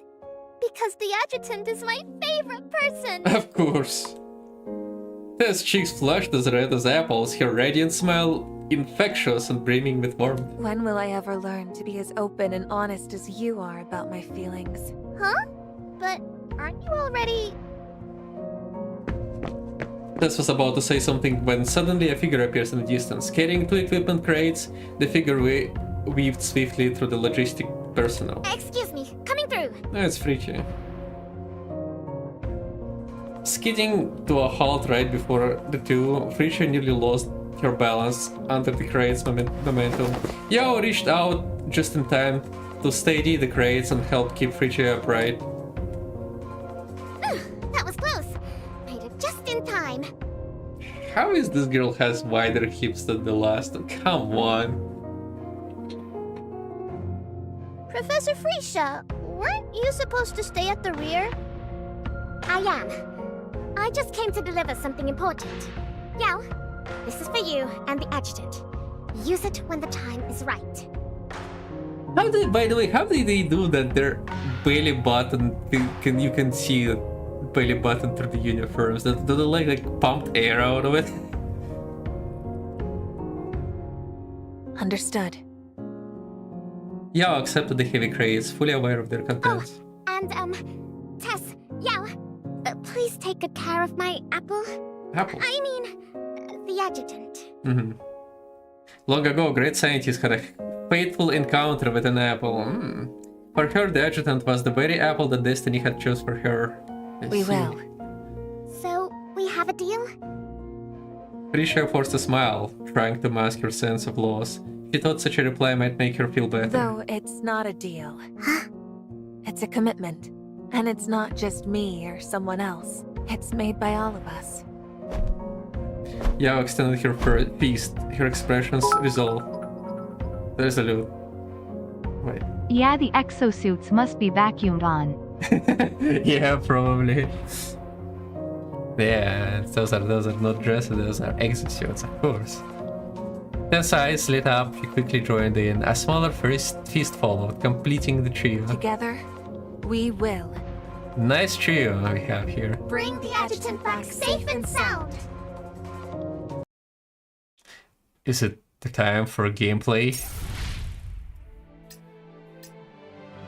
Progress 5. Yallarhorn 1 has reached the designated airspace. Repeat. Yallarhorn 1 has reached the designated airspace. Sector B1's anti-air defenses neutralized. This game have gameplay? Prepare for deployment. Sometimes. Command confirmed. Deployment commences in 5, 4, 3. Static field announcement cracked through the comms. White clouds drifted leisurely across the white azure sky, but suddenly a massive black colossus emerged as if it had crossed over from another realm, casting an immense shadow over the land below. For a shooter game, it feels more like VN. It's like VN with occasional gameplay.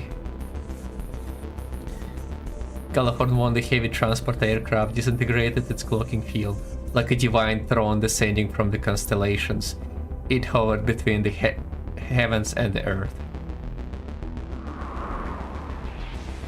As the countdown reached the final beat, the throne released the hatch. A roaring wind instantly surged into the cabin.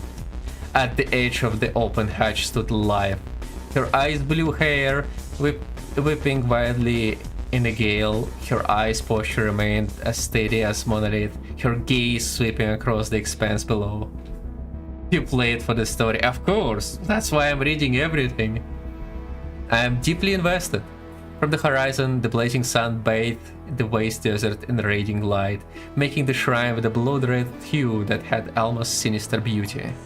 Beneath the aircraft, nestled between jagged cliffs, lay their target, a secluded manor, its location now laid bare. The spearhead's pinned down under heavy fire. We need to clear a path for them. Wednesday, why are you still here? The golden fin tail of the lioness shimmered brilliantly, dashing wildly in the fierce wind. Yet her steps were steady as moved to the life side, casting a serious gaze over the scenery below. Just marking high-value targets. Don't you dare poach my prey!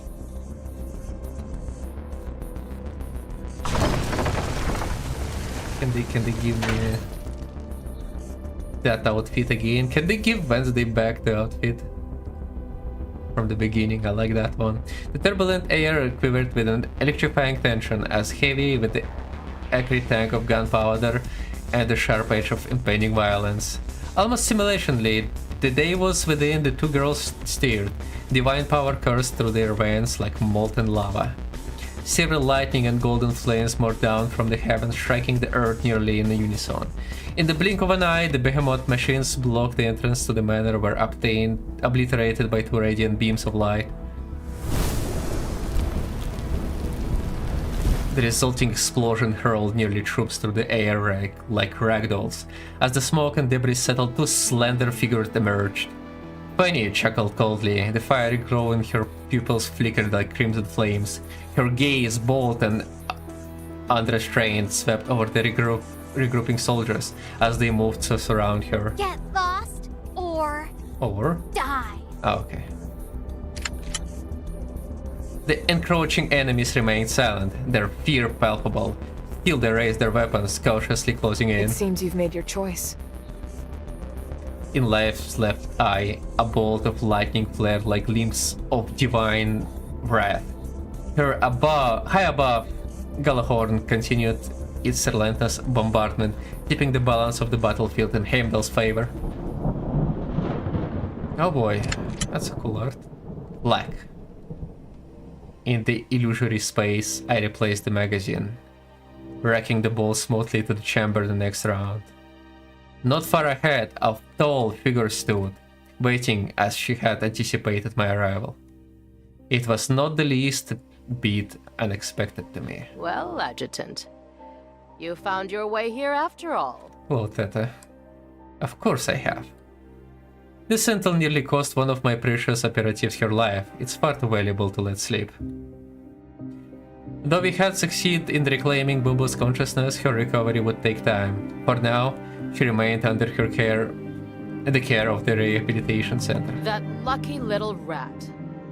Not only did she survive, but she even became a manifestation, huh? Teta sheared. Her tone sneered.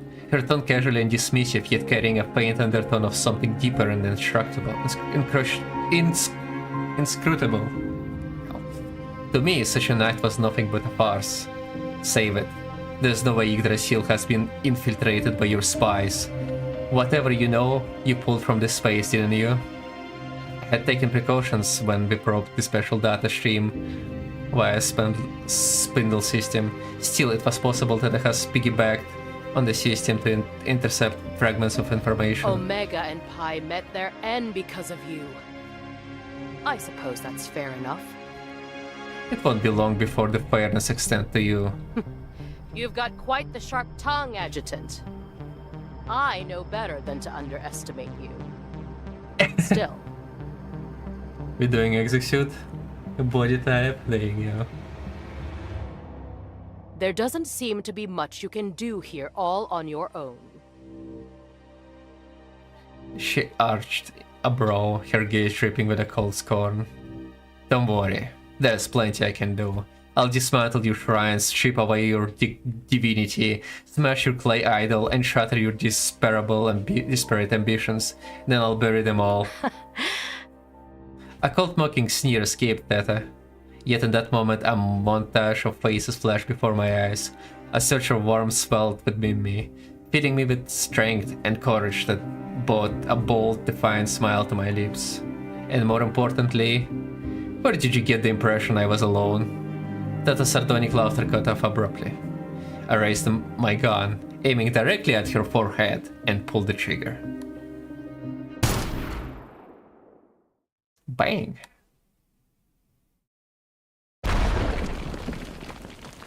Boom! With a deafening explosion, Nita whistled in satisfaction, declaring the minor defensive line utterly obliterated.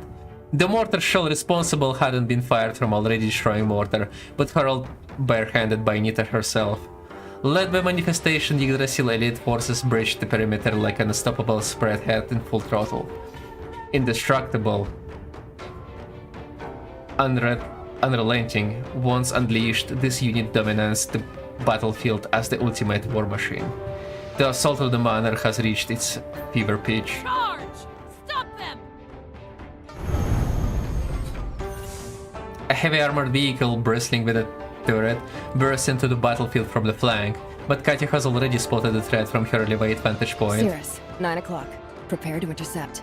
So they're gonna describe battle through the visual novel, okay. It's all writing, no gameplay. No sooner had Katya spoken, a petite figure emerged from the makeshift car. Sirius charged headlong into the vehicle, her golden force field screen colliding within it. The impact was thunderous, forcing the massive vehicle to jarring halt. Its thick armor plating buckled under the blow. Fire at her!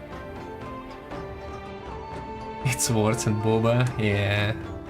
The turret swiveled to target Cyrus? Or Cyrus? I think it's Cyrus, right? Who was disoriented from the impact. Before Colt regained his bearing, another figure leaping into the vehicle with the ferocity of a snow leopard. Tom. Etchel. With a ferocious punch, Etchel bent the turret barrel out of shape. Damn. The girl is strong. He then lunged down on the vehicle roof and ripped the hatch open with a brute force. Alright. Cries and curses erupted from the inside. Etchel, scoffing fiercely, pulled out a sack of high explosive grenades and tossed them in the car. Boom. Etchel and Cyrus has barely cleared off when a massive explosion tore armored vehicle apart. Damn, you wish you were that strong, yeah. We better not upset that woman. As far as Taigu correct, soldiers emerged from cover, attempting to encircle Cyrus and Etchel, who were now isolated from the main force. Marion, the enemy is on us. On our way. From the battlefield edge, an assault vehicle bearing Yggdrasil insignia sped towards Etchel and Sirius, rushing to their aid. But before it could reach them, a lock-on alarm blared. From a bunker hidden beneath the courtyard rose a platform, revealing a multi-barrel missile turret. She can bend my barrel if she wants, alright. Oh my god, who's this girl? Hold on a second, who's this? Hello there! What's her name? Several lightweight missile launch, striking the speeding assault vehicle in a quick succession. But all the vehicles seemed to shatter while the threats shimmered into the air. No! Come back! As if a movie screen had been removed, the explosion disappeared into nothingness. It was Vidia's handwork. Vidia. The missiles had hit nothing but an illusion crafted by her. The real assault vehicle burst from behind the Mirage, with Anya slamming the accelerator and branching the steering wheel to dodge another salvo. What an outfit! Oh my god! In the backseat, Cherno gritted her teeth and leaned out, firing with pinpoint precision to take down ambushing soldiers nearby. As the remaining missile from the bunker launched in a unison, her eyes flashed and suddenly sharpened with unspoken resolve. Mersault appeared, snapping her fingers with a sharp crack. The rampant energy she unleashed instantly coalesced into a massive black horse, following all the missiles into nothingness. It's the same girl, but it's different appearance. There's so much diversity in this exosuit, I know. In a co-pilot seat, Marion leaned out, her delicate shoulders steadying a bulky rocket launched aimed at the bunker. Every obstacle between me and the adjutant must be destroyed. Ah, woo. Can I have one of those too? No. It's only for adjutant. Boom. The rocket struck true, burrowing deep into the bunker. Soldiers scrambled desperately to escape, but a massive explosion erupted from within, sending a searing fireball skyward through the breach and engulfing the entire bunker in flames. Also perfect placement for that alarm. Haru, you're up. the assault vehicle roared across the battlefield, relentless as it hurtled towards the manor gates. At the last of possible moment, Enya spun the wheel sharply to its limits and floored the brakes. Tires screeched against the ground, carving searing black marks into the earth. Before the vehicle even came to a halt, a figure leaped into the air, propelled by sheer momentum. The razor-sharp blade of Absconditus arced through the air, leaving the dazzling, fiery streak in its wake. With a decisive stroke, it sliced cleanly through the gates as if they're made of butter, leaving behind a gaping rupture. Marianne's unit reporting. The passage is clear. Ready for the deployment of Arrowhead. Arrowhead? Repeat. Wait, something's there. What's there? From behind the manor, a massive shadow surged into view. A towering knee-type mech, its shoulder-mounting cannon humming ominously with devastating energy. Marian's trio, now reinforced by Echel and Siri, sprinting in from the rear, braced themselves for battle. However, the next moment, a cool voice cut through the comms. Stand down. Guard the perimeter. Leave this one to me. Boom.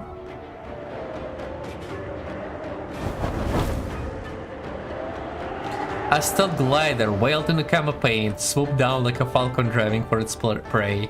As the wind roared around her, Katya leaped from the glider, her arms spread wide like wings. The mech targeting system instantly locked onto her descending form, its shoulder cannon swelling to track her movements. Katya stared impassively into gaping barrels aimed at her. In that moment, her thoughts flickered briefly to an untamed waltz, a dance to souls high above the heavens. A flicker of blue light shimmered into the air, vanishing the blink of an eye. The mech's targeting system lost its mark. Whoosh! When Katya reappeared, her icy bolt was already embedded deep within the merge core. Meanwhile, under the cover of Katya's distraction, another figure descended silently from the glider. Unnoticed, he slipped into the manor, advancing towards the depth. Adjutant, wait for me. Hey, Chen-Ching. My bullet tore through the Theta's form, and yet it passed straight through, like slicing through a phantom, leaving no trace of harm. Theta dismissed the attack entirely. Through her focus shifted, as in sensing something else, an icy gleam flickered in her eyes as she pulled up visual feeds of scenes outside. I see. You do have reinforcements. So this is where your confidence comes from? Yep. I'll give you credit. Pulling off an assault of this scale so quickly is impressive. Clearly I underestimated you. But Adjutant, don't you think you've underestimated me even more? Oh. She sighed softly, but the disdain etched across her features only grew sharper. Even if they breach this manor, they'll never find you.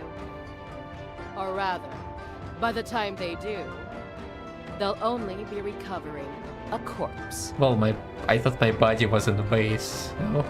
Have you considered the possibility that what you've seen is just the beginning? My reinforcement, they're far stronger than you could imagine. I turned my palm upward, revealing a tiny robot shaped like Cat's head. The little device, no longer able to contain its excitement, began bouncing energetically in my hand. Malicious code detected. Reporting Nya. Malicious code detected. Reporting Nya. Defensive protocols initiated. Security system live. Yao. Deployment confirmed.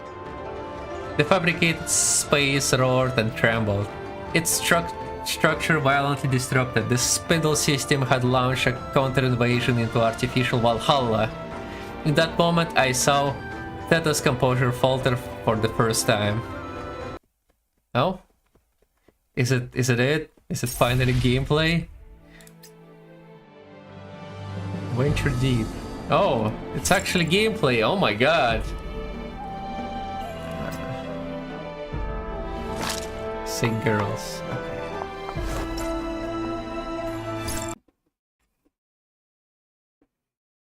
Kinda sucks that you Maintain formation. Mission update. have time Arrowhead has entered the underground lab. to complete Over. the deletion. The trial run in the spindle system was all for this. Big surprise.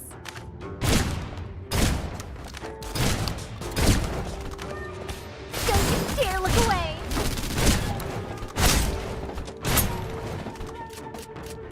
Already reloading.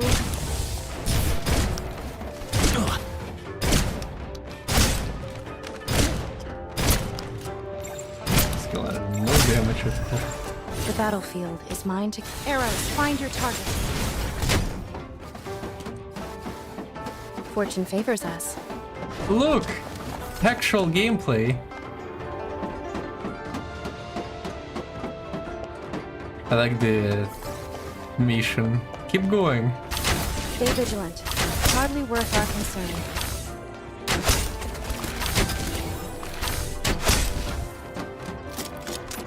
Advantage gained.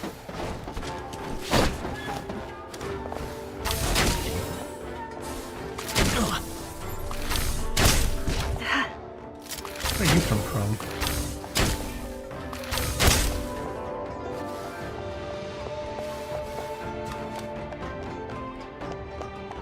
I wasn't your first pick? Oh, let us do this.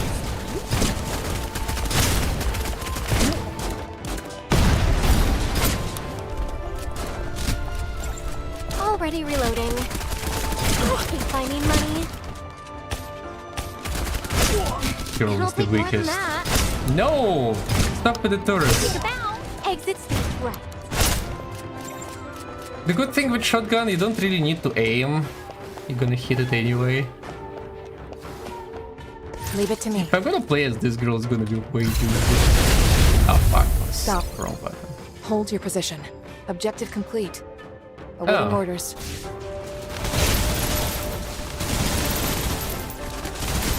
It couldn't be that easy.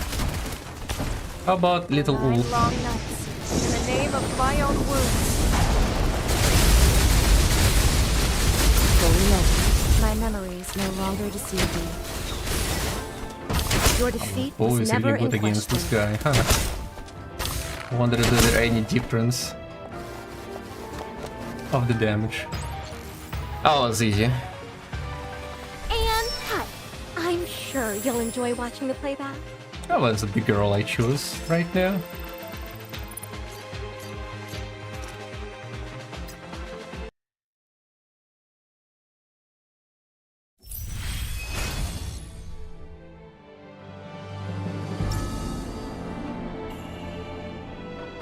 It wants me to go base. Adjutant, even outside of combat, keep an eye on the situation and containment zone. Operation. Having missions in the zone, you can obtain various resources to boost what? Your operative's combat power. Alright. Then XP materials. Alright, easy. Got it. I need to level up shotgun girl. She's way too weak. Move out. Maintain formation. I wasn't your first pick? Shush. I'll let it slide this time.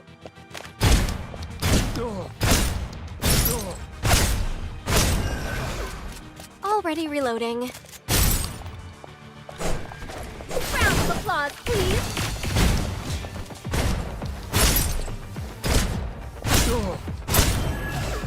The show must go on.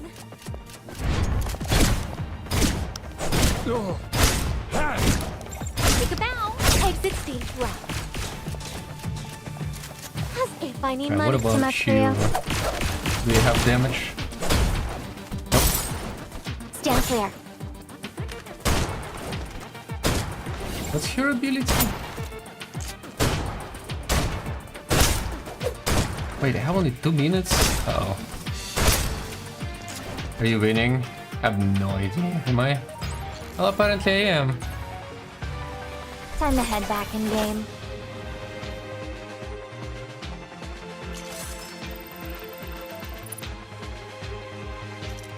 The black micro supply cache has been located. Alright. Next stage. Unlock after clearing stage abyssal. Alright. What's this? Weapon XP obtained general currency. Okay, I see.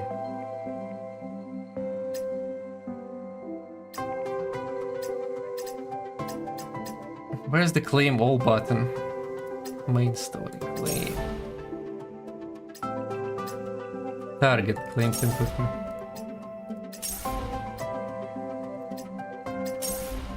Do I get gambling currency at all, or it's only with real money?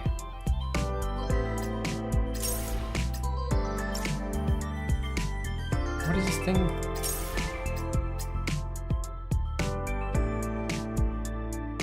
Becomes for currency kind of trades, can trigger this rank.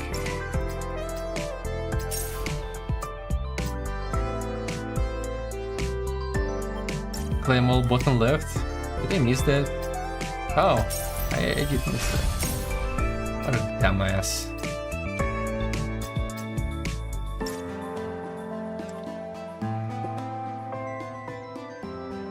Reasons to fight? Alright, let's see. Star Chaser. Oh, I cannot get here right. It's Neka. Anya.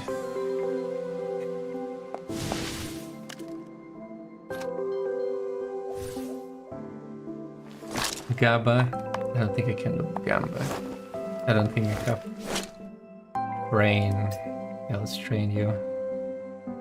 Great.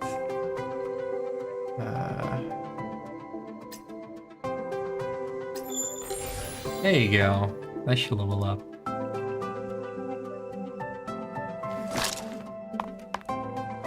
Acquire. That's not it.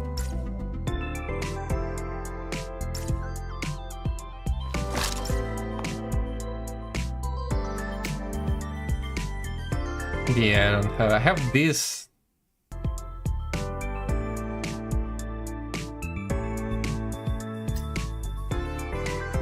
Bundle outfits. Oh my god.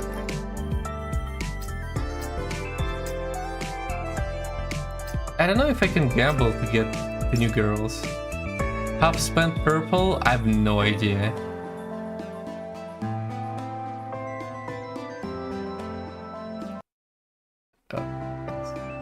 That's open thing. That's how. Oh, you can.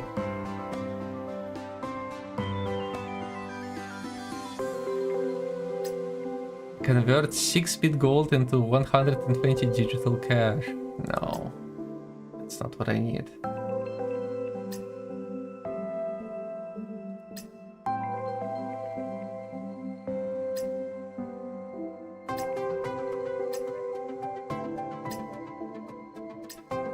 That's for real money. Outfits. Damn.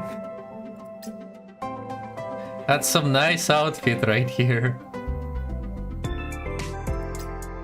Weapon, they don't even have weapon skills. Well, I don't know. Clicking to pull, use Digicash if you don't have any tickets. Oh,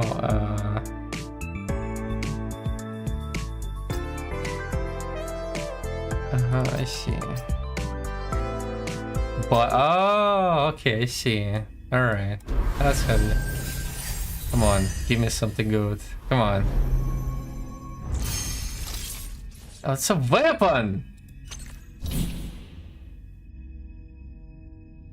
Perform on Neka. Sure, get me another one. Ah, blue. Come on. Come on, please! It's another weapon! Can I do another one more? Come on.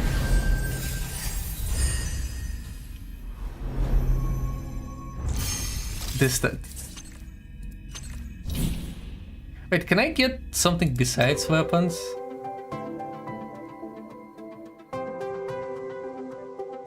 It's item.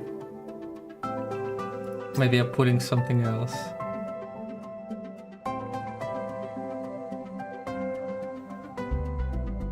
It feels like I'm only pulling items, not the girls. Or it's like the same thing. Because the last time I also pulled the girl. Maybe I'm just unlucky.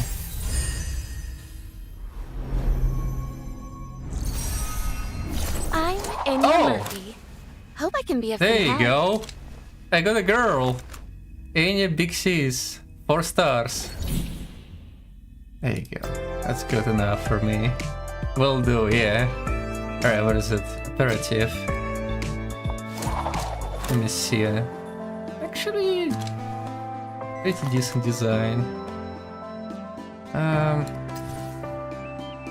It'd be nice if they showed more skins on her. Help, stepbrother, I'm stuck. No, you're not. Sure. I can choose voiceover. There's Korean voiceover. Can like play it? Huh?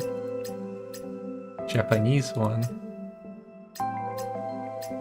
Doesn't let me play.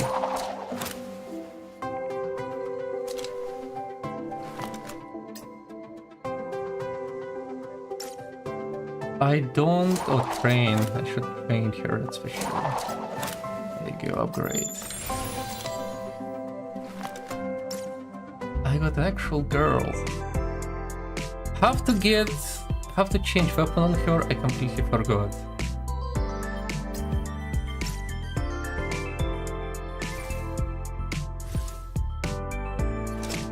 It's probably not here. Probably in the base. Tactical use collector. Is that you? No, I have nothing here. Bye-bye. You can give her room. I don't have the tools for giving her room. Okay, here you go. Collect all. Alright. Infosource fragment obtained. Thanks. Analysis. Fragments scattered across the base pieced together reveals intel about the world. Okay. Ah. It's a mini game. Change weapon and aperitif menu.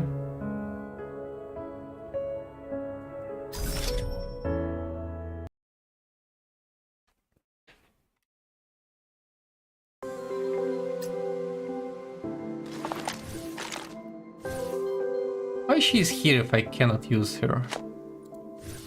Like a net, I guess.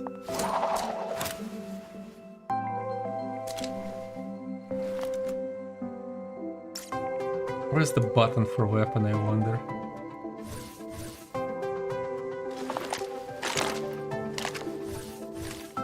Or is it the wrong menu? It's on the train.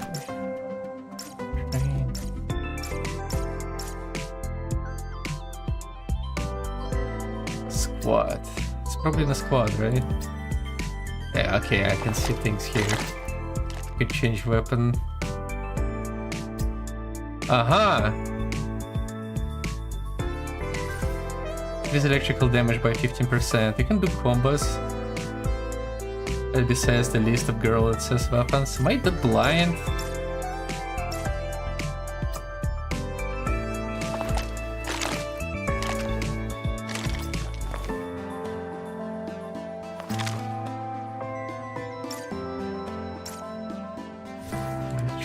Oh, okay. I am blind.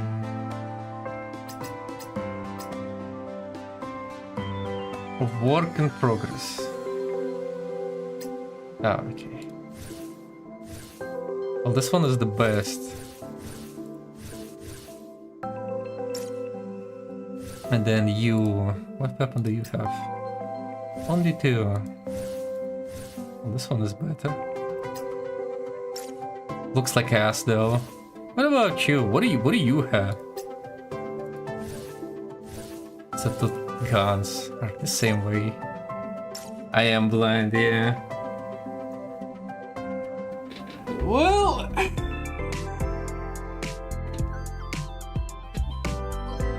think it's time to end it for today at least. Go to base to the what? What do you want in the base? What do you want in the base? Remember to dream of me tonight. Your story. See if woman loves you.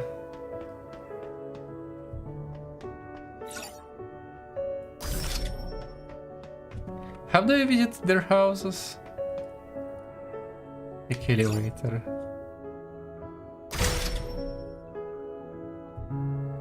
Their rooms. Was it here? I don't remember where I put them. Second floor.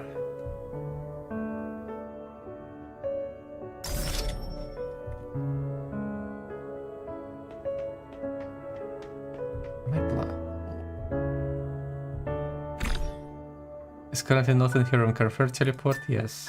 Why is she not in her room? What do you mean she's not in her room? Invite to room. Sure. Good night. Nothing here. Send gift. Still cannot send gifts. Obtained from exchanging in Gigi's selection with Gigi at the base. Well, I need that thing. Gigi exchange item base. Watches given the Gigi still employees can be used to exchange for various furniture and objects from the company's sales department. I see.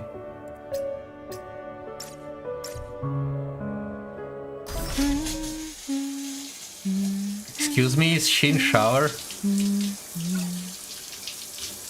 She's in the shower. I should wait. I can tell her, girl.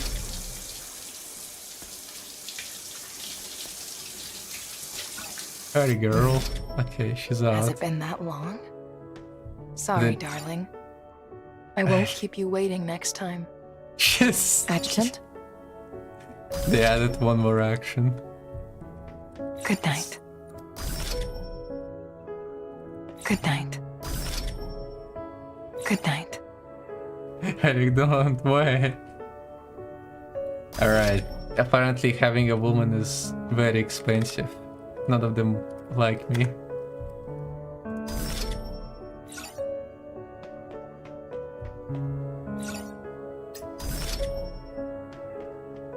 Hi, Adjutant. Good evening. Do you have anything new? Nope. Good evening. Cannot send gift in. Anyway.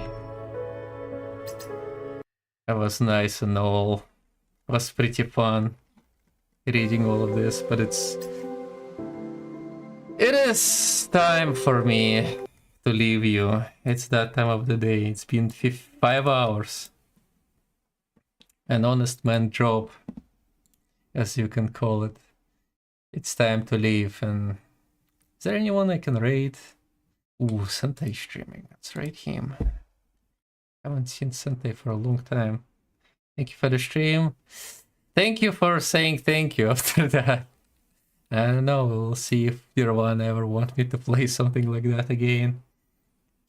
But it kind of inspired me to try Wuthering Waves. I kind of want to do it. So... Alright. Why can I open the stream? Hello? I know why. I know exactly what's happening.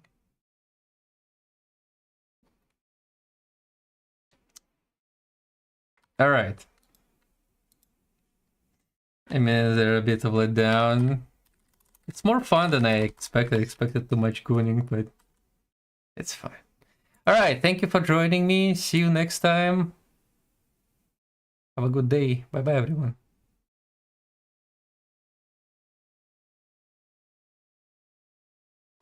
Bye-bye.